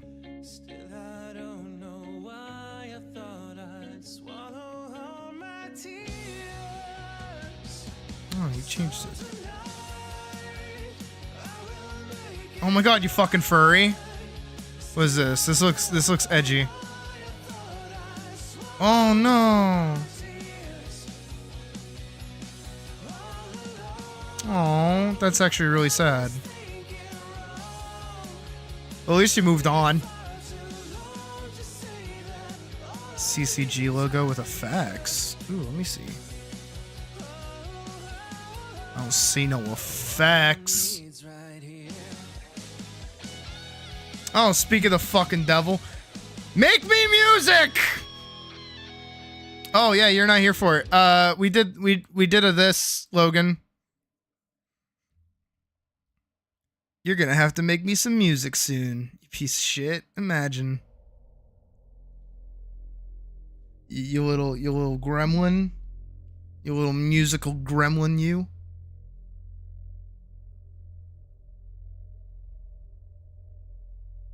That's when you stopped being a furry? I don't think you really stopped being a furry.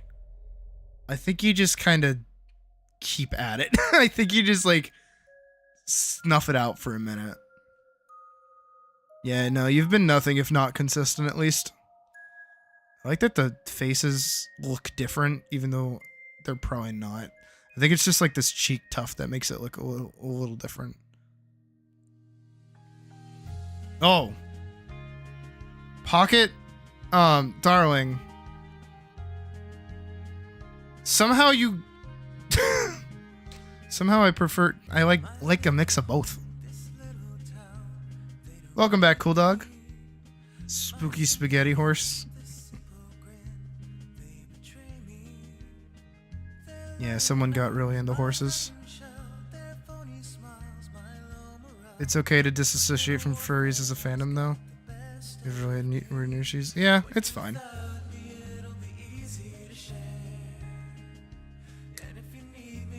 Should redraw that now. You should. I think that'd be interesting. Oh, what is this? remember this. Once a furry, you're always a furry. Exactly, Misty. You're a furry before you even realize you're a furry. If you like, what is it? If you like Lion King a little too much, you're a fucking furry. Oh, I like these. The hounds? I think those are really cool. Naked woman with scars. Oh, and we're all the way back at the top. Alright. Nah, Pocket. You're anything if not consistent, which is good. You clearly found the thing that you like drawing. And I think this is like the first that leans more into what you do now. You like Zootopia? Are you a furry? Yes. If you're here watching my content, you're a furry. I don't give a shit what you say.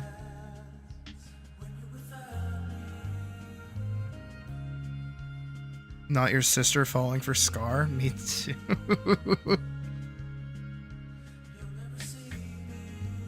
Alright. You know what? Just to be fair, let's go to my old stuff. You're definitely not a furry. Shut the fuck up. Drawing furry art without realizing what you are? Nope. Not at all? Okay. You know what? Alright. Let's go really old. My buddy paid money for this. My buddy Nobody literally paid money for this. So bad. Claims not to be a furry. Yeah, exactly. Exactly. Dude, he likes watching my stuff. Of course he's a fucking furry. Oh, I did this one for my mom. She wanted a profile picture for Facebook. And she wanted like a creepy nurse. So I just like drew over one of the Silent Hill nurses, but made it look like her. As shitty as I could. She had one of those like Karen haircuts for a while. Because it was all the rage. And I even did 40k fan art. This was another commission for a friend. Yeah. Fucking Charizard. Look at that fire, dude. My god. It was perfect. You all start from somewhere. The place where I could be alone, but not truly lost. You know, yeah, I did. No, I did. Back in the day, I did. Oh, hey. Misty, you know who this was for. You know who this was for. With the combat boots. Oh, what a fucking piece of shit. Hell yeah, Pocket. Hell yeah. Oh, God, look at how fucking... I always go back to this one, because this one I remember being really proud of. But look how dog shit this fucking sword is. Meanwhile, now she's doing this. Remember, kids. Nowhere to go but up.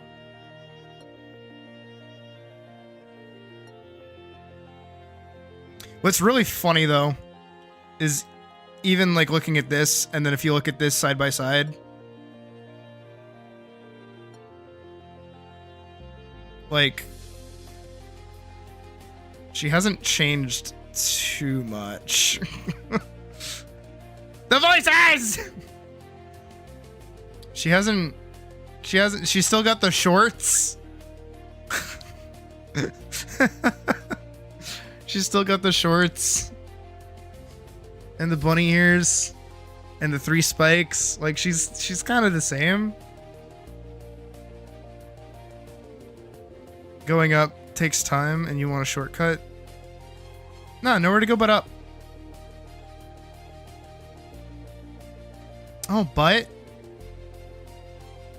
Okay, if anything, this is more accurate to how she's supposed to look now. I mean, right? I mean, she's got the jacket. She's got the like sporty thing here. She's got something around her neck. It's a scarf, sure, but she's got the little choker now. She's got the 3 spikes, but this one faces that way. She's got robot bunny ears, but she's got normal bunny ears here. Oh, and she's even got like white on her boots. Imagine. And she's got the stockings and the shorts. Ah, how little things change over time, eh? She didn't have boobas yet. Yeah, I don't know what my aversion to drawing tits was. This one kind of has tits. Kinda. I was more concerned with getting her abs right. Oh, hey, that's a deal. Get up and stretch and get some water and stretch your wrist. Yes, that too. Take care of yourself. God. Fucking Adela.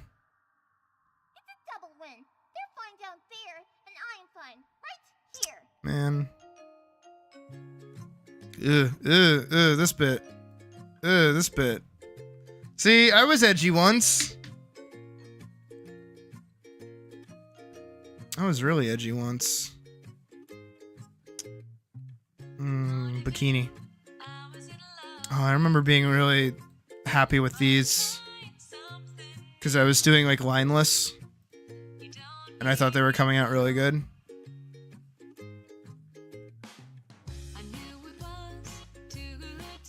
Oh wait, I saw...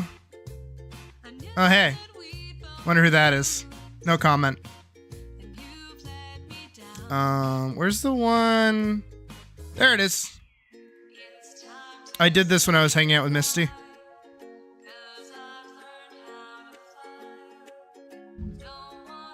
I borrowed their Copics because I wanted to see if I worked it.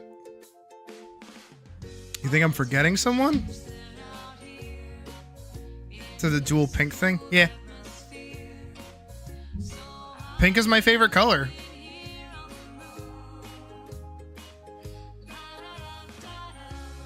Oh, and the comic that I did. I remember that one, really liking it.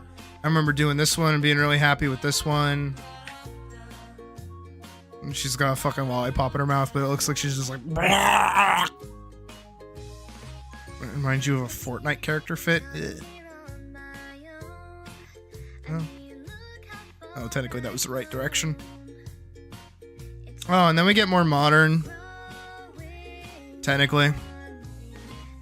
And then we see shit like, that. It's Nodig. Rauta when she was like a dragon. Rauta when she was first designed. Rauta looked a lot like Elise to start. And then she changed into this. And then I got really into Final Fantasy. And I made an Aura for the first time, so I made her a dragon. And I gave her the scales and everything. And then I made her arms like really thick, because there was an artist that I liked that did like really thick, goopy arms. And I thought they looked really good, but I didn't know how to do them properly yet.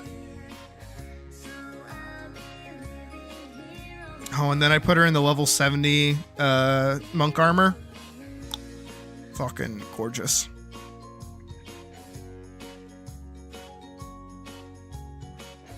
But it was a bitch to draw. As most things were. And then she stayed kind of consistent. This is for Dust Bunny. Which is another comic I was going to work on when I was really into, I was into Absolver, and I was really into, what's the, Kenshi. That's it. Gunblade, Resin, Parzival, Rauta. I'm really proud of this one. I thought this one came out really good. I did this one in my sketchbook.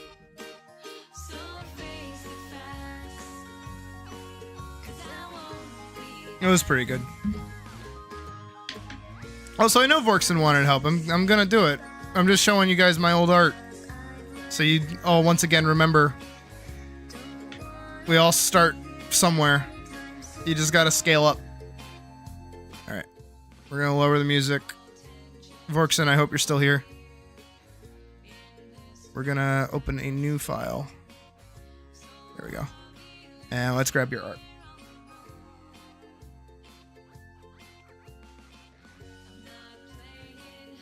Alright.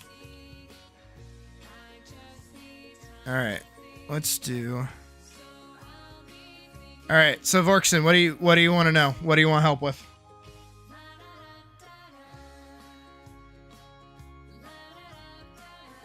What is it that you're interested in learning? Ooh, what is going on down here?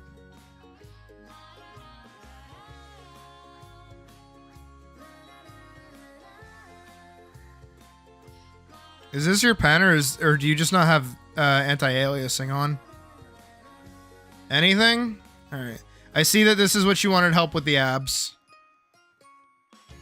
All right. Let's break this down. The head is bothering you the most? Okay. Well, off the rip, shoulders are there, your hips are presumably there, and this is your spine. Your rib cage is going around like this. You even got the side of the arm. This shoulder is a little too thin. You want it more here. Same thing over here is that the shoulder is once again very thin. So you'd want that here. I'm trying to like mimic your... I'm not going to fault you for hands or even hand placement. That's kind of janky.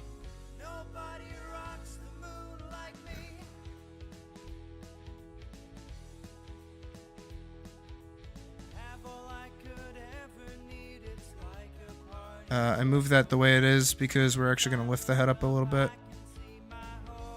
and make it bigger.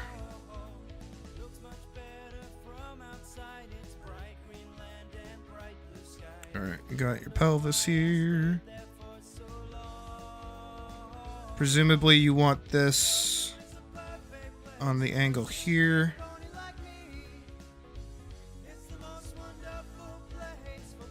So you kind of like have your hands disappear into the arm.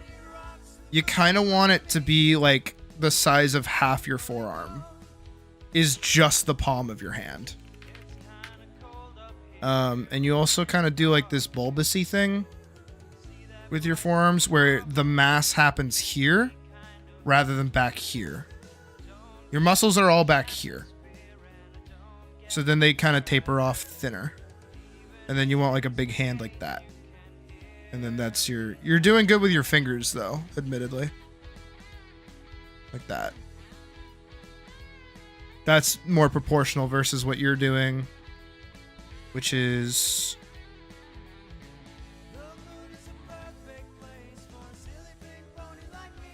Wait. You have 5 fingers.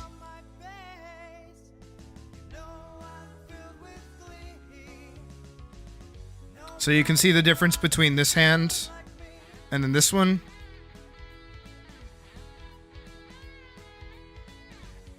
So remember when you go over it, that's the right one. You want your little trapezoid in the back and then it tapers down to the wrist. What you're doing is you're doing like the trapezoid and then another trapezoid and then your hand. You want it to look like this. And then this also back here is like where the pivot point is in general. Like that. Hide all that. Hop back to here. I think your legs are okay. I think the only thing that I'm noticing with those, because roughly about here is where your pelvis would be. You go about that far.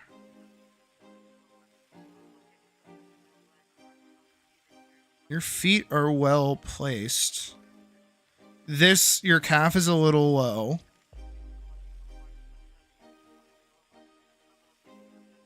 But I think the problem that I'm also noticing and why it looks off, at least with the head up here, is that it's not super consistent. The legs are actually longer than the top of the body. Especially if you don't do the adjustment that I did where it's like here. Because the neck is so like pushed in. So I rose the head up a little bit more. I gave him a bit more of a neck. We can give him the little Anubis ears. Like that. I think that's good. So I adjusted the calf up a little bit more. I made everything a little nicer. I think you did a good job with your pectoral muscles. I think those are good, but those kind of connect into the shoulder. And then you got your traps that lead into the neck. And then up here, we've got like a big, thick, necky boy. You should be placing... I talked to Cool Dog about this. I forget when I told him about it. But you just do like a box. So if you want this to be like all the way out to here, like a 3/4 turn, you kind of have to like imagine in your mind's eye where the snoot is gonna go, and you do like that, and then you kind of tuck it back in, and then you bring it all together up here like that. Now he doesn't have any hair, which is fine, but the eye is still there. So then you can get your, again, stylistically, I don't know how you want to do your eyes. That's really up to you. And also, I don't know what this snout is supposed to look like naturally.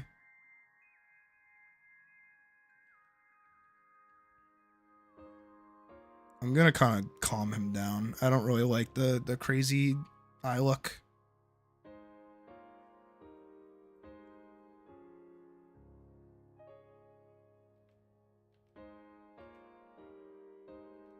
I'm trying to think of like Beerus from Dragon Ball as best as I can. He does not, in fact, have a tail.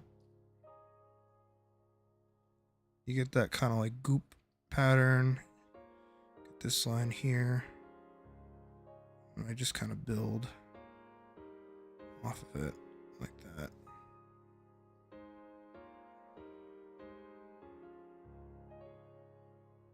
And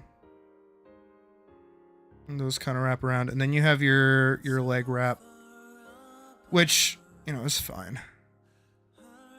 I'll pull that back up. I think this looks good.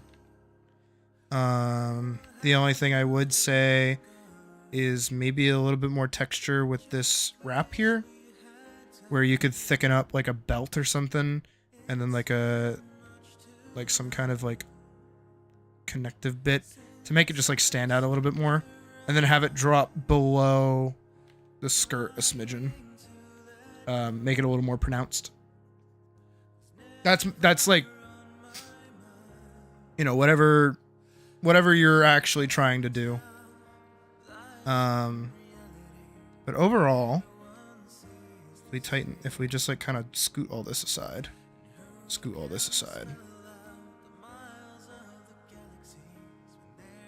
So, again, muzzles that are like long and snooty kind of aren't my strong suit. I'm better at like the more pushed in ones, like rabbits and cats. But this is kind of the general gist that you would want to go for. Your neck is definitely a little further back, and your arms are getting all wiggly. I recommend, once again, you just go over these with your advanced skeletons, and you ask yourself, all right, where is like the shoulder to shoulder line? These should become your dots, and these are where your arms are going to rotate from. This is where your delts kind of stick out from, and then the rest of the arm kind of pops out. And then with your biceps, they look like Popeye tumors, because you're not giving enough strength to your delts. You need this connective bit that goes from pec to the arm, and then you need like a big defined shoulder and maybe even a tricep, like a little extra line there to get this bicep to look really good. And then if you combine that with like doing your forearm down here with a properly sized hand like that, and we hide that, that looks pretty muscular. That looks pretty good. But again, you're just kind of you have like really wigglies. I would like to see what your sketch layer underneath this looks, rather than just how it is finished. I also noticed that in general, you have like really bad anti-aliasing going on that I think is affecting the rest of your line art. And then with certain details such as the necklace and also the wrap and even the skirt, it seems like you're not doing like proper line art, that you're coloring in the line art. Which kind of makes, at least because of how thin the art is around this, like this. A sprite? Okay. So is it supposed to be like pixely? Like pixel art? Okay, got you. Alright. See, I think in regards to pixel art, am I doing a stream where I do commission? Yeah, kinda. I just want to work on Cool Dogs. I feel bad that I've been making them wait for so long. And I want to turn it into content so I can show people how I make PNG tubers. I would have done that for yours as well, Typefool, if you wanted me to. But it so happened that like I got to take that like week off to get ready to leave for Vegas right before. So I kind of used that to get your stuff done like really quick. Even though I bet Cool Dogs would probably take like a night, not even, if I could get the line art done. But for right now, we're just doing like critique stuff that people are asking for, which I don't mind really doing. But yeah, Vorkson, did you even do like an underlying sketch of this? You still need another comp from me? Well, I am fucking open for more, I guess. People want my art. You don't think art does more than one layer? Probably not. If it's meant to be pixely. But I think also a problem with doing pixel art that's like this is that your oh, it does get multiple layers? Okay, then you have no excuse. You better get that fucking underlying sketch going. But I think what might help you in general is to look at actual pixel art. Because I think you're working in too high of a bit count. And it's affecting what you're able to do. I think really limited bit counts like 32 and 64 are probably better. This looks like you're trying to work in like 1080p. Maybe like 720p. Maybe lowering your pixel count will kind of help you a little bit more as well. I don't really know. I don't really do pixel art. I've never really touched pixel art too much. Because it is like a little more freeform than how I like to do my things, because I like breaking them down, as you can see here.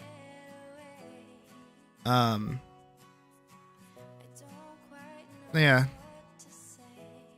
1-bit, 2-bit, 4-bit, 8-bit, 64 bits. 1-bit, 2-bit, red bit, blue bit.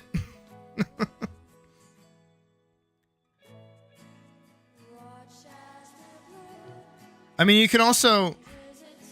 hate to do it.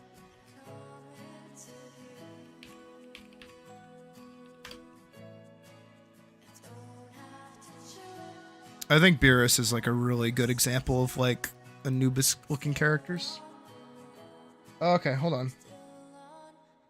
Alright, now this actually gives me a little bit to think about. This is what I like to see. You even did it in red for me. Thank you. Look at you. Okay. So, alright, off the rip. Okay, I can see that you're doing really tiny hands. I have to work in like blue. I have to why are you blue? So you have your line up here, and then you have your hip line here. I love Beerus. already what you're doing is you're bending in your neck. I don't know why you're doing that. Don't do that.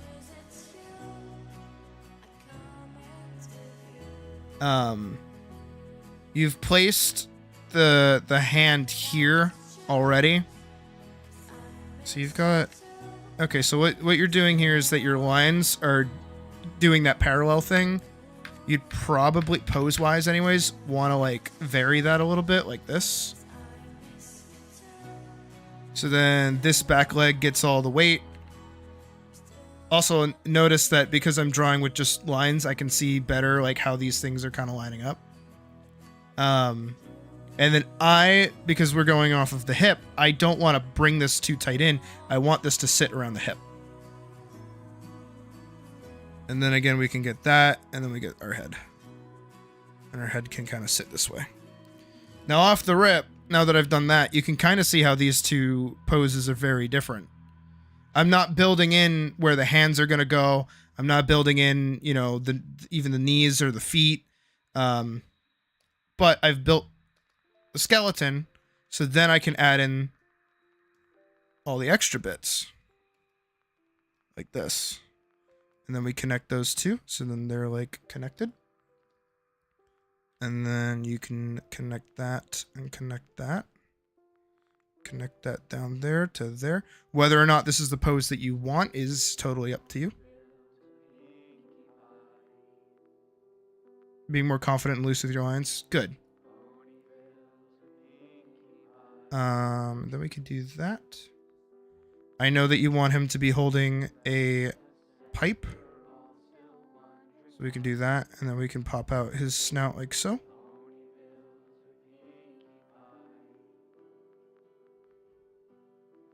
You feel like this happens when you're too... Yes. You do kind of... Like, when you're not confident in, like, making lines, you get, like, too lost in the sauce. You'll notice, maybe, that whenever I do, like, a big thing like this, I'm not really zoomed in. I'm far away. Whenever I do a skeleton or a pose, I'm out here. I want to see the whole thing. Because that's the more important thing for me, is like seeing how the whole thing is posed. Whether it's like, you know, we're doing some cool like, oh, guns akimbo, like jumpy backy thing. I try to keep everything that I can, like in the shot.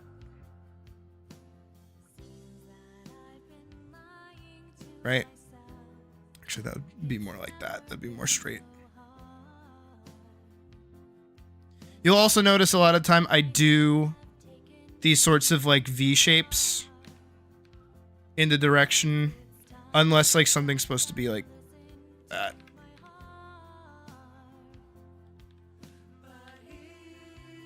But I keep my eyes open and I look at everything. I don't start going in for details until I've mapped everything out like this. After I know where everything's going to go and I see that my sketch layer looks good and I like it, that's when I get closer and that's when I start doing line art. And then you'll also notice whenever I do line art, I do very, you know, segmented lines, admittedly, but I try to connect them and do big swoops. I try to keep everything together.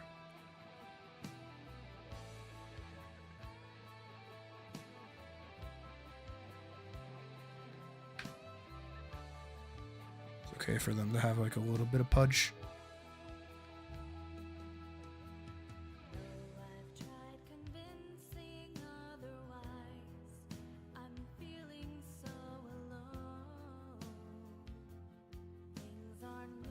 He's got the like sex lines.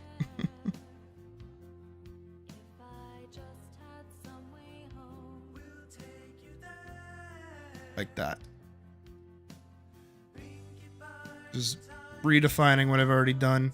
I do these big carvy lines. Right now I'm just kind of going over this very loosely. So they're not super defined, but you can already see the difference in line quality. Again, just big straight arcs. I don't like doing curves like this a whole lot. Adding that to your list of Sydney quotes. What did I say? Yeah, I can go back in and do the arm and a little bit of the neck. Sexy lines. Oh yeah. What's true? Let's check out the breeding shack. And like my skin, it's mostly not mine. I should start a section of the Discord that goes into that, where it's just like shit that I say during stream that I don't realize I've said. I think let's check out the breeding shack was one of the funnier moments, admittedly. What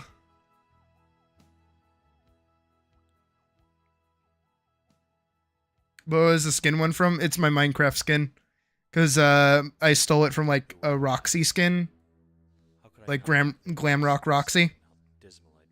So when I was showing it off, I was like, do you like my skin? It's mostly not mine. Because I didn't make... I just like added in my face. Everything else was from another skin.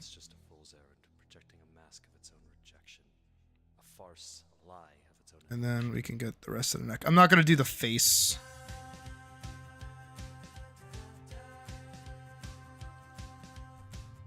Oh yeah. Let's give him some nips.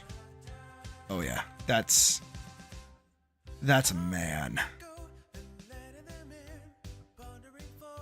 Oh yeah. That's a dude. Total dude. Buffalo Bill.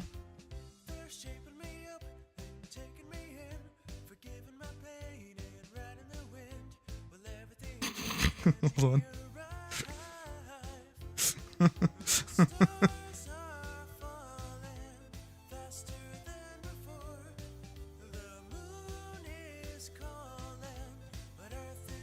Don't rotate the cow.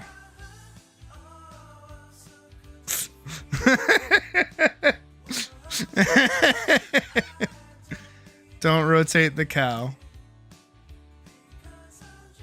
How should I do his hand? I should do it like a plate. Like he's doing it that. Oh, like...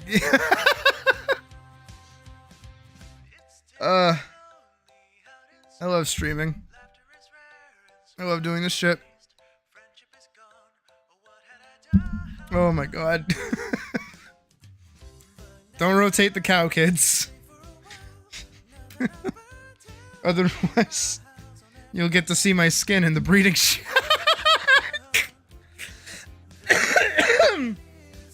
This will be the mascot for this. Yeah, I know. Thanks, Workson. Good shit, man. Oh, that's really funny. But yeah, I think Beerus is a good example for like an Anubis type character. I love Beerus. I think Beerus is one of my favorite Dragon Ball characters. He's oh. Hero's cat. Fucking goofball. Alright. Cool dog time. And also the thing that Nora was asking about for face tutorials, because that's technically the first thing I'll have to do. I want to find music.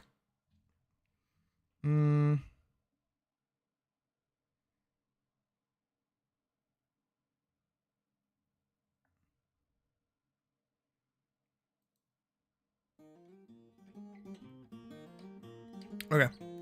So I have to do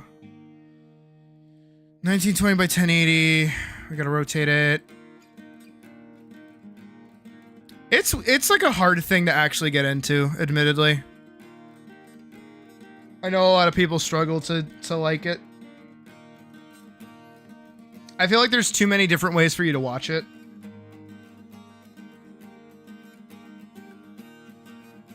Alright. Let's grab all of the reference images I'm supposed to use for this shit. Copy image. So we've got this dude.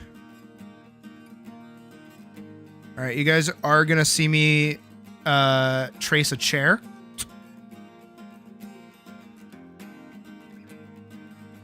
And then I like that one more.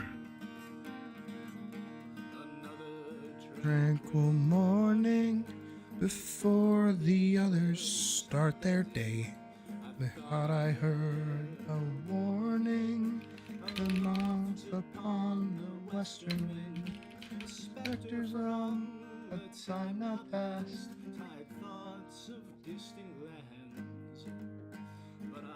Ooh, oh, I like that though. Ooh, but I like that. Ooh, but I like that. Wait, that's really smart. Okay.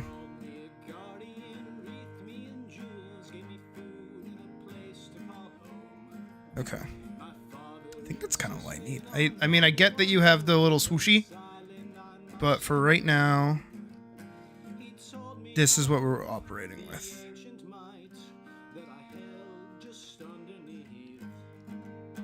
So let's get your chair spiked up to about yay big. And then I'm just gonna like place you in the chair. So your head would be about here. Your body would be like there. Pelvis would be about here. And then you don't technically have legs, so you instead are gonna have like candle wicky goop. Which is going to look not safe for work, admittedly.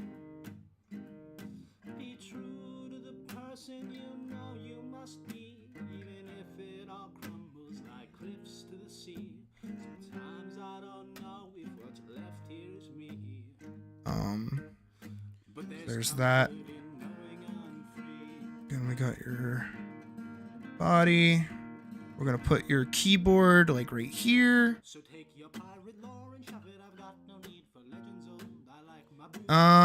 Cool Dog, do you have any specific color keyboard you would like to have?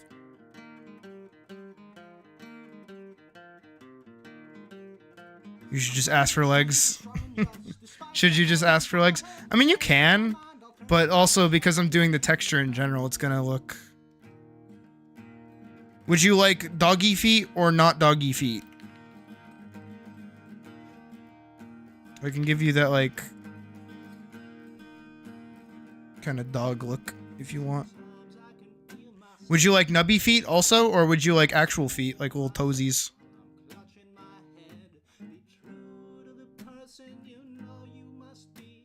It's up to you. If you want goop, you can have goop. If you would rather have legs, you can have legs. Honestly, 90% of the time, no one's gonna see more than this. If you're using this for streaming, no one's gonna see more than this. Because you're probably just gonna put yourself in the corner. Because you don't want this to take up too much space. Alright, now we can do that. Let's get your hands into like a nice comfortable position over a mouse. And then we'll give you the keyboard over here. Once again, nice and comfy. Is that right? Yeah, left hand on keyboard. Orange keyboard. And you'll keep the goop? Alright, keeping the goop. Honestly, I agree with your earlier assessment of it. I think it's more unique, and I don't think as many people... Plus, again, if the like, you know, you establish what you actually are, I think it'll look fine. To have the goop extend lower towards the ground wheels? Yes.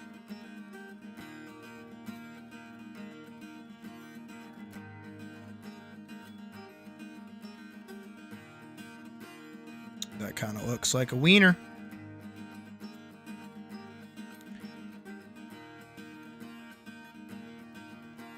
Still kind of looks like a wiener.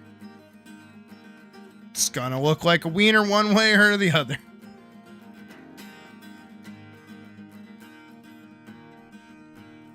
Honestly, I think if I did that instead, it might look better. Still kind of looks like a wiener. Trying to help you as best as I can, buddy.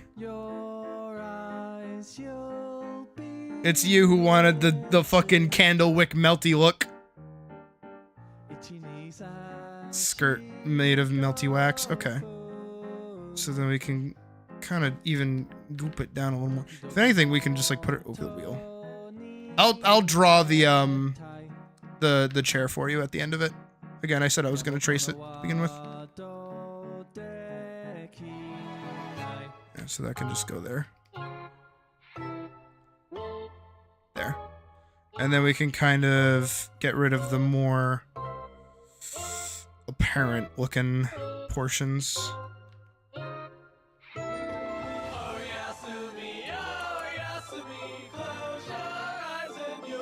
There. How's that look?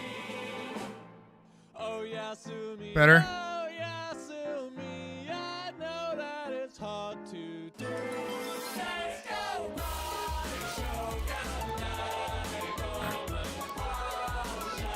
So, to do like any kind of muzzle, it's just a square in front of the face. And then you just kind of like 3D. Everything goes in the direction of the crosshair. And get the nose. Get the mouth. Now, of course, you may notice when I draw, I skip over that part. And I just kind of do this little beak.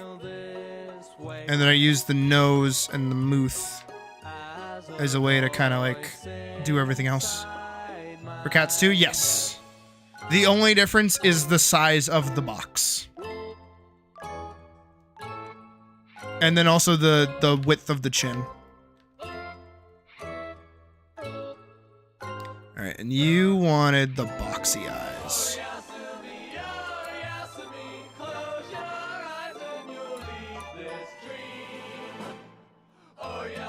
See, Logan gets it.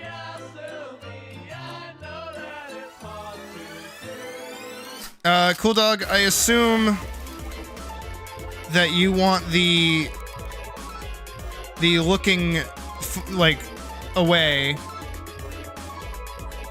and then the, if I can get it.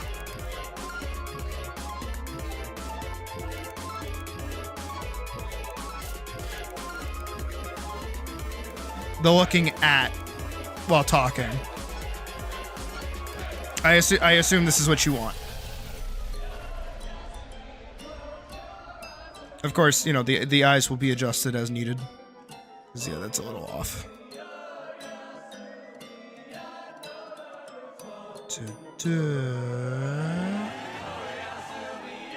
Like that. That's better. I assume that this is the flip-flop that you want? With a blink? Yeah, okay. Easy. And then you wanted like 2 little spikes and then the little wick coming out like that. I think this looks cute. And then if we just put the little flame there, it's gonna be static because again, we can't have animation. And then we're gonna give you your ears. And I will make sure, I'm trying to think of the best way to place that. Might honestly just be better to place it back here. And then, okay, you've got big floofy ears like so. Honestly, I'll just make those like rounder. And then you have like cheek fluff, which I like. I always like cheek fluff.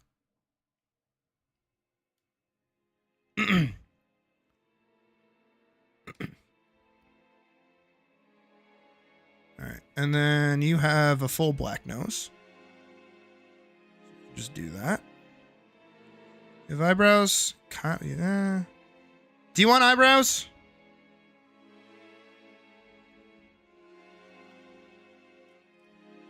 Original style, do not steal. We're also going to swap over to red for me to do your markings.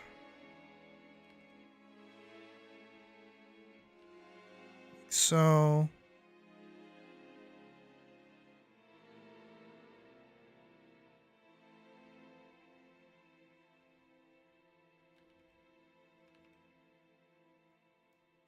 that.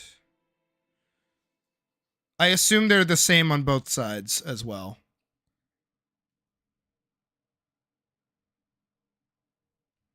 Trying to get this as best as I can. Goes under. And we kind of have it like form into like a wing like that. It's gonna look jank for right now because it's not like actually done. You'll say yes, but make them look like weird markings on his face. Like that. You want the little dot eyebrows? Or do you want the over top eyebrows like that?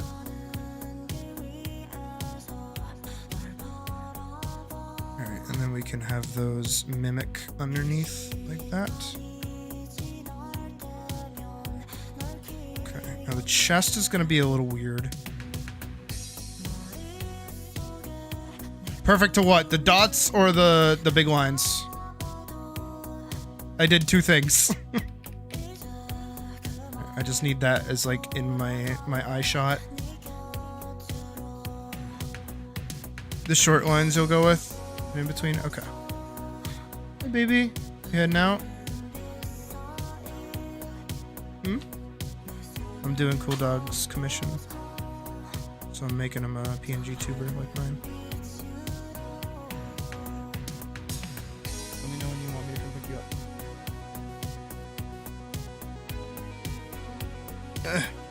Headset back on. Does that look good? I mean, of course, we can adjust this a little bit like that to make it a little more even. Those look good? Okay. And then we'll get... I want to get his chest, his arms...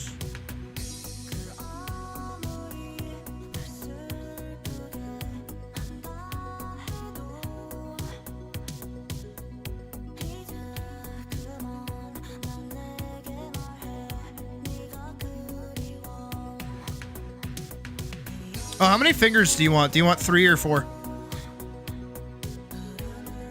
That's kind of an important question.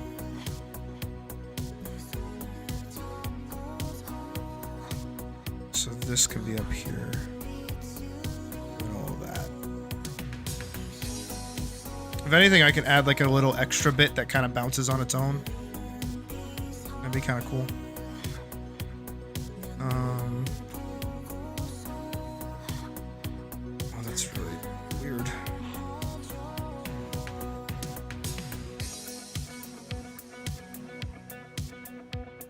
So they have 4 fingers? Alright, done deal.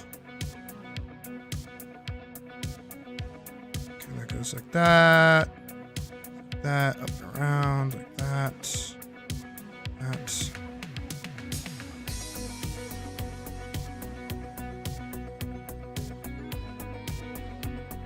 Let's kind of tuck in and around here.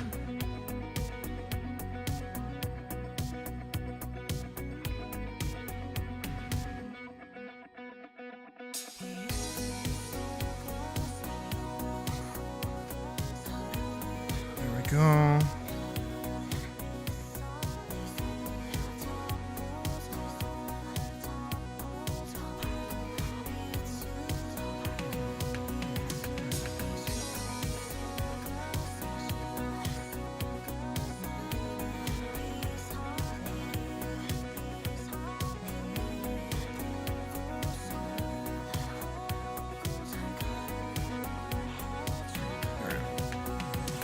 I'll make that like a little bit smaller, but keep the same like foreshortening on it. So it goes there, just so it's seeable. And then I have an idea for your fireman's coat that I think might be kind of cool.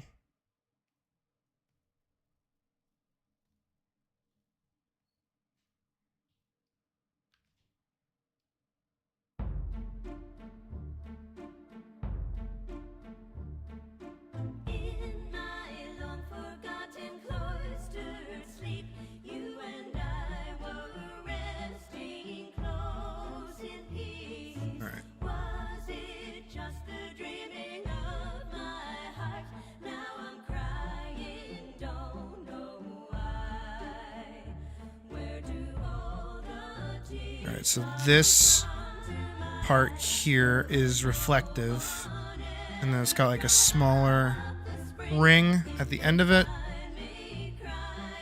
And then same thing across here. Just need to make that separate. Like it's reflective at the top here. You got your string of orange and then this.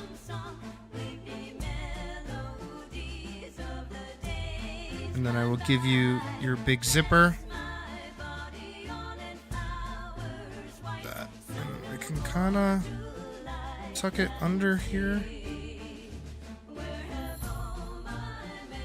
If we want to. I don't know how it's gonna look.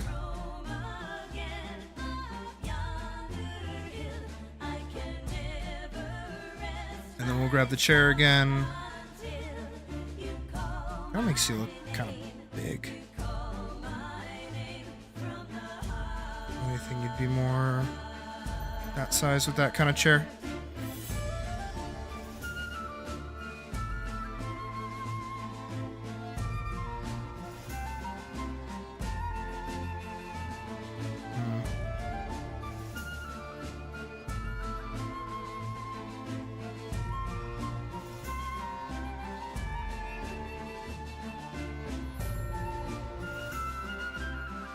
How's that look?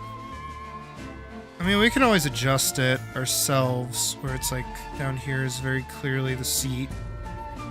And we can grab this, just wheel that down a little bit. There you go. There you go. Alright, now all I have to do is go back over it again. So I'm gonna make this bigger so it can be like a more crisp picture. I'm gonna move that with it. So we're gonna put those both in a folder and we're gonna grab both of them and we're just gonna scale that shit up.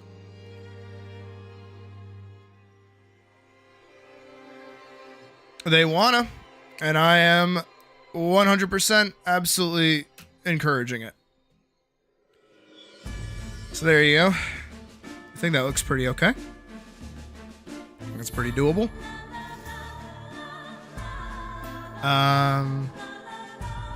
Do you want wires coming out of your mouse? Do you want little like spoop spoop? Oh, people like my art. Imagine. What world do I live in? Oh, I made it darker. Oh, that's why it looked weird. Do you want wires or no wires? Cool dog.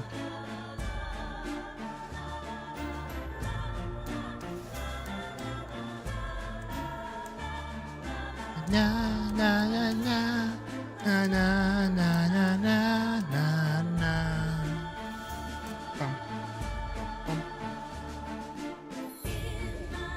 Have a wireless mouse, so you're saying no wire? Done deal. Easy. Okay. So, do you just want the floating table, or do you want the table to be like attached to something? So I'm actually going to pause the music for these next series of questions that normally would be done through DMs, but because we're streaming, I'm able to ask you right now. And most people can think about this if they want their own PNG tuber done by me. So if you look at me, if you look at my model, which I'm going to scoot up a little bit. Yes, I don't have legs because they're cut off. You did get better at art. I bet you did, Pocket. I'll take a look at that in a minute. If you look when I bounce, you'll see that my hand that's over the keyboard, beep, beep, has its own rhythm of bounce. It's because it's not connected to anything else. I think it's like connected to the body, but it has its own like opposite bounce because it's meant to give the illusion that it's like hovering over the keyboard. And then my other hand also has a bit of a bounce, but that's connected to the keyboard. So the whole keyboard bounces separately when I talk as well. Because you don't really have too much like back hair going on with this guy. Hey, Slowline. Most of the animation that's going to happen up top is going to be your ears.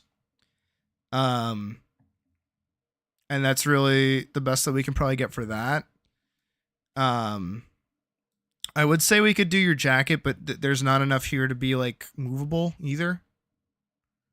So Most of the animation is going to be your ears and your little wick, or the movable bits, anyways. So, what you might want to do, especially because you don't have as many moving parts as like I do, you would normally get the table to have legs, but it flows nicer without legs. Yeah. Again, it looks like it's just like sitting on your lap, so it's not even that big of an issue. What was I saying? What the fuck was I on about? You're fine with ears and the wick to be the main things that move. Well, what you can do, that PNG tuber allows you to do, if I want to move myself and put myself on screen for a second, and then also hide myself really quick. After I rig it for you, you're totally able to like freely change anything that you want. But if you look here, there are these 2 meters. I have to remember where that is because that's kind of important. This top one changes how frequently you'll like bounce when you talk, and then this is how much like volume you need to speak to be able to get like anything out of it. Yeah, my legs are cut off too. It's kind of funny. The jacket's kind of hard to do movement for, Gonzalo, because there's not really like any real position for it to exist besides like separated from the arms, which would look awkward at like a bounce pace. But you can put this all the way to the max, so every time you talk, your mouth will like bounce open and like closed. I'll probably rig yours to basically operate like mine, and I'll send you this comes stock standard, so you'll get a fully rigged model that's just like plug and play. All you have to do is load it in your software. As far as I know, it works like that. I'll send you all of the individual parts all in like a Google Doc, not a Google Doc, but like a Google like file, so that you just like plug and play it into Godot and it should just like work. Or the PNG Tuber Plus that's in Godot. It should just work, should just run. If you have any questions about it when you get there, you know, I'm available at all times to do my best to troubleshoot. But I'll rig yours basically like mine. And I'll also send you the full like saved PNG. Here, I'll hop over here for a second and turn myself back on. Is that where I am? Is that where I am? This is where I was. Then I just want to go like Control Z, Control Z, Control Z, Control Z, Control Z, Control Z, Control Z. There we go. It is plug and play. Okay, good. Yeah, Typeful had it done, so they would know. And basically, I'll just send you like a full of this. So literally just this stock standard with both mouth open and mouth closed. That way you can. So if you end up doing like a Discord reacts kind of thing where, you know, somebody just needs like an active frame and a not talking frame, like when you come on with Valheim with me, yeah, when we do fucking Valheim, it can work like that. So then somebody just like crops it and uploads it, so it's just like your character's head. And it'll be a PNG as well, so there won't be a background, so it'll just be your character's head. So it's way more stream friendly than like a full box. But yeah, no, I think we're pretty much just ready to dive into this and do the line art. The only sucky thing that sucks about these is cutting everything up. But honestly, with the way yours is, I think I can just do this arm separately, do your ears separately, do your head separately, and then I think the rest is just all one form. I think I can also do this arm back here separately. And then have everything just kind of source to the body, and the body just gets to be as like stagnant as it wants. I don't think it really needs too much else. What I will do also, because I think it'll look cool, because I was referencing Fire Force actually for the jacket. Something that Fire Force does that's really cool is it gives them this like kind of not translucent, but it's like this kind of glow to the reflective material that's on the jacket. I think I can do that for you, and I think that would pop out. Like if I did the blue, I think that would pop out with the orange very, very good, like very awesomely in a really cool way. We'll see if it works, and if it doesn't work, I can change it, of course, but I think doing this would be really cool. because as you know, orange and blue are natural complementary colors. That's actually what you were referencing. Fuck yeah, dude. I love Fire Force. Anything done by the maker of fucking Luminescence, sort of. It's glowy. Plus Fire Punch reference? Fire Force. Yeah, not Fire Punch. You're drunk? No drunkenness allowed. Ahem. Okay. So, we have this set up. We're ready to go. I am going to run to the bathroom really quick, and I'm going to leave you guys with music that's not going to get me copyright struck. Hold on. Not this one, but this one. Not this one either. This one. There you go. Alright. Stream will be right back. I'm going to hide myself.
ha.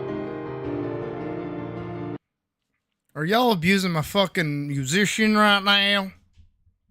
You little saucy salamanders out here bugging my musician. What are you doing, huh?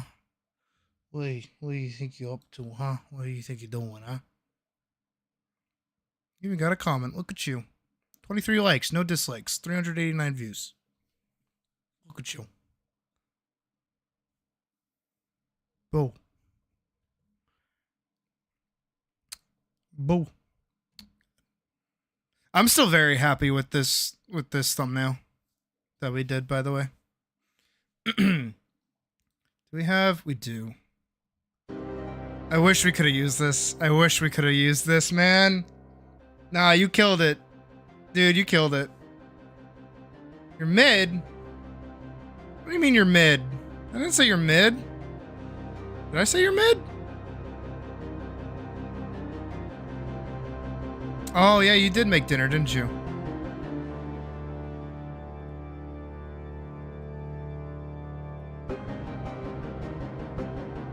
Oh, yeah, Pocket, you got better. I just looked at the art share. Yeah, you got better.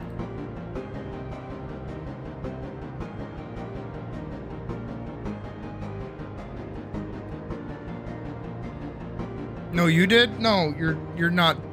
Shut up. Shut the fuck up, Logan.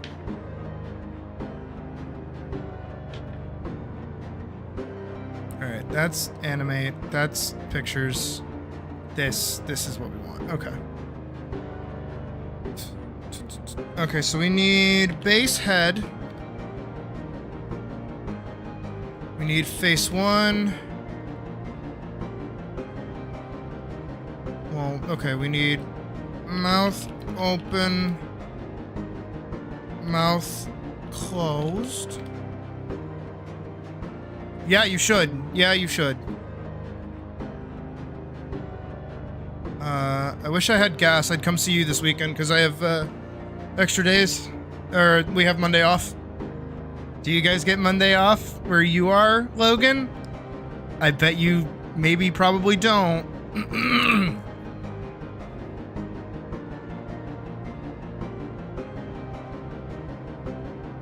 Eyes open. Eyes looking. Eyes shut. So we've got the base head. Ear 1. Ear 2. Hey, Zypher. Oh, you do! We have to use PTO. That's bullshit. We don't have to use PTO. We just get it. Hee hee hee. I'm just better. Body.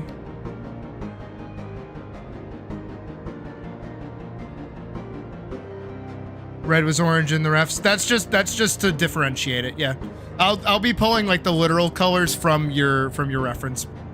I'll be pulling straight from this when we start doing this. The red is just because it pops out more against the black, and because when we go over it and we go normal and we just like minimize it, it's easier to see.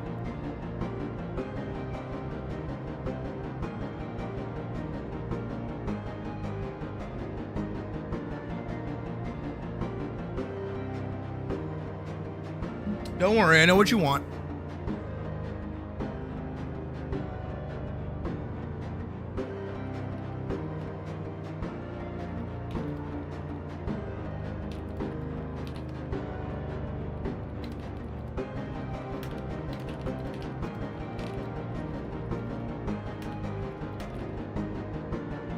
Alright, since you didn't see it as a holiday listed in the schedule, yeah, okay. That makes sense.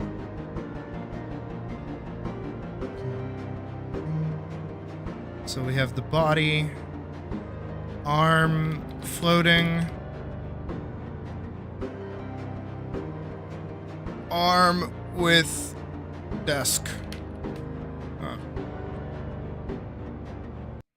I legit think that's everything. I think that's everything that we need to add. Oh, Wait, no, the wick.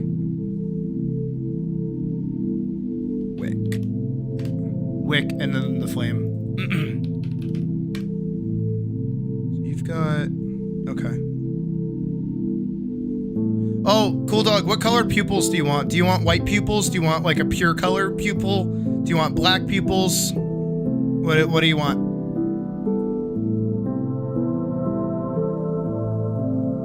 Because we're gonna start with the face.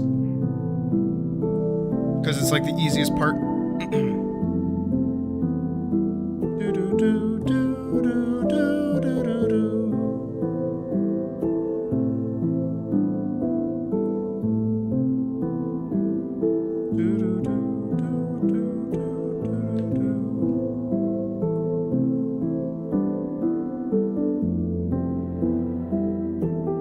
Orange people? Okay. Well, I mean, like, so when I do the eye, like this, right? So it can either just be entirely purple, not purple, orange. Hold on, let me do like the 3 types that I can do for you.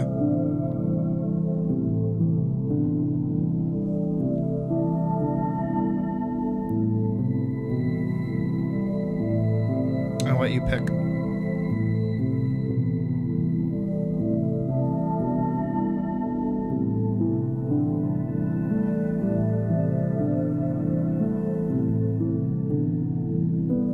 I'll grab that. Just go under.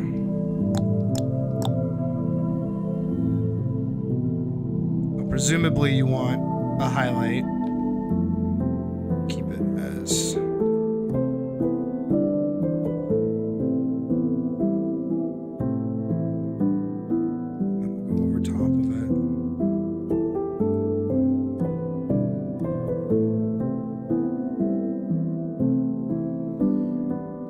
Which one of these would you prefer?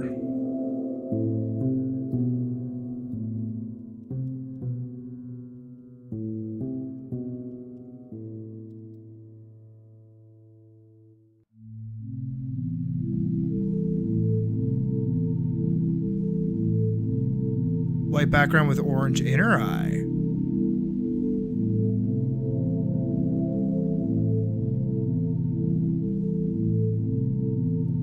So,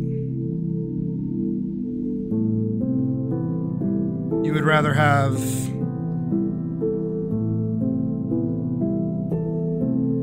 like a this?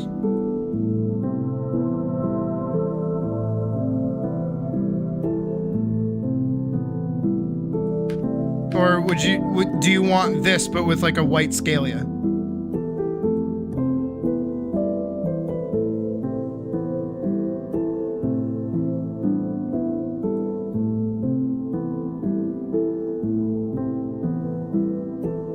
One, 2, or 3.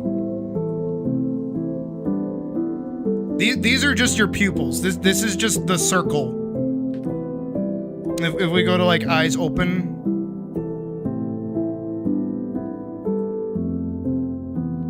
Like this. It's literally just this circle bit. The scalia is the inside part of the eye. The iris is this part. Or the pupil is this part, the iris is the dark bit.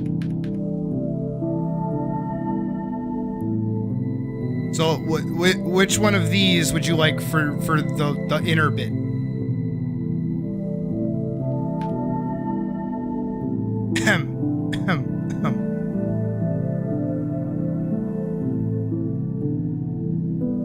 The previous rendition of 2 was good. Back of the eye scalia is white.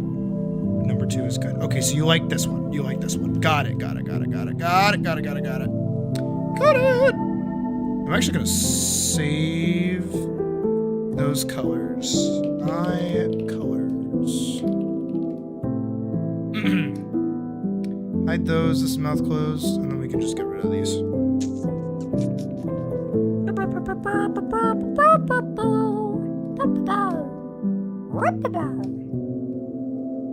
There we go.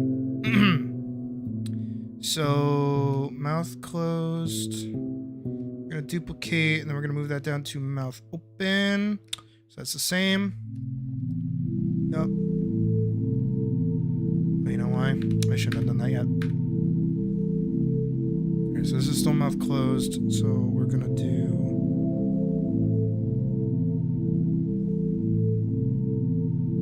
Do you want fangs? No fangs? Little lip? No lip?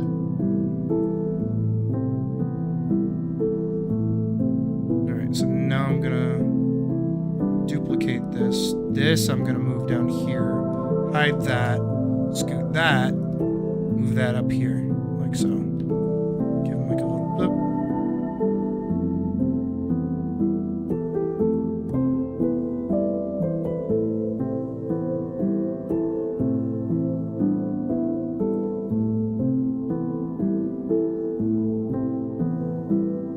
No fangies? Got it. Soft boy. Got it. So mouth open, mouth closed, mouth open, mouth closed, mouth open. Good. Eyes open.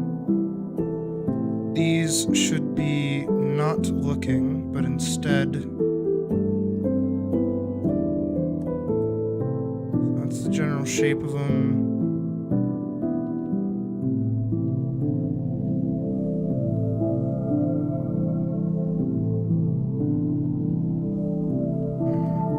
Less.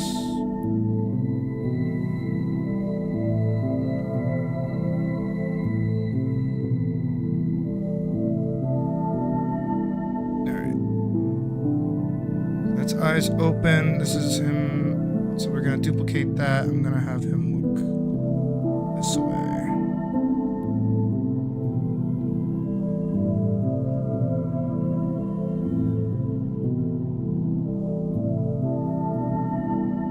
Closed. Okay, I got rid of them. That's right, that's right.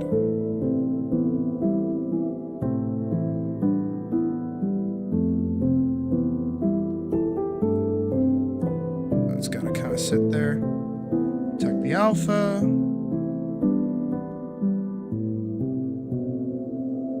High colors. Grab that, grab that.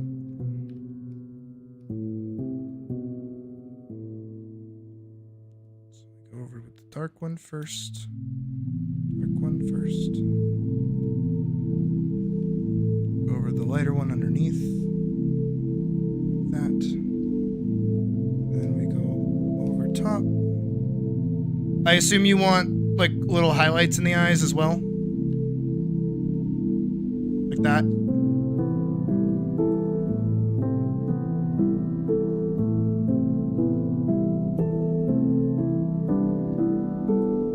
I await approval before I combine all of that together.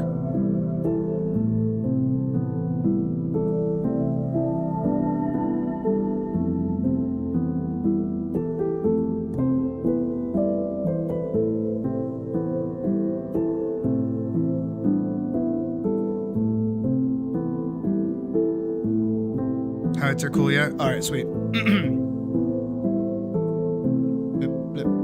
Alright, so this becomes eyes neutral. We do this.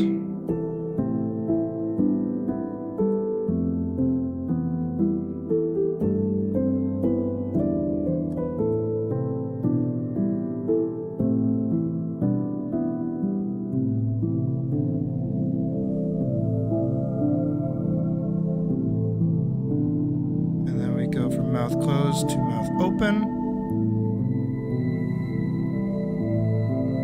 Oh, you know what I should have done? You know what I should have done? Shit. Control C, Control V. Okay. Eyes looking. Eyes closed. So what I'm gonna do for these... So we're just gonna lift those up a little bit. Lower this one a little bit like that. And then thicken them up a little bit.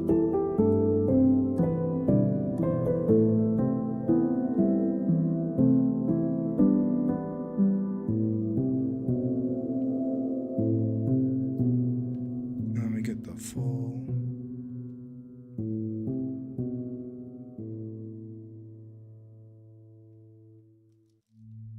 Erase that. Erase that.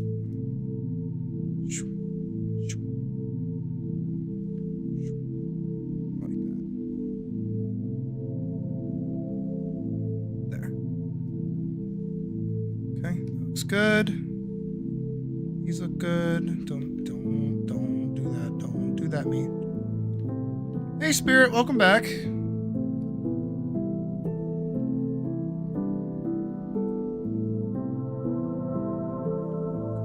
Orange. Orange again.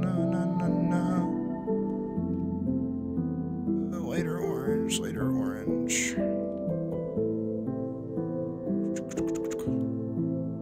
We go over these with the white.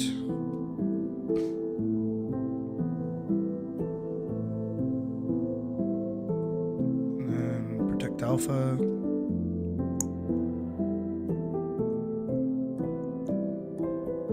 There you go.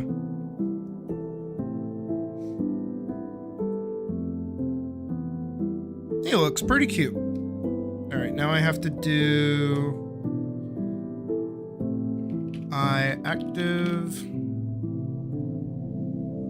Eyes closed. They can just stay the way they are. They're fine. But these ones I do have to do the scalia in. And to do that, we're gonna go here. We're gonna go under this. We're gonna black that out really quick.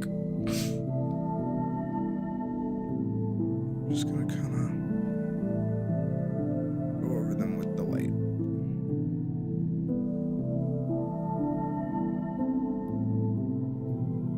Like so. Eye active.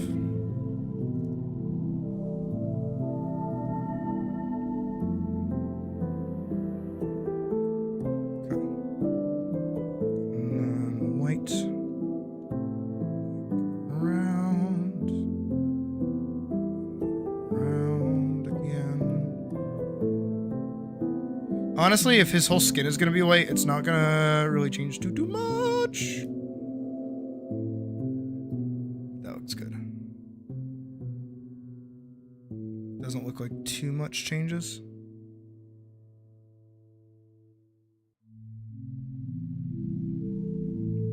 You never notice that I blink? What do you mean? I blink all the time.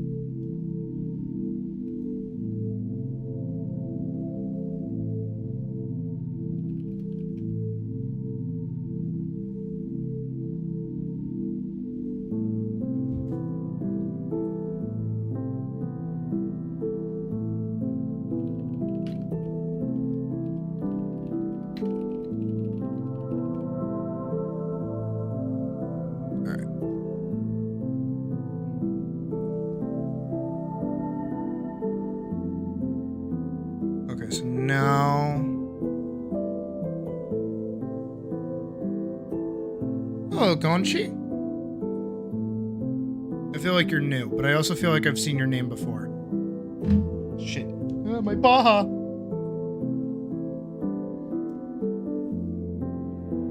Darker shade of white? Don't do it.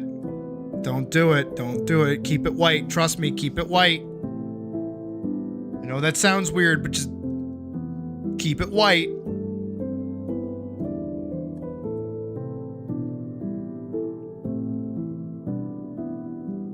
Oh, that's the scale, yeah. Eyes, neutral. There's that. There's... Where'd those go? Oh, okay.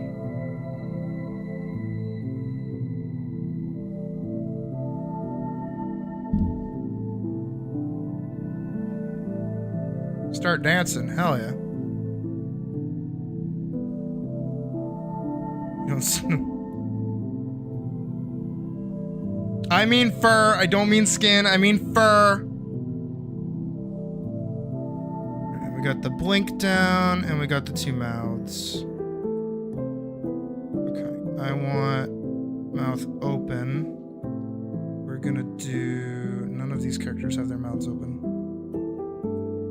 Any character want to have your mouth open for me? Fucking fantastic saying after fantastic saying. Am I right or am I right, boys? And girls. And in-betweens.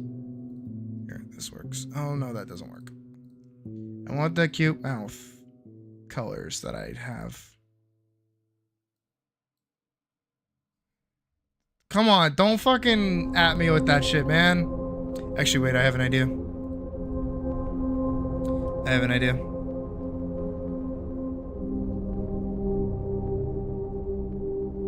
Alright, mouth open. We're gonna grab that sort of color. I think we're gonna actually bring it out here, maybe? Nah, leave it gray. That actually looks kind of cute, not gonna lie.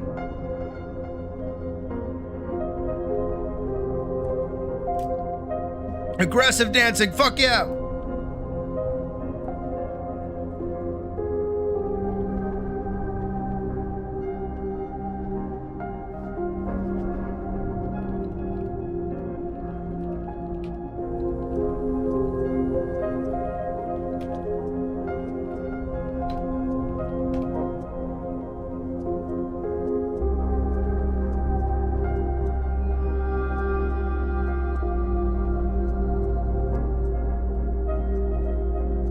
That I had no reference for your communication?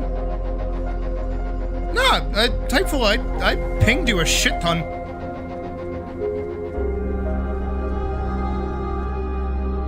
Mouth open. Okay. Let's get this base head going.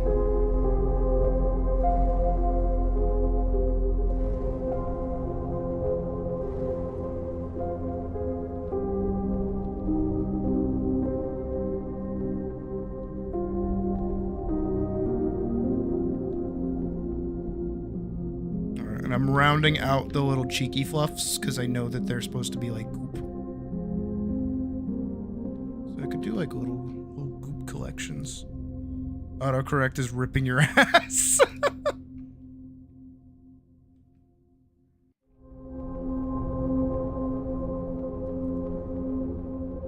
That should be like that.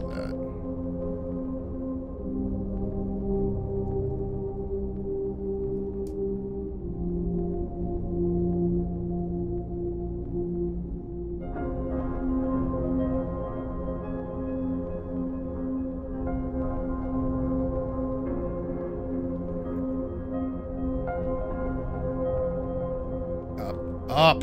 Thank you.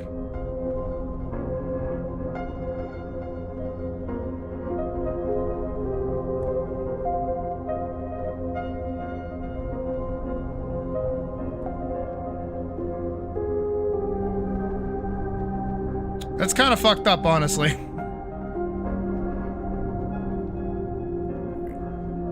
I do want it more like that.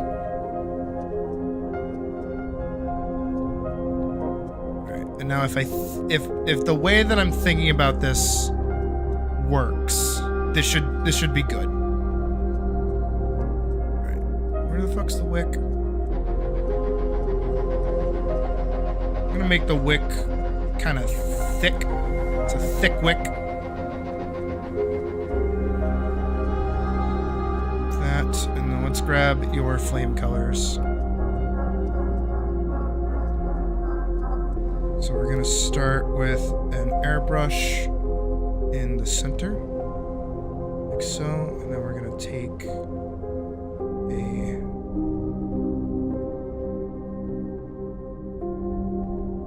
that around it, and then we're gonna make this brighter in the center, and then we're gonna go over it again, and then we're gonna go over this in the center again, and then I'm gonna go down here, and I'm going to grab. Actually, what I am going to do is I'm going to do this, and then I'm going to lift this up so I can get like a better idea of what this is actually going to look like. I'm going to grab the smudge tool and go very small. Just, oh, I am on the wrong layer. It would help if I was on the right layer. No, smudge soft, smaller.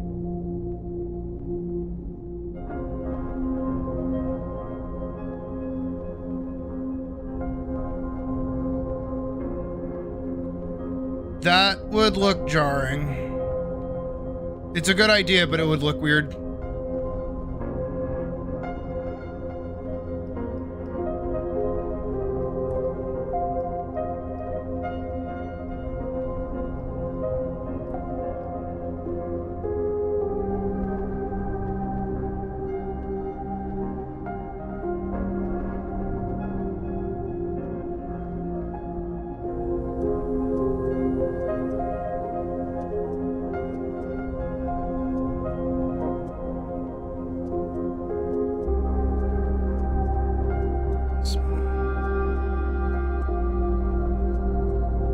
You mean Moogles.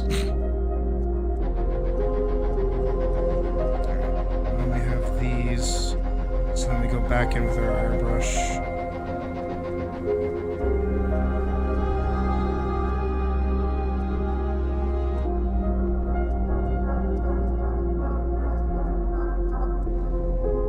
Good King Muggle Mug, good King Mug.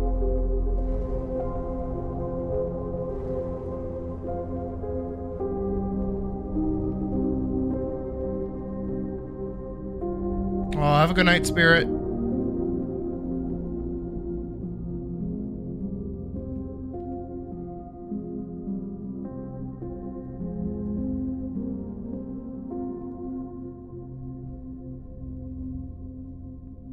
That'd be better. Good King Muggle Mug, good King Mug. Da da da da da da da da.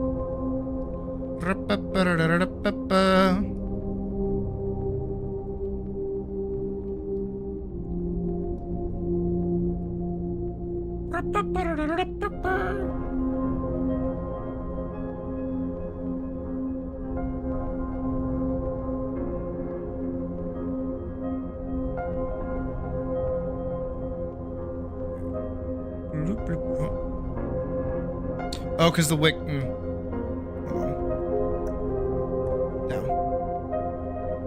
That's over the wick. There we go.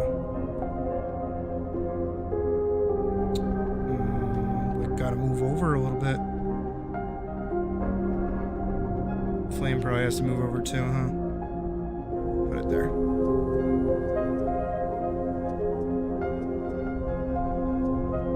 Is that circus theme?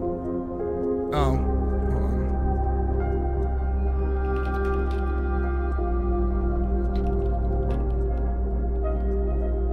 Here.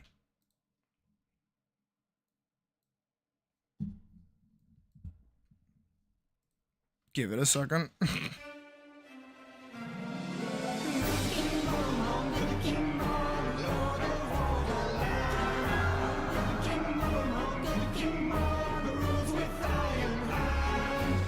Dun dun dun dun dun dun dun dun dun dun. Dun dun dun dun dun dun dun dun.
Why are we arguing about whether or not you can burn honey?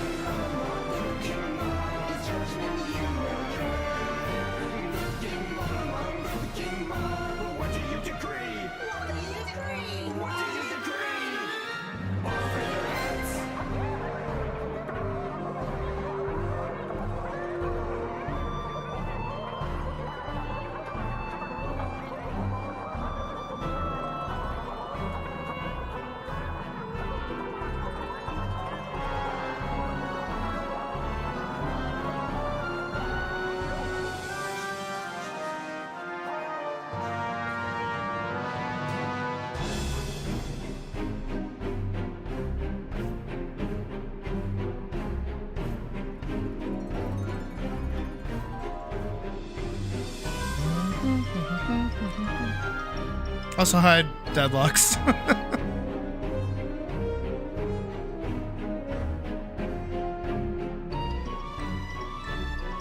It is. It is. It is. It is. From the Halloween movie? It's from, yeah, Nightmare Before Christmas. That's the reference that they're making with this song. I don't like Remus as much. Here, let's put on some breakcore. To disassociate too. Perfect. I think that's like good enough.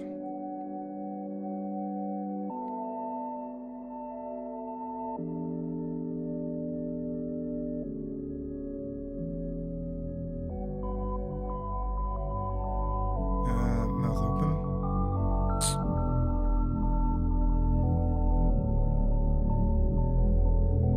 Yeah, that looks pretty good. Wait, why is the wick? Oh, because I hit the white. Yeah, it looks good. Alright, so now I gotta move both of the ears behind the head. Face, head.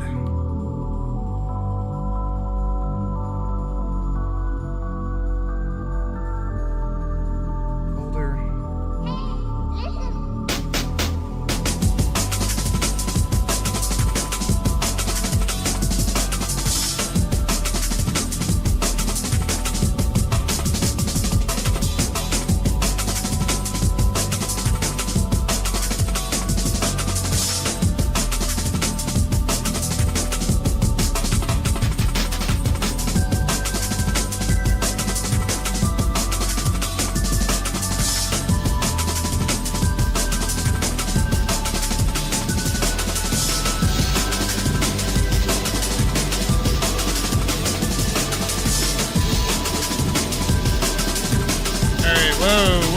Calm down, breakcore.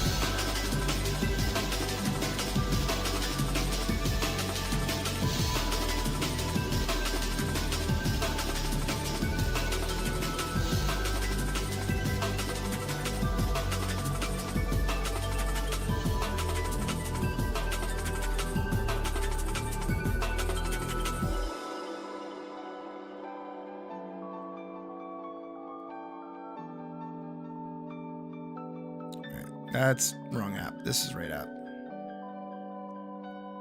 Here 2.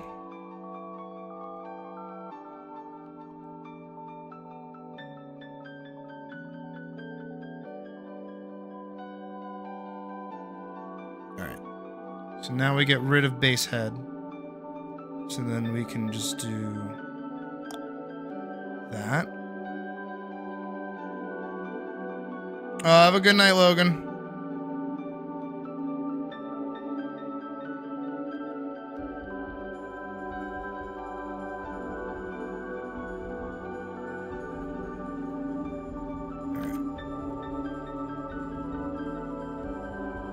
Hopefully those will work good. I'm gonna hide your face and the wick.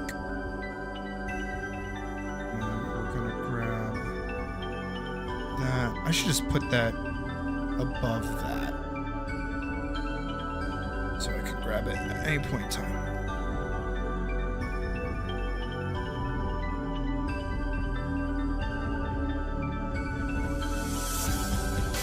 What do you mean? I have to make all the parts separate. Otherwise they don't move. You want your ears to move like mine, right?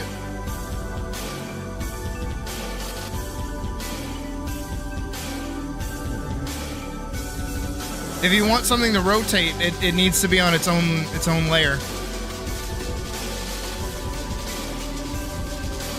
Where is it?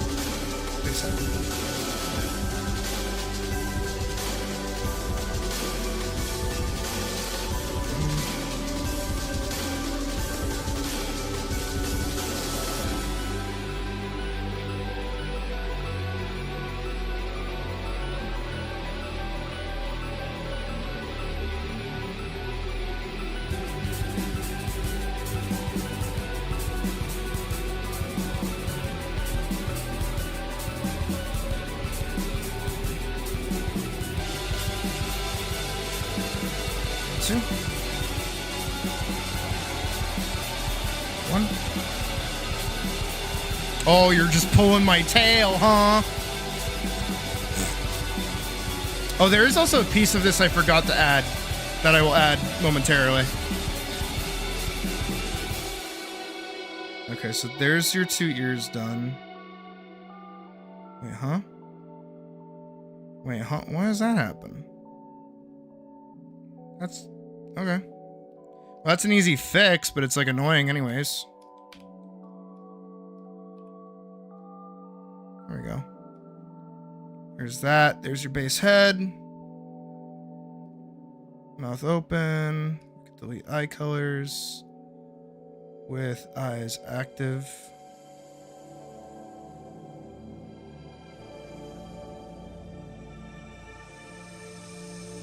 There you go.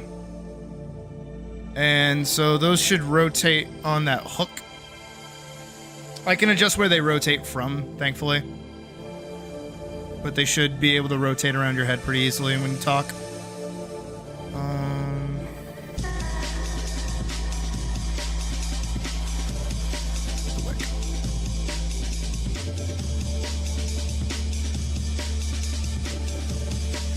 Alright, arm floating. Let's do that really quick.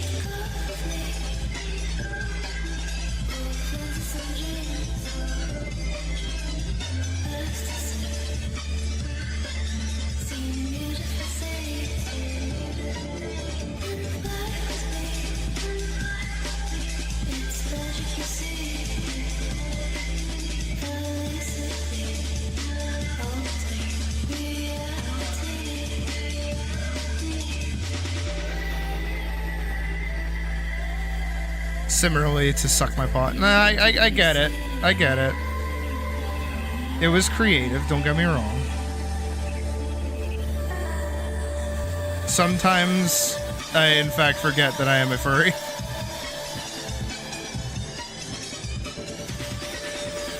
And that I've attracted other furries. You know, while I'm drawing a furry.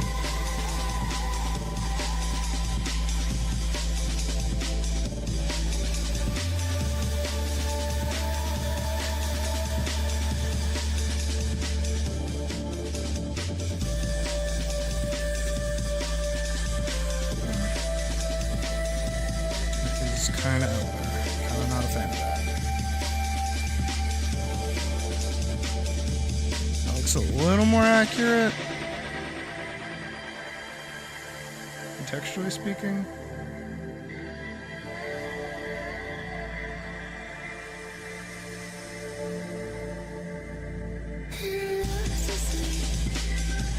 That's good, Pocket.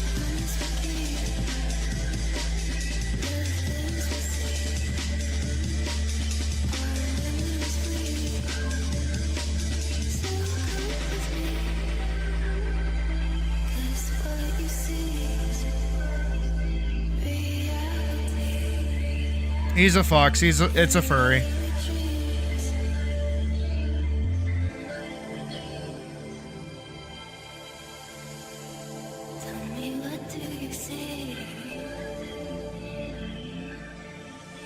There's no escape.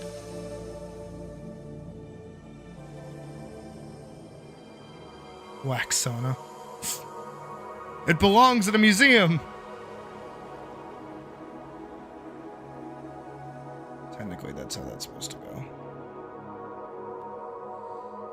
This hand is giving me a lot of fucking problems. But that's okay. I'm basically done with it now.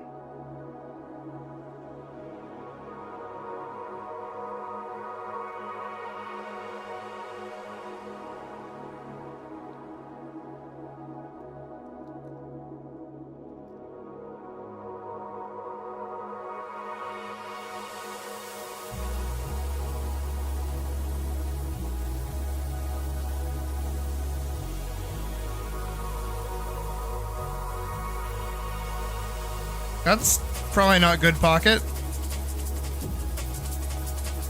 Alright, arm with Dusk.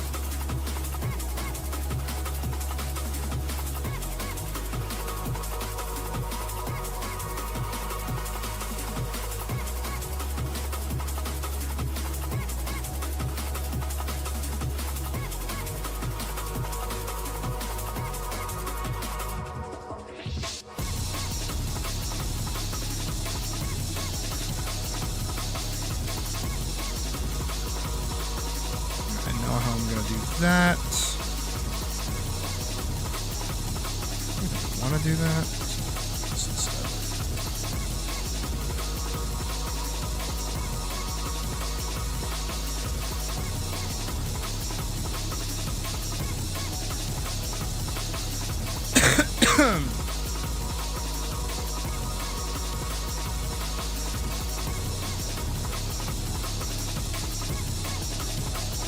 A dill furry of indistinct species holding a lit cigazette. The fuck was that sentence, slow line?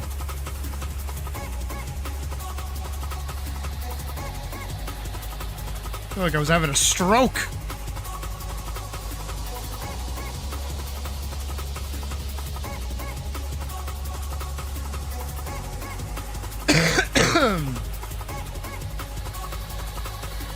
Interrupted mid-thought, imagine. All for what? A dill furry? Weakness.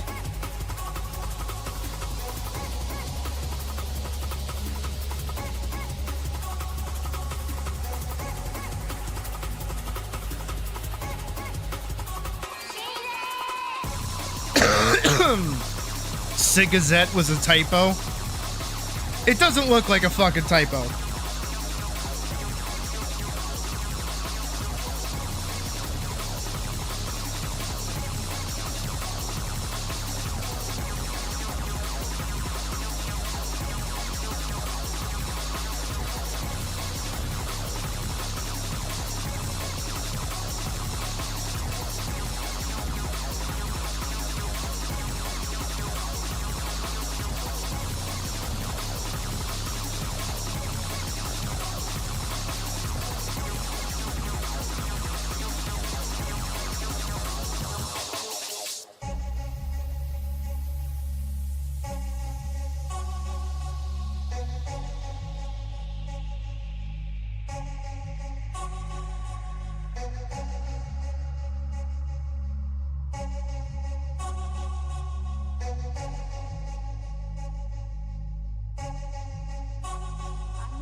Yeah.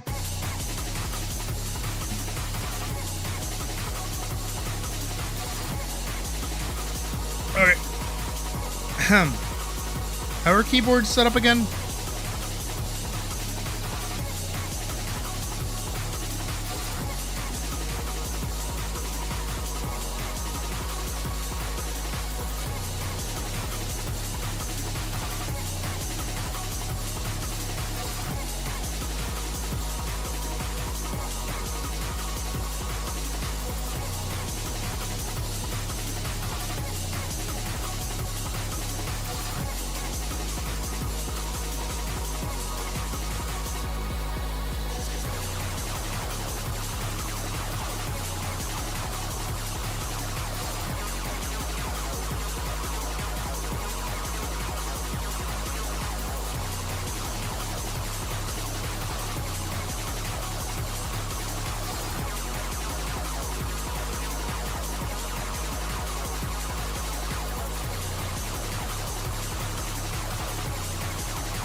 There we go.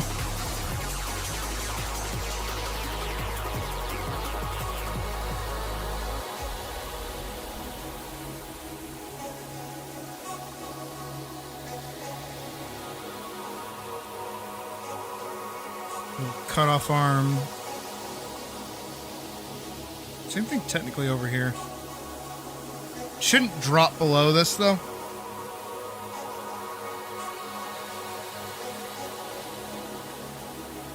Okay. Except those freaks.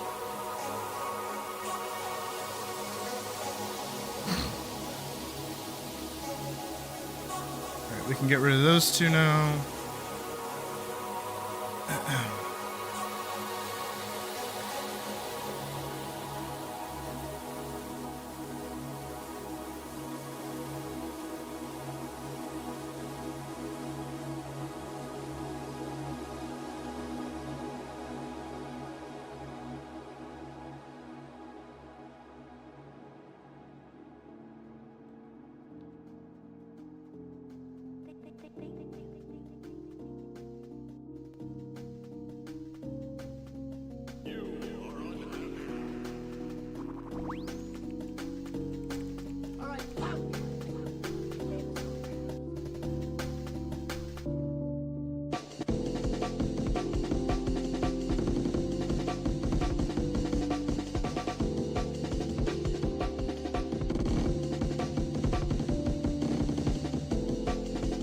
Come on.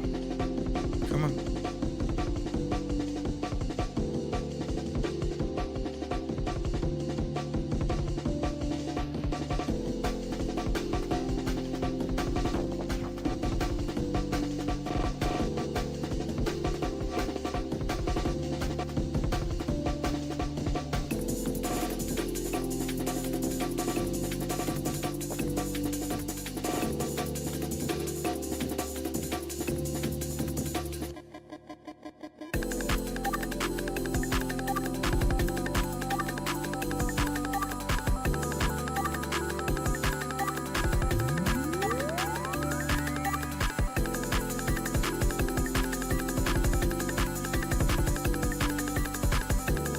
Everything up here needs to get deleted. And we can hide that. Now he's literally a wick.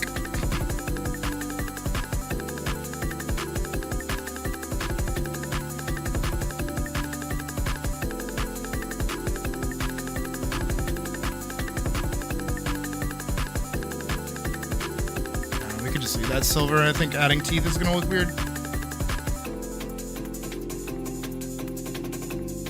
Yeah, my bad, Juke will do that.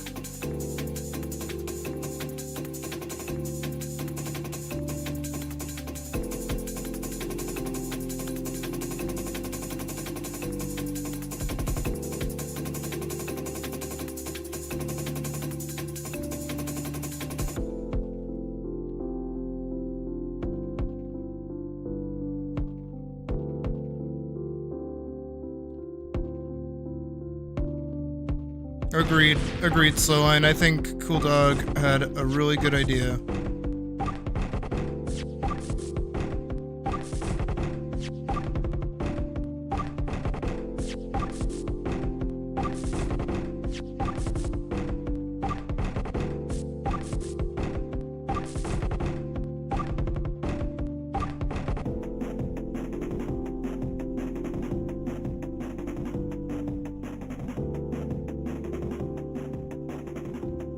This part.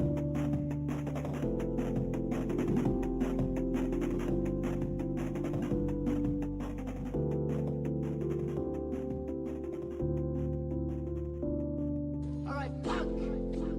Game is over.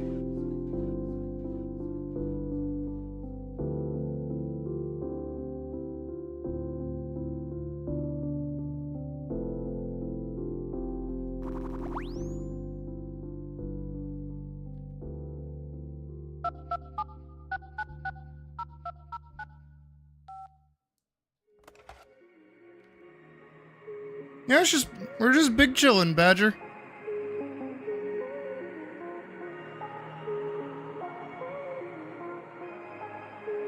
The buildings is where it stinks the most. In the staircases.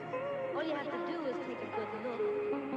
From a distance it looks all new and impressive with its green lawns and shopping centers.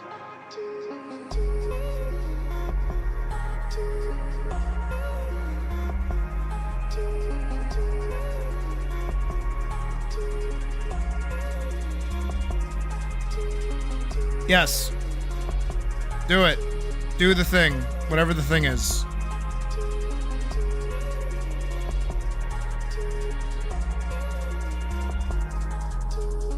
I think I've seen what you're talking about, Cool Dog.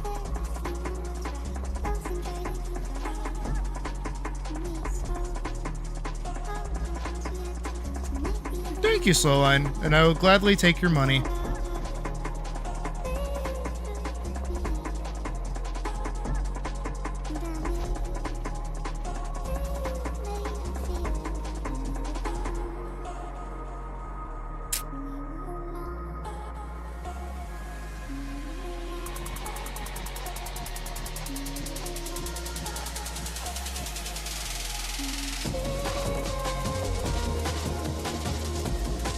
Yeah, just do the thing. Stop thinking about doing the thing and just do the thing.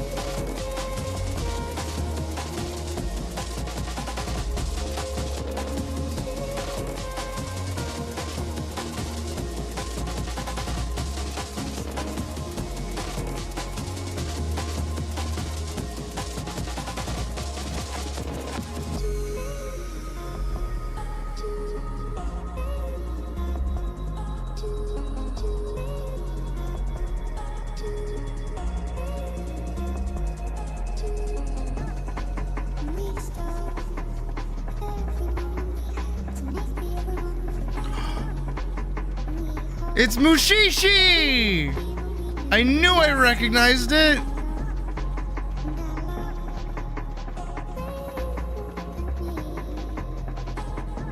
It's the intro to Mushishi! I was like, I recognize this from somewhere. What is this?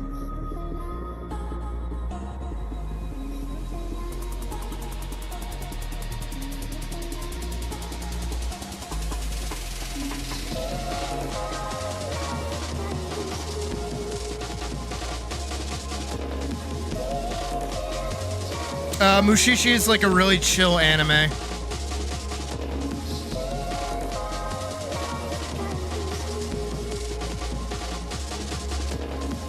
See, Pocket knows.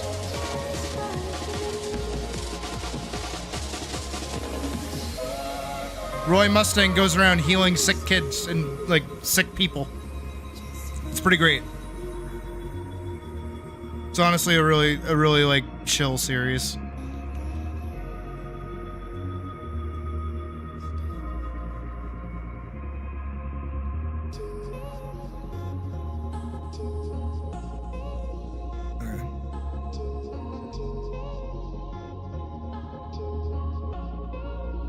So besides the chest, I think I want to put this actually behind stuff. 1 second.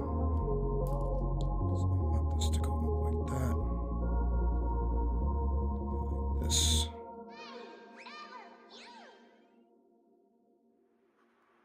Yeah, no, it's like a pretty like sad, make you kind of cry anime.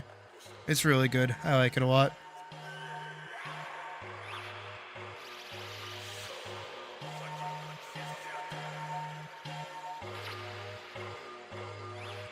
Is this Dragon Ball?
Good. I mean, I do have to go back in and like kind of adjust a few things here.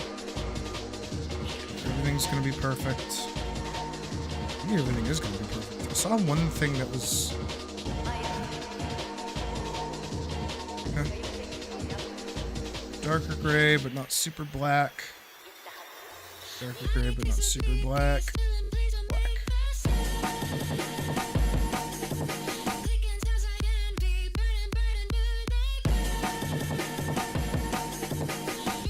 Actually gonna grab a nice fluorescent orange, and we're gonna grab a super light heavy blue for the reflective material.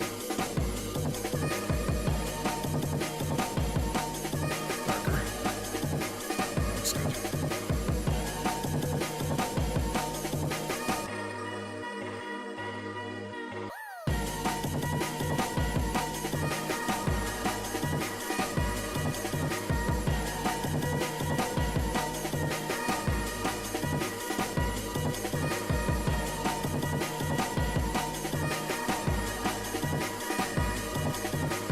Oh, you know what?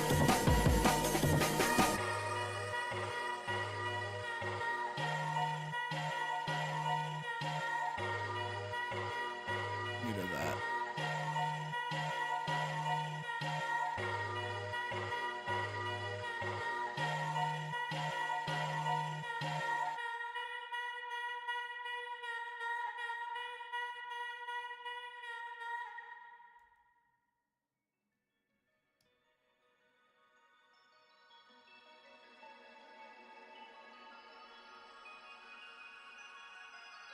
Sometimes you guys scare me.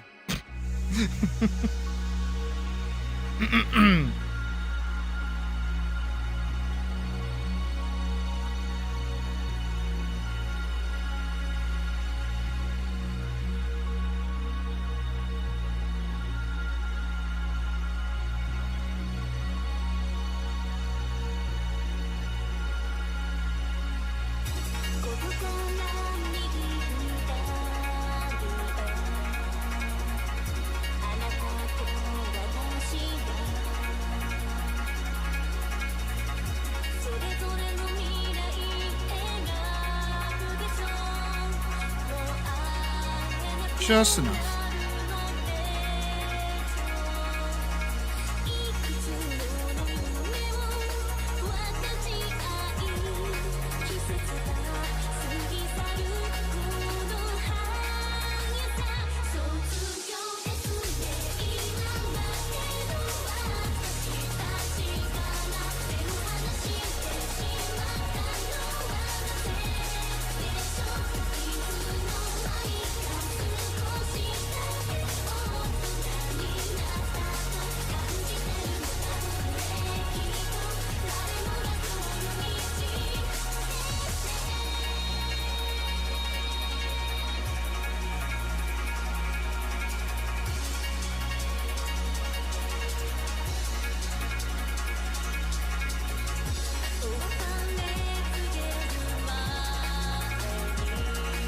Fire Punch. Is that another? Is that the one made by the same dude that made Chainsaw Man?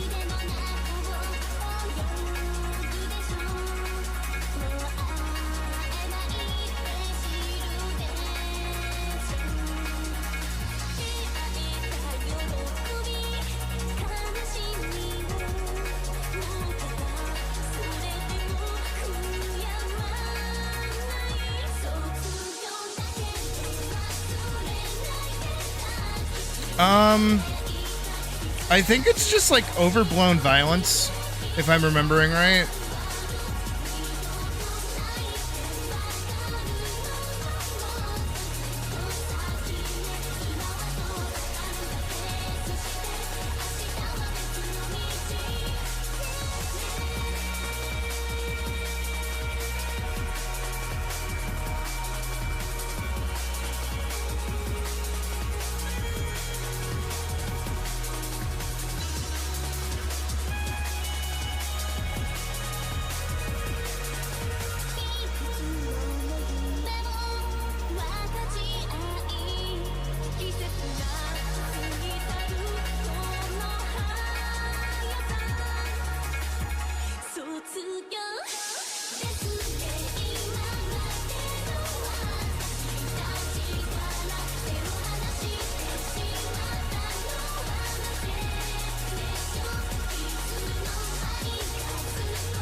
Is this what I think it is?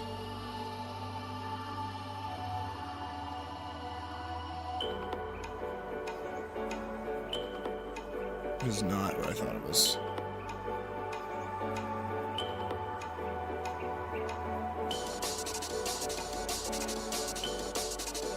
Yeah, I don't really have any opinions on Fire Punch. I also just kind of don't like anything that mangaka makes, really.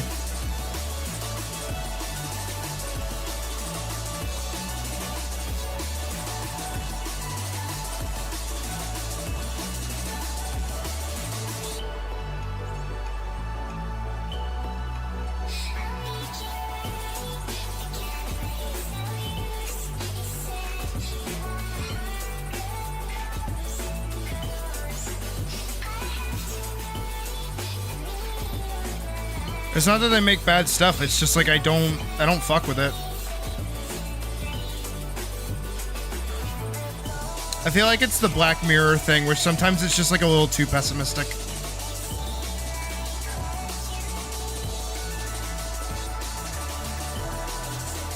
It's not even that it's an acquired taste, it's literally just like really pessimistic. And then it's always like misinterpreted too. I don't know, I feel like he's really angry. Or expresses a lot of anger. And that's not necessarily a bad thing, it's just like I'm out of my anger arc. I can't really get into it.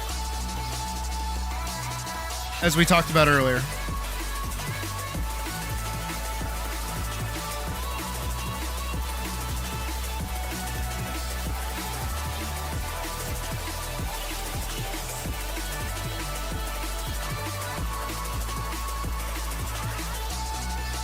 I feel like that should do.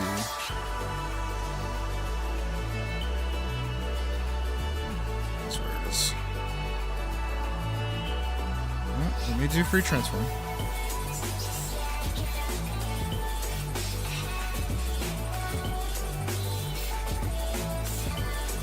Oh yeah, no, Pocket, I hate Black Clover.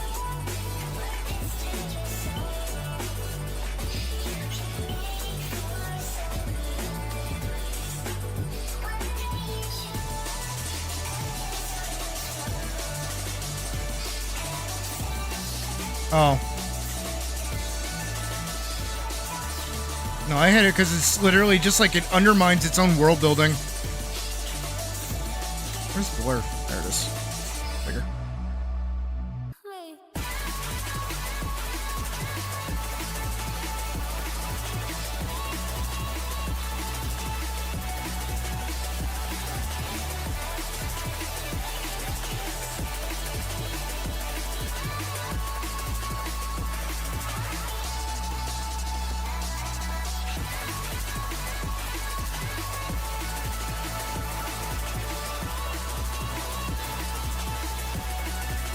And then gives him, yeah, he just gets like magic, but not magic.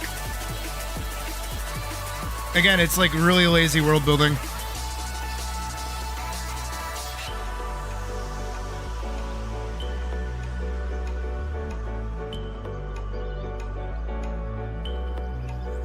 Can I please? Just need this side to be like thicker.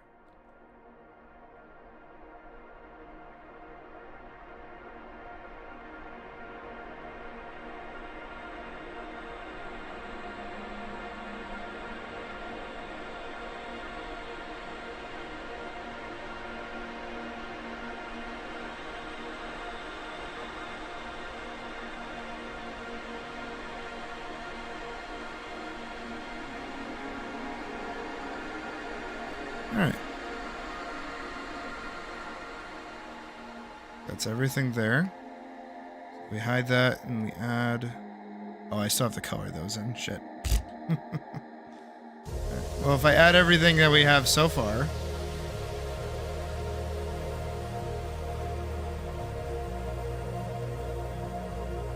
There's a little cutie patootie. Look at him. I think if we close in like right around here, this looks really good.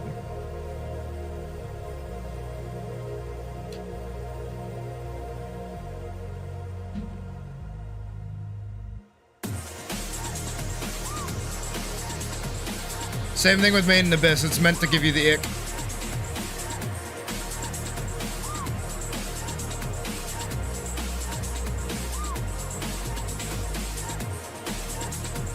But also, to be fair, Made in Abyss is made by a creep. It's pretty well known that he's a creep. A lot of mangakas don't like him.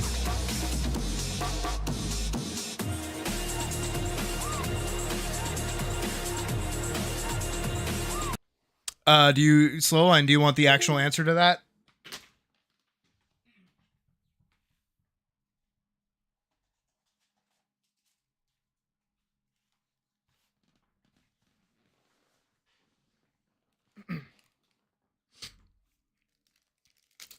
So Japan in general is like a really sexually repressed nation.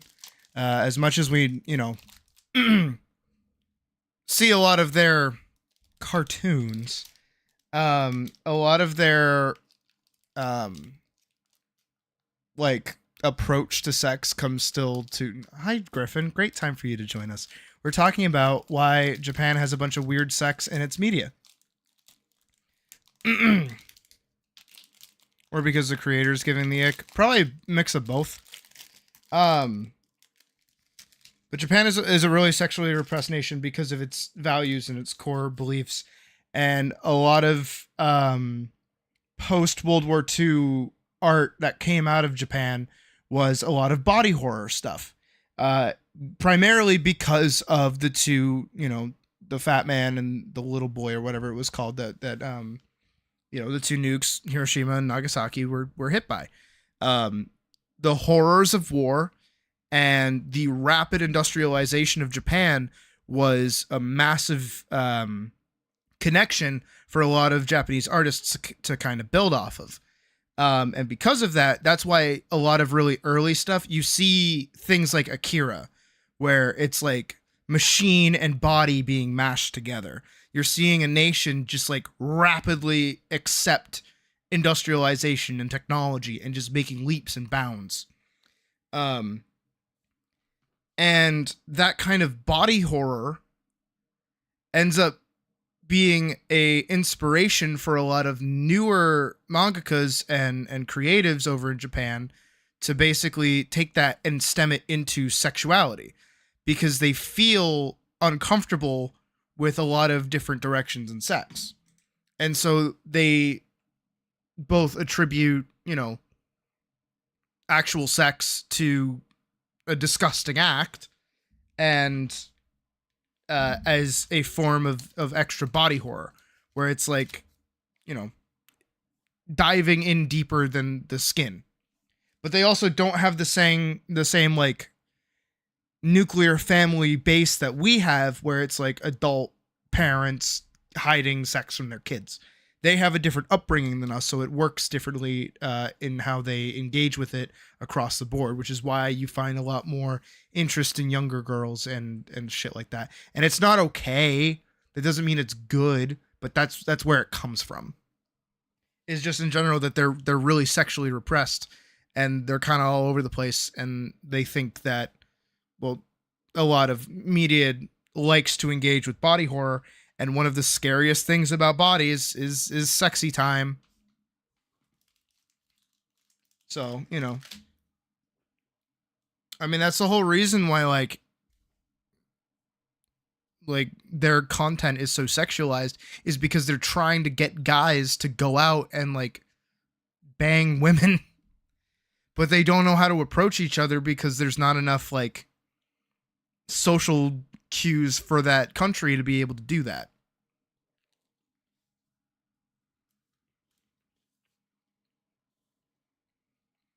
If the only thing that you've ever seen that connects you to, like, sex is some freaky TV show where, like, it looks like Power Rangers, but it's a bunch of, like, creepy Geiger monsters, you're not going to want to have sex. That shit's scary. That shit looks weird. Ew.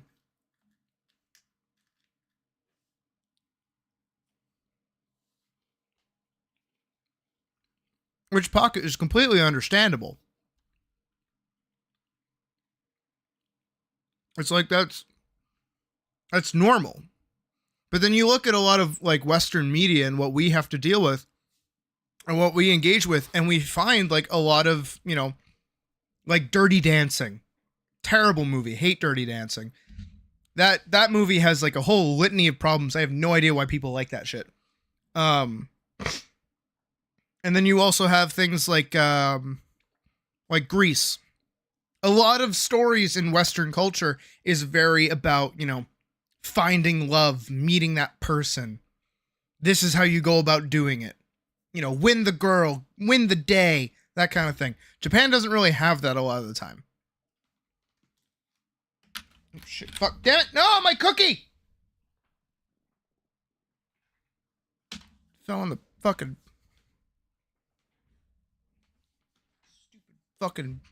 cat-infested floor. So I flipped the canvas and moved it to the side. We're almost done. I had to color the arms, dumb. Imagine. But, that's what people gotta deal with. That's the raw deal that they got, too.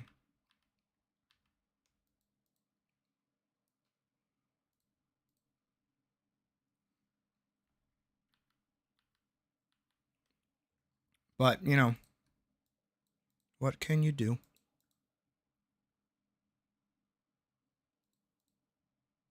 Hide. Gotta hide the flame in the eye shut.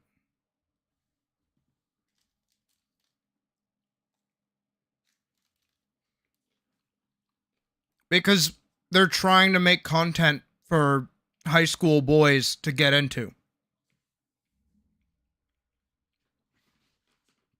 A lot of mangakas, and again, this doesn't excuse the behavior, but a lot of mangakas that make that kind of shit are people that wanted that stuff when they were younger.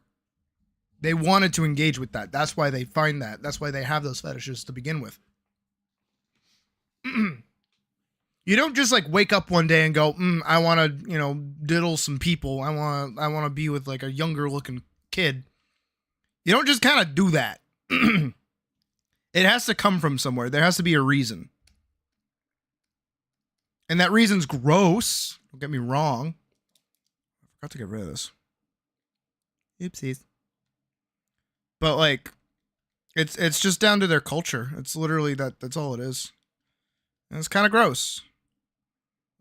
Like, don't diddle kids. Don't touch kids. That's gross.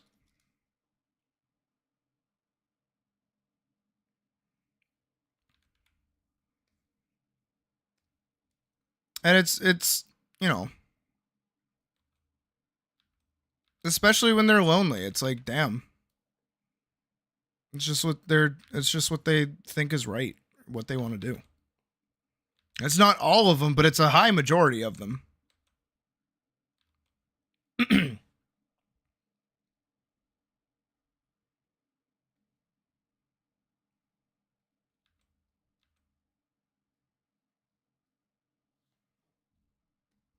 All right.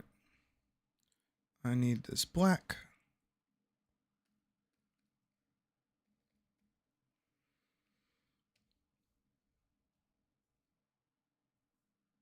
Boop. I need this to go like boop. Easy.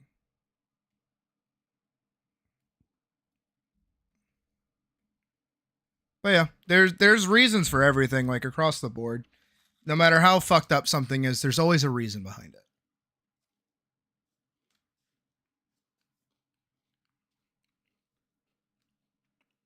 It doesn't mean it's a good reason. Doesn't mean it's justified. Just means that, you know. Oh, I didn't think about that. Oopsies. I think your arm has to be lower. Oop.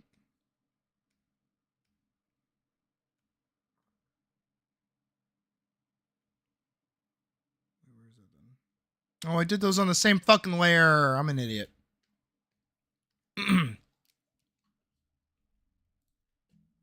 Music.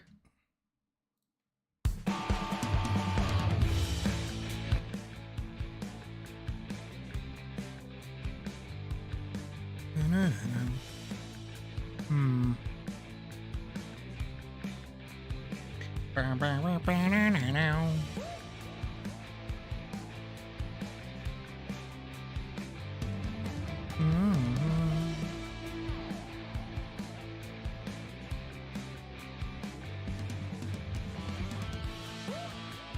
Sounds about right. Sounds like a usual Sydney stream.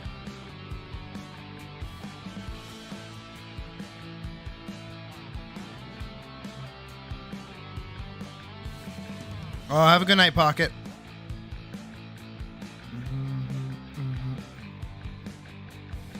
All right, we might have to thin these up. Not think this ahead.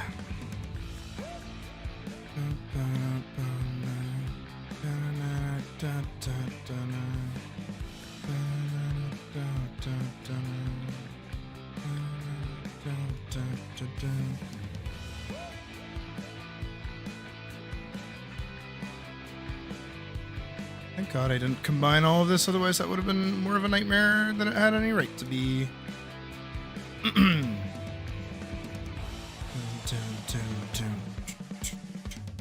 That's better.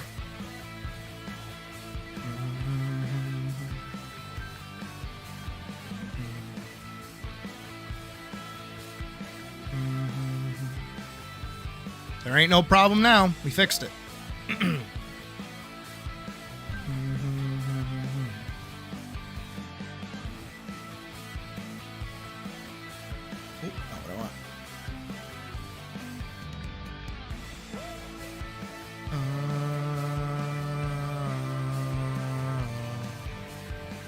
Good, keep us in the know.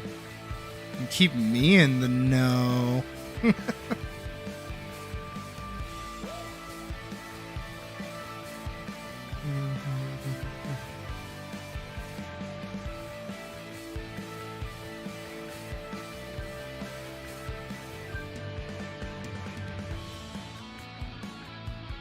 All right.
Ooh, nice.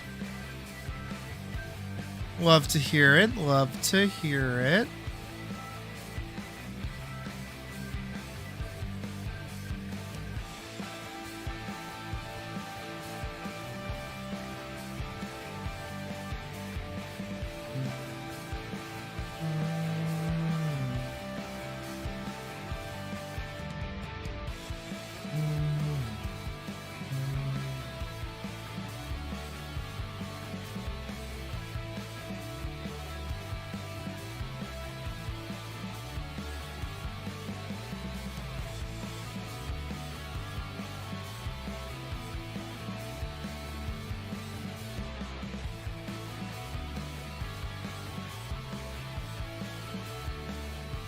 See, that's how I should just be doing it from now on.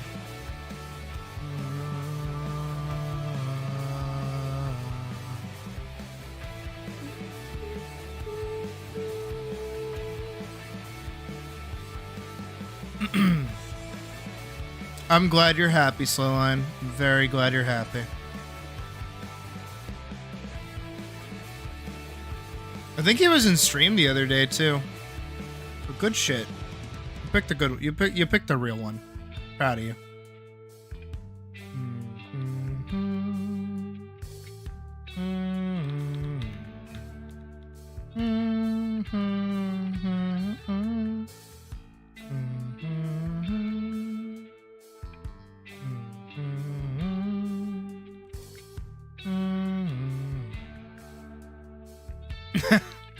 Based, cool dog, very based.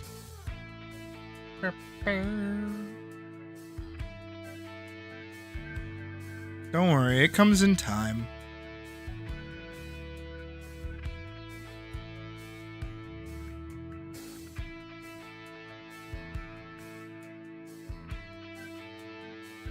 Not that you need to hear that from me.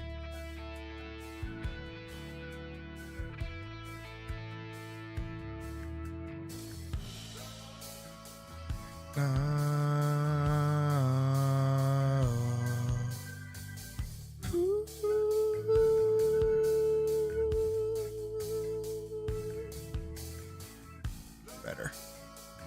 Less red.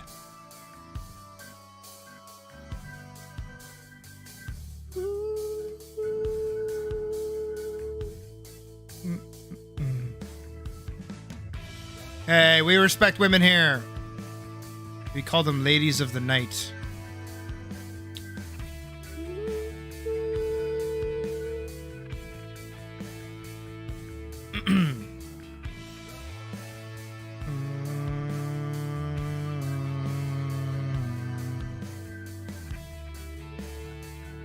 Darker. Not dark enough to be the sleeve, but just dark enough to be different.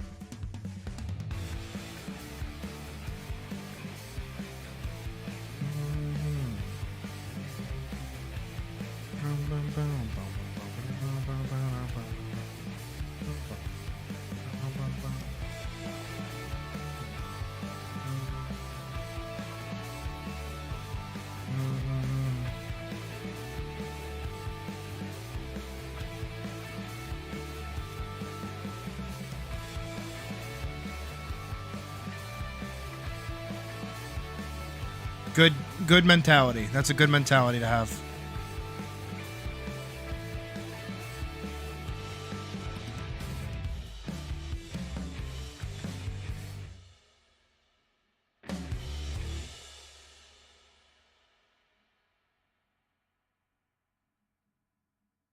All right, I think your boy is done.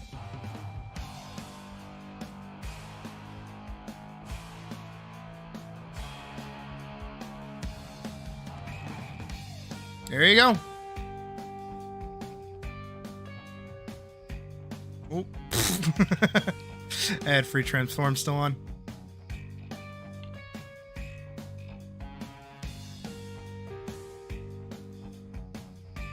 Any requests before I save this? Anything you'd like changed? Anything you'd like done?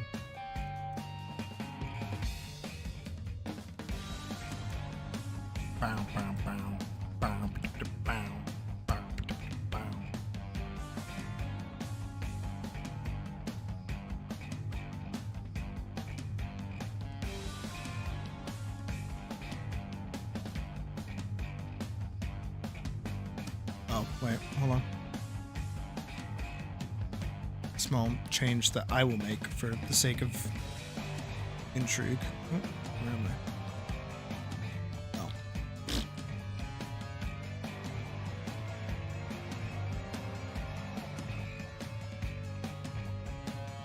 Oh, yeah. That's what I said I was going to add earlier. My bad. That's easy.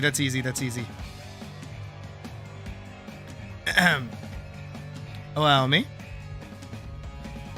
Whoop. That's one. Bow.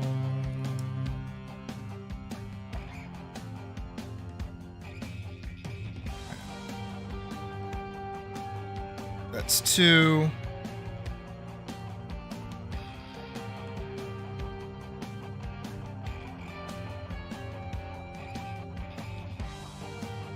That's three.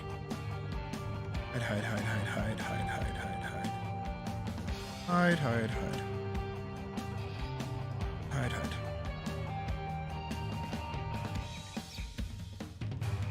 Dun.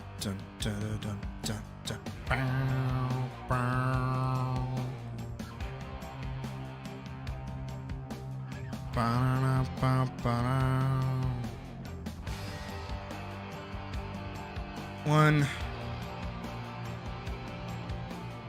Technically two. I have to add like any details that's at it.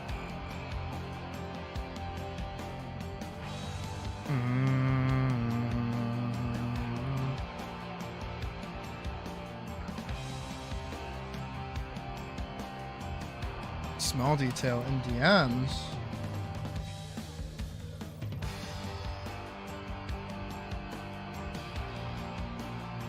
Oh, you why didn't you say that sooner?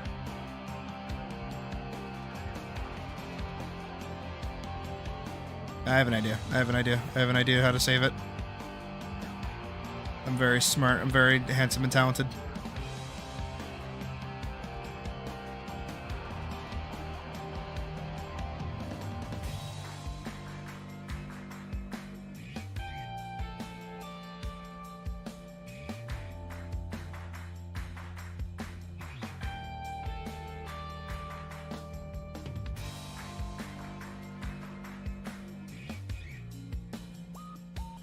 Boop, boop. Are all three of them like that?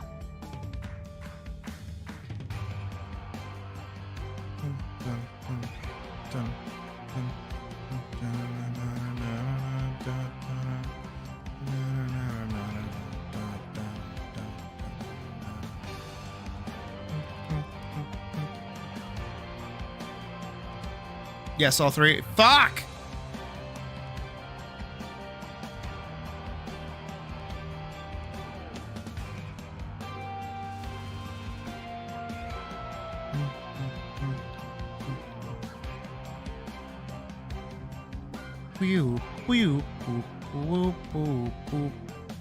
At least these will be easy to rig.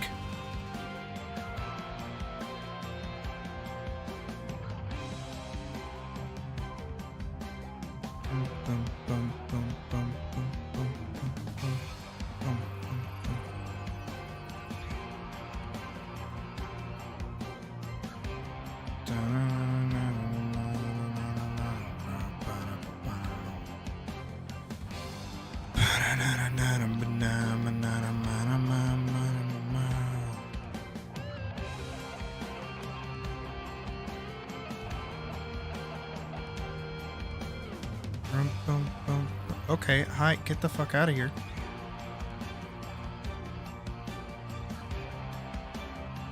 An easy fix.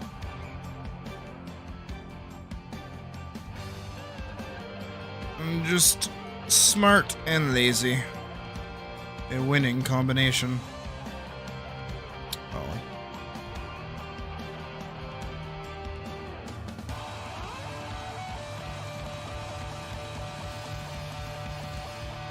Alright, we have to do that. This.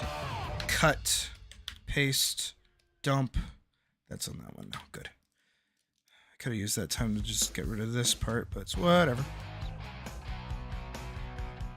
Wow, wow. Wow, wow. Wow. Now at the back of the show. Enough for being part of the crowd.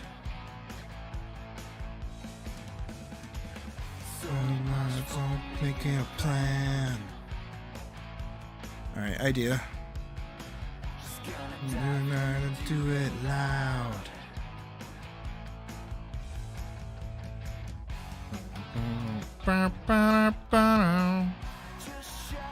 I won't listen. There's a bad reason.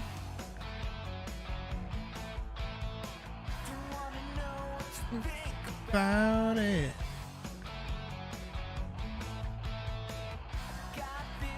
What about it?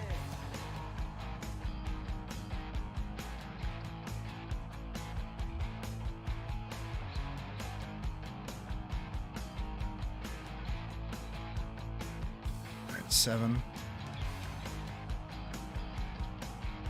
Dun, dun, dun.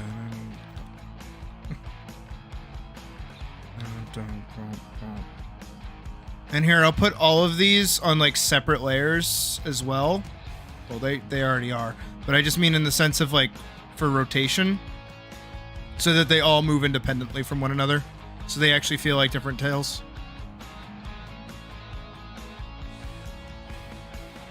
I'm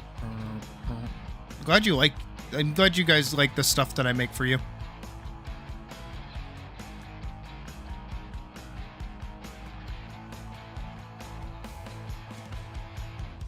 Alright. All together now, for real this time.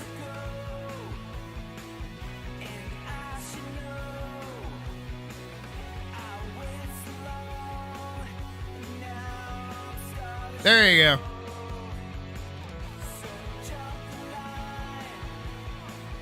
I mean, technically, should put like some shadow on those.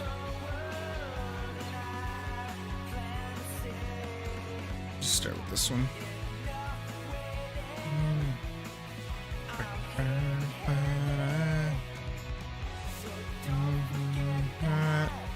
want this. I want this. Oh.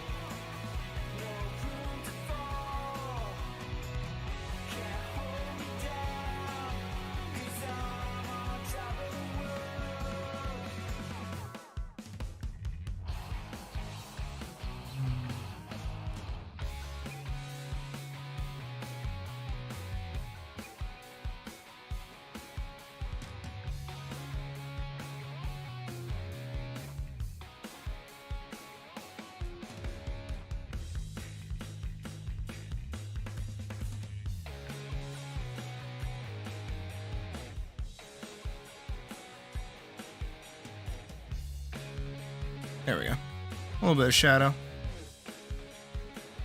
We'll throw on.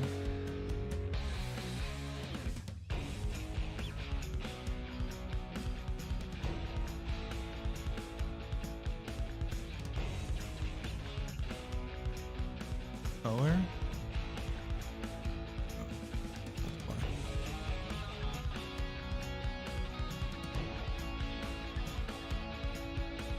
Bulldog knows what he's doing, don't you worry. There, and I added a soft gradient down here.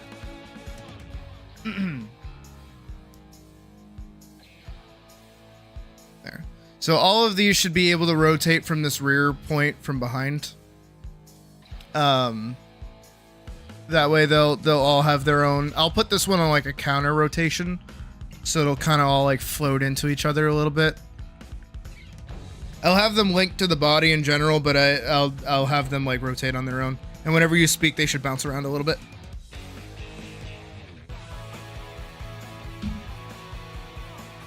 And then once again, you can like zoom in and clip him. And as well, you should, after this is saved, if you grab like a folder and you drag all of these images, because I'll save all of these like individually, right? I'll save all of the images like individually for you. If you drag and drop those into Metabang, it should reconstruct itself. You might have to like fuck around with the layers to get them like all properly set up, but they'll all be like on their own like terms. Like they'll exist how they're supposed to exist. So if at any point you want to add anything else, like the flame up here, if you want to change that, or if you want to like add anything for the chest or anything like that, totally customizable. You can also ask for any additions at any point. No problems there. I'm willing to basically do whatever you fucking need if there's anything that you need added or changed. I won't rig it right now. I'll rig it later. We only have an hour left because Puck wants me to go pick her up from the club.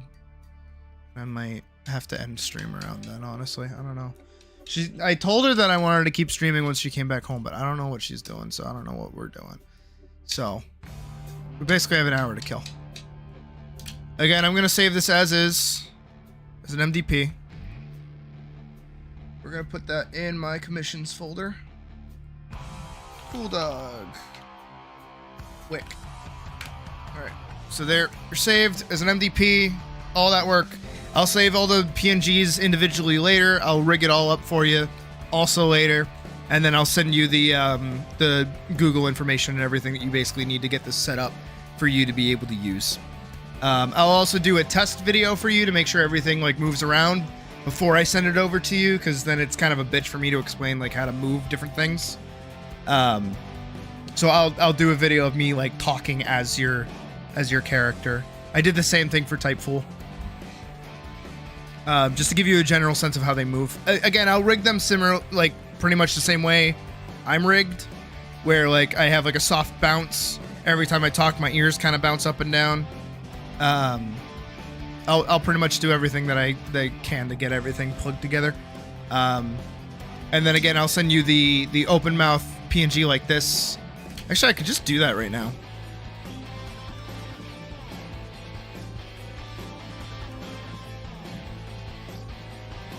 Oh, hold on.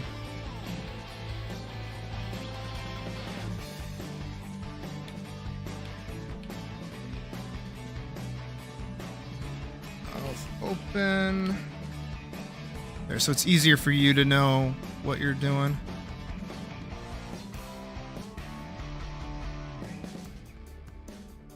Save as mouth closed. There we go. All right, I'll send those to you over Discord like right now.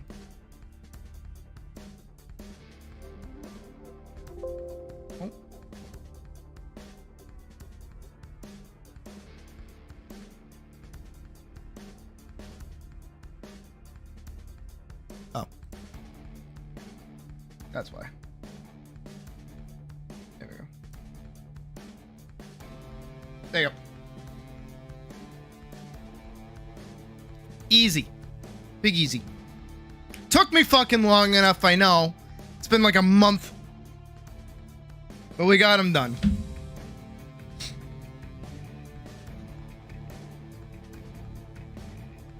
Oh, oh, whoa, that was a big stretch.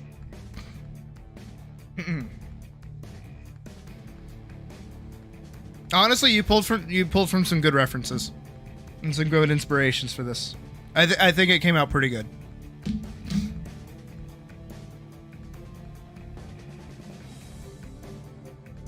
exclamation mark equals means?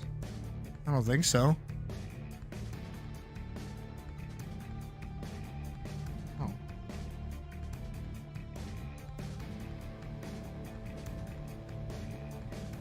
Also, hold on, I have to remind myself.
Alright, now I want to check my email once again for potential Atlas access.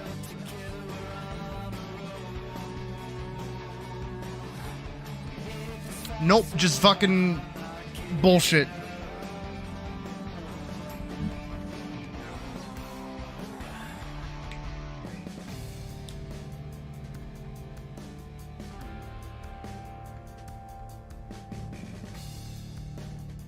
Oh.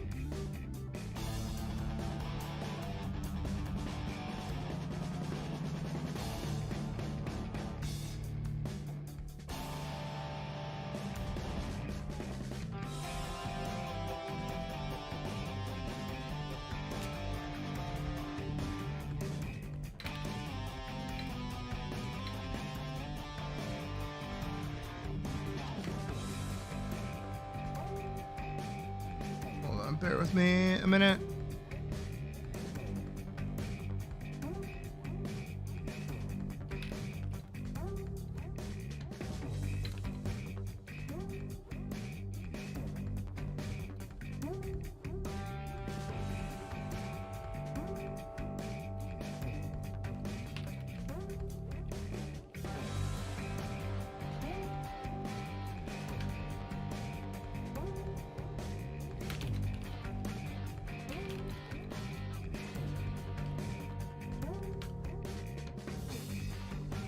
All right.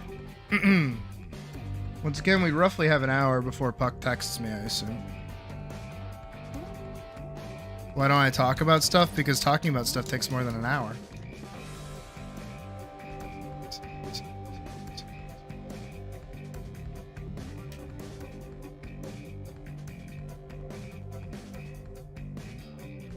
All right.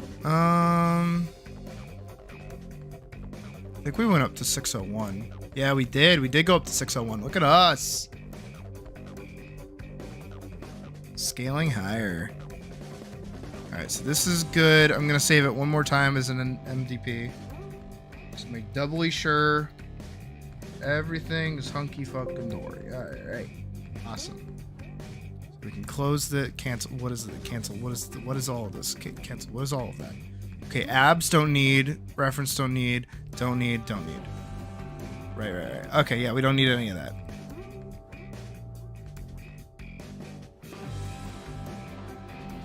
Look at her. Oh yeah, she's gonna kick Parzival's ass.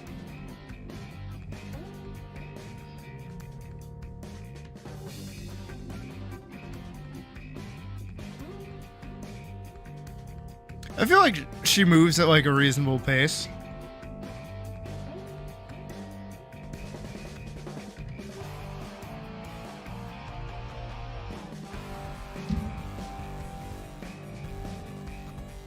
Honestly, that might be what we do for the next hour instead. Is we just keep going. We just keep doing art. Fuck it.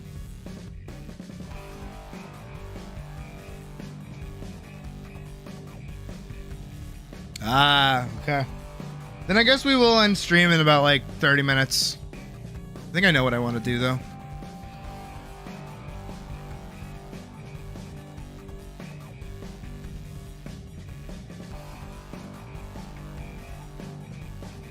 I think what we're gonna do is I'm gonna take her pose here. I did see. Thank you, Cool Dog, for your commission. Very poggers. Very poggers. Very great, very great. Alright, I want to do one of the poses, at least one of the poses that I saw in, or that I did in my sketchbook for her to attack with.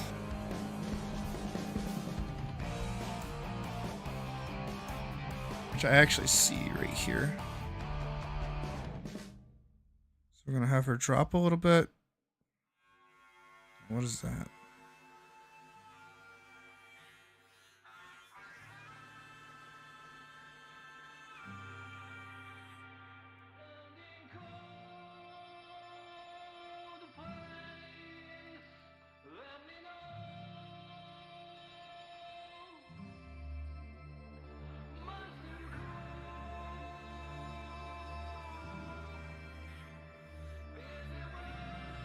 Give me that butt.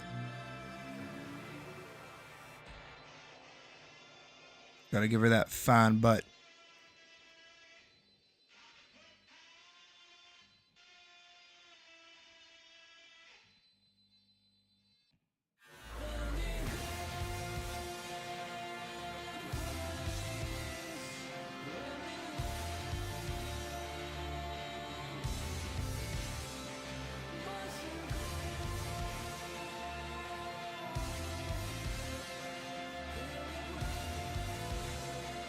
Poggers.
Hmm.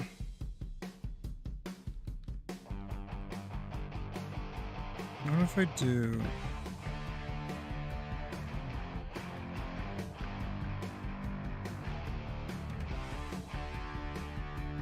this instead? How's that look?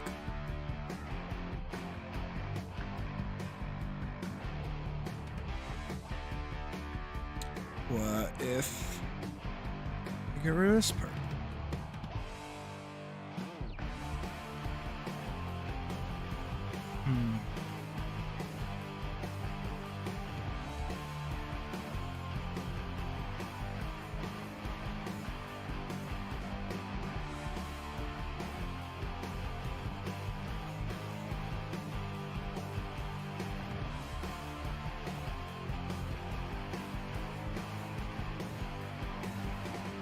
Interesting.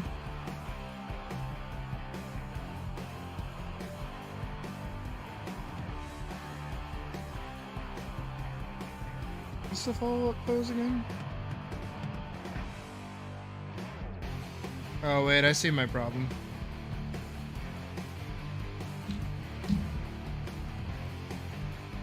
I mean, that still looks good, so that's okay.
Should just be like a little weak, little slashy thing.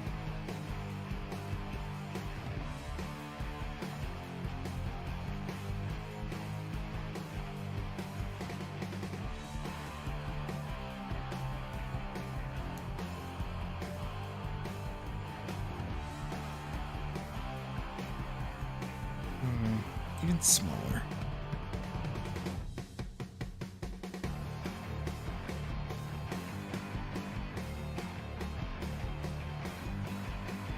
Tring, tring, tring. What if it's on once? That's... that might be the move. The recovery frame might have to be on ones.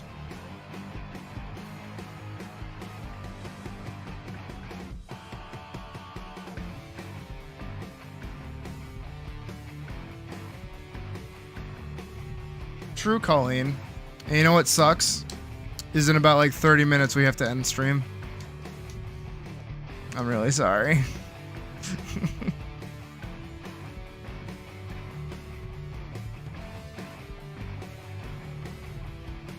Oh wait, I fucked up.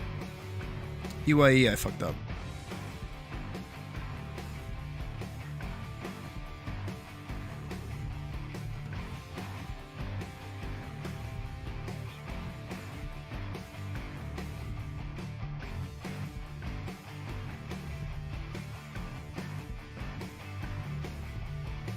I know. Thank you. Seriously, like, I didn't even think that was gonna be a thing. Have a good night, Badger. It was great having you. I hope you'll be here for the next one. We'll be doing an after-hours stream tomorrow night, anyways. But.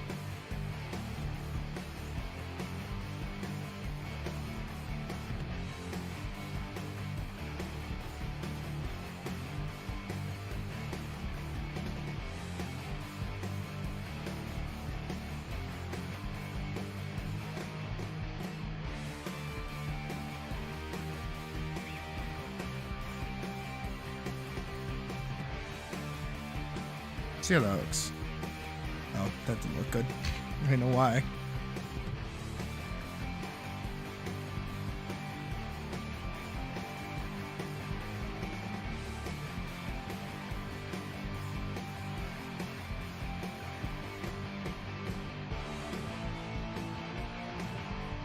Alright, so that looks good. And we can follow that up with...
That's a big honkers for her.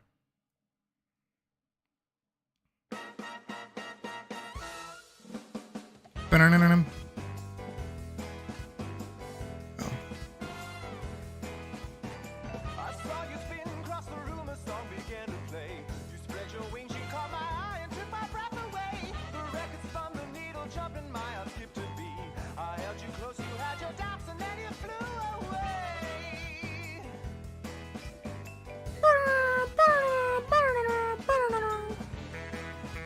1, 2, 3, 4, 5.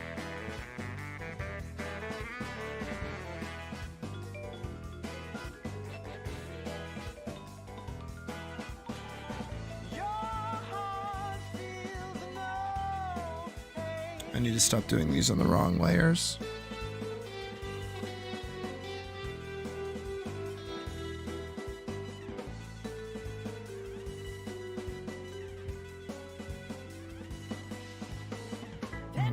There we go.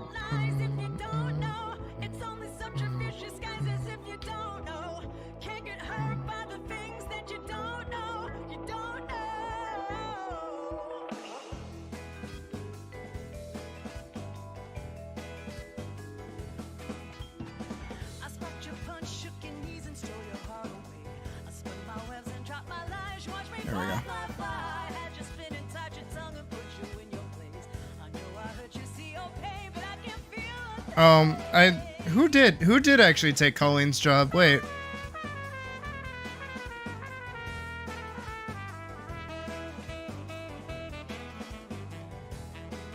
She has fun with that.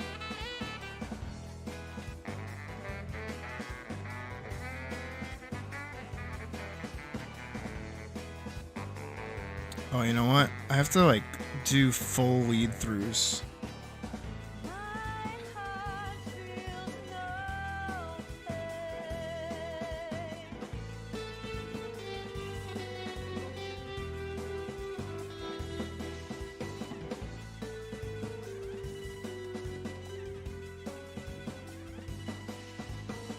You spun your web, put your lies, thought I didn't know. saw through your mask and your glow, cause I had to know. No more secrets, no disguise, putting on a show. You played your games, parlor magic, let your hand show. You can't get hurt by the things that you don't know, don't know. No, no, it's not you, never you. You always say it's me, me, me. But I'm gonna let the curtain fall, let it fall. So damn tired of always tightrope walking on your web of lies. You spin and spin, oh, you spin me in the palm of your hand, and you think you'll never lose in the game of love. You spread your pretty wings and try as you might, it'll never fly, fly, fly. Stop and listen to the sound of the beating of your stone cold heart. Oh, you can do it, cool dog. And spin me out of your life, out of your life. And then that's a full follow-up. You turned my head, stopped my heart, and I was good as dead. We had our fun, played our games, then my world was spun. Your wings are tattered, torn to shreds, I thought you were the one. You jumped the gun, I slipped your grip, and now I've got to run. How'd she go?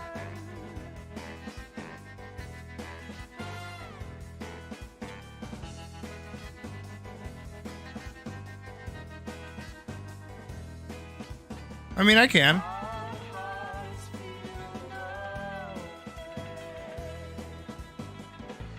Ahem, ahem. Hold on, where's my music? There it is. Ooh. Ahem.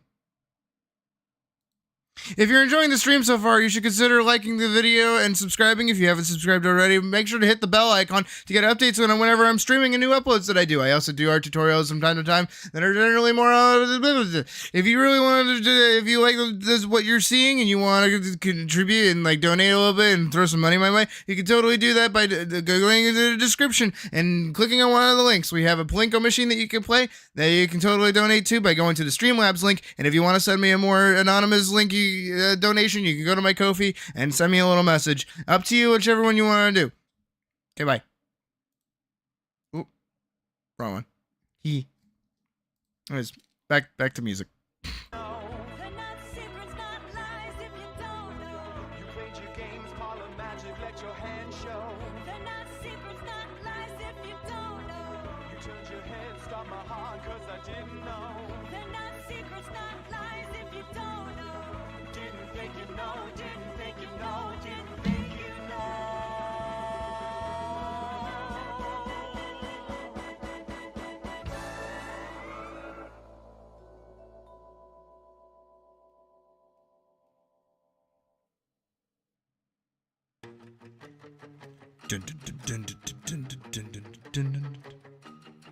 How close are we to 3 point? I don't know at this point.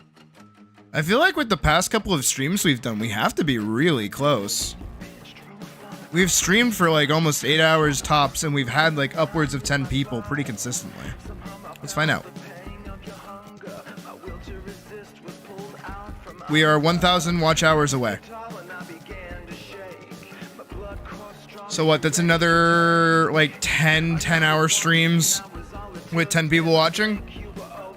Is that how that works?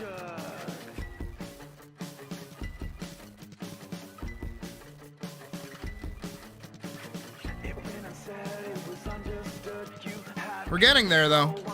We are indeed getting there. And then we have to hit 4,000 and get 1,000 subs. Oh shit, we're at 602 subs now. Awesome. I guess the call to action worked. Hypnotized.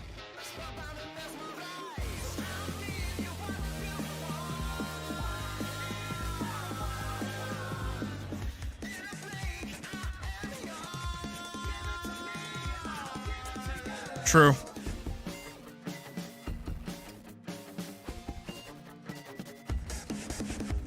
Well, it's a good thing I have an awesome fan base that seems to really like my content for some reason.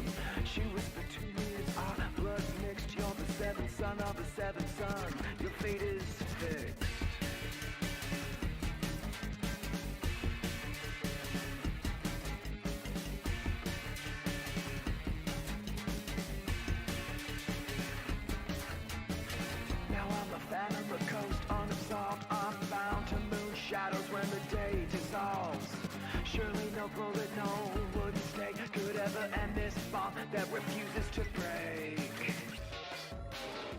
And now I just can't hide. Spellbound and mesmerized. You got me hypnotized. Spellbound and mesmerized. Well, I'm glad to be of some assistance. I did like a big arc for this one that goes like that. Of course.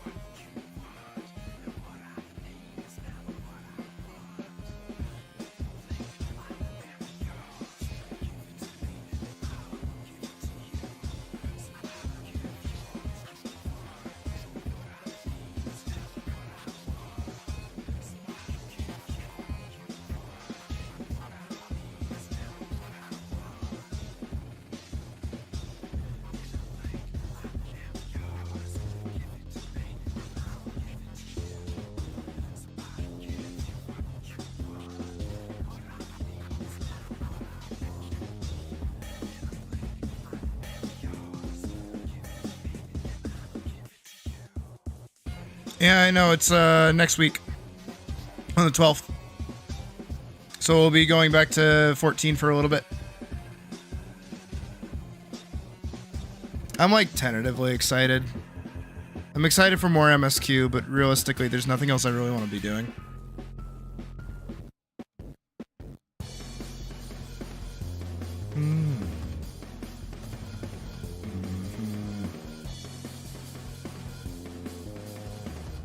So 1, 2, 3, 4, 5.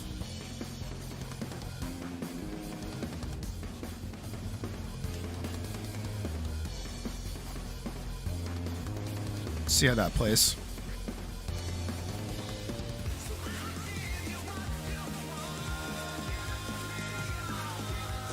That actually looks pretty good.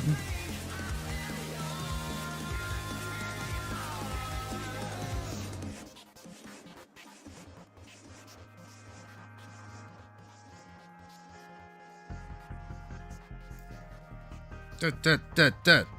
Da, da, da, da.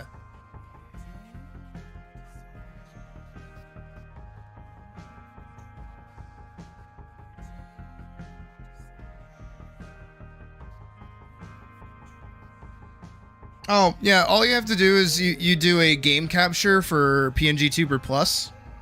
And then you set it to transparent, and then you just move it around. The only thing is that you can't like minimize the application. You have to keep it open the whole time. Dup, dup, dup, dup. I think she gets too big here at the end.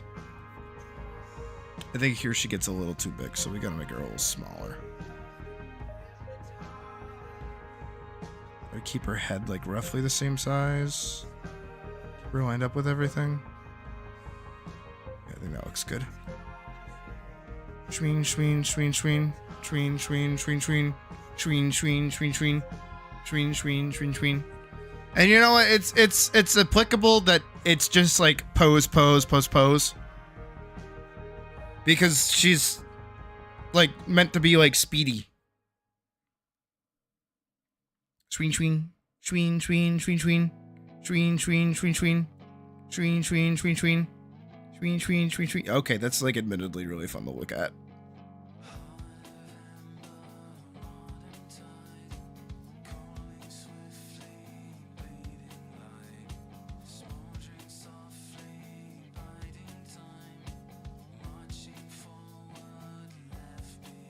And most of the the attacks are coming from the actual like animation.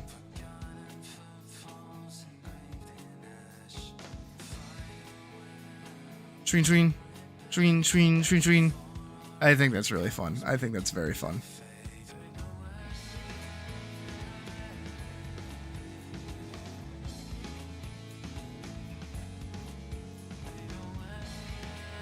Now the thing that I do have to do is keep her head tracked from her base body when I finish everything.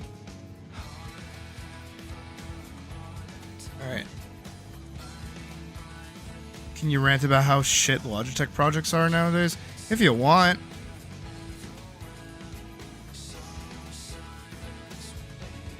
She does this. She does the swoop.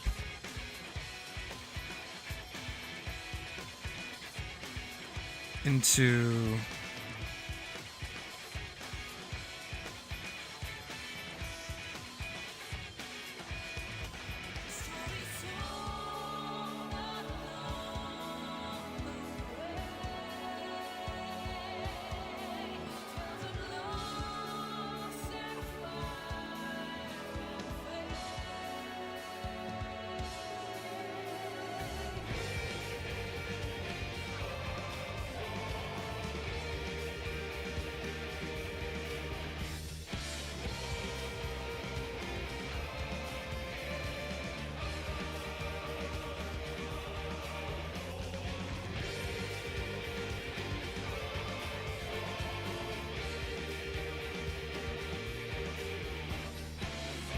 Oh, is that puck?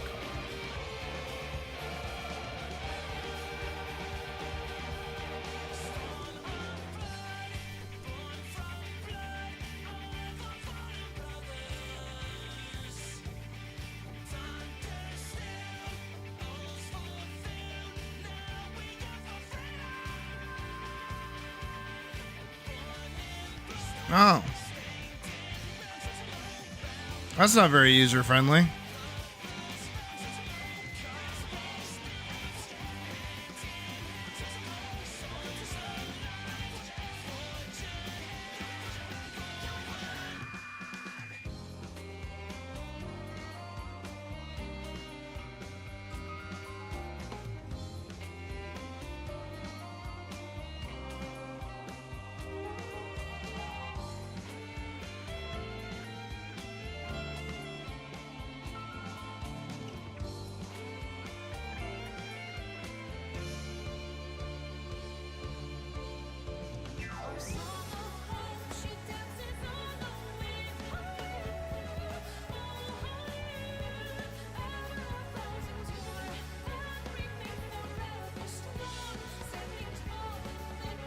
Have a good night, slow one.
I think those should be more like.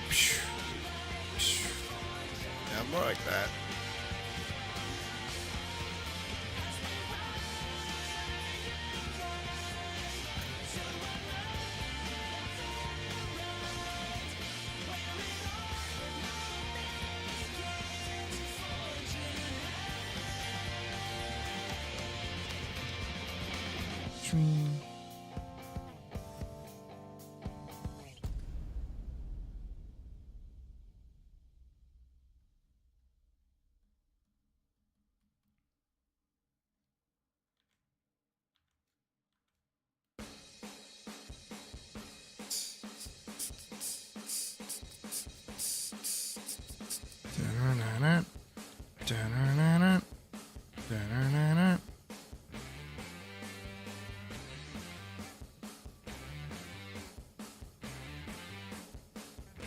Yeah, It's a robust little program. All right. So she needs to hang 10.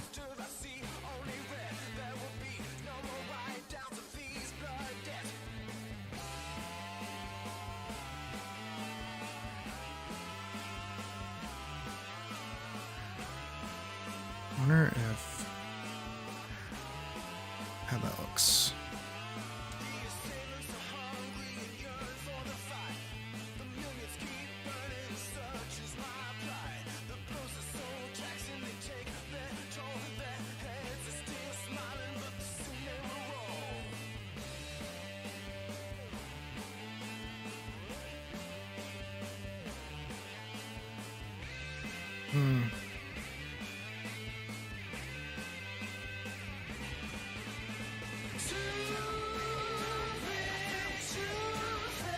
It's just like a little unuser friendly because it doesn't have scrolls. It just kind of has like hover your mouse here to move. But it's really easy.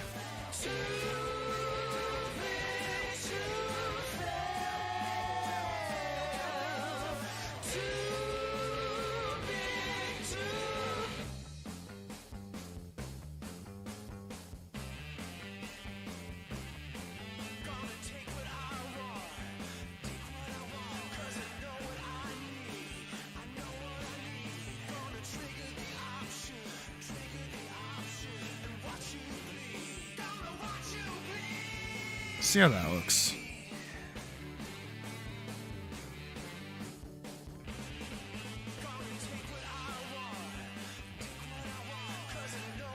I think. What did I have? Is this on ones? No. This was on 6.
Oh. So the blue bar will do, like, if you put it all the way at the end, it's how many times you'll actually like your character will open their mouth when you're speaking. Bop, bop, bop, bop, bop. See? And then the green one is just like how much volume you need to be putting in your microphone for it to pick up. So like if you set it pretty high, you have to speak pretty loud to get it to work.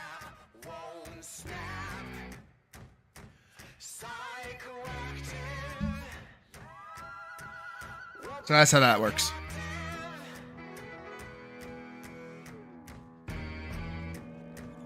Oh. Am I clicking?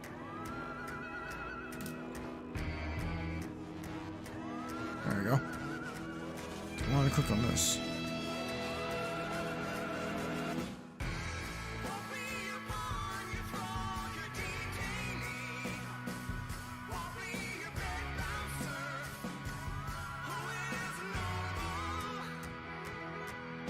Cool.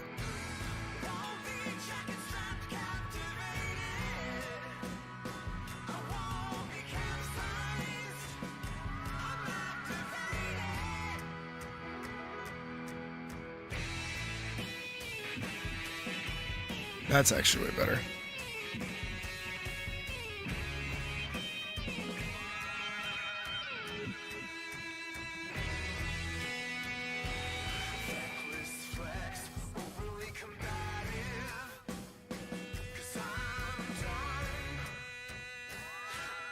That's really nice.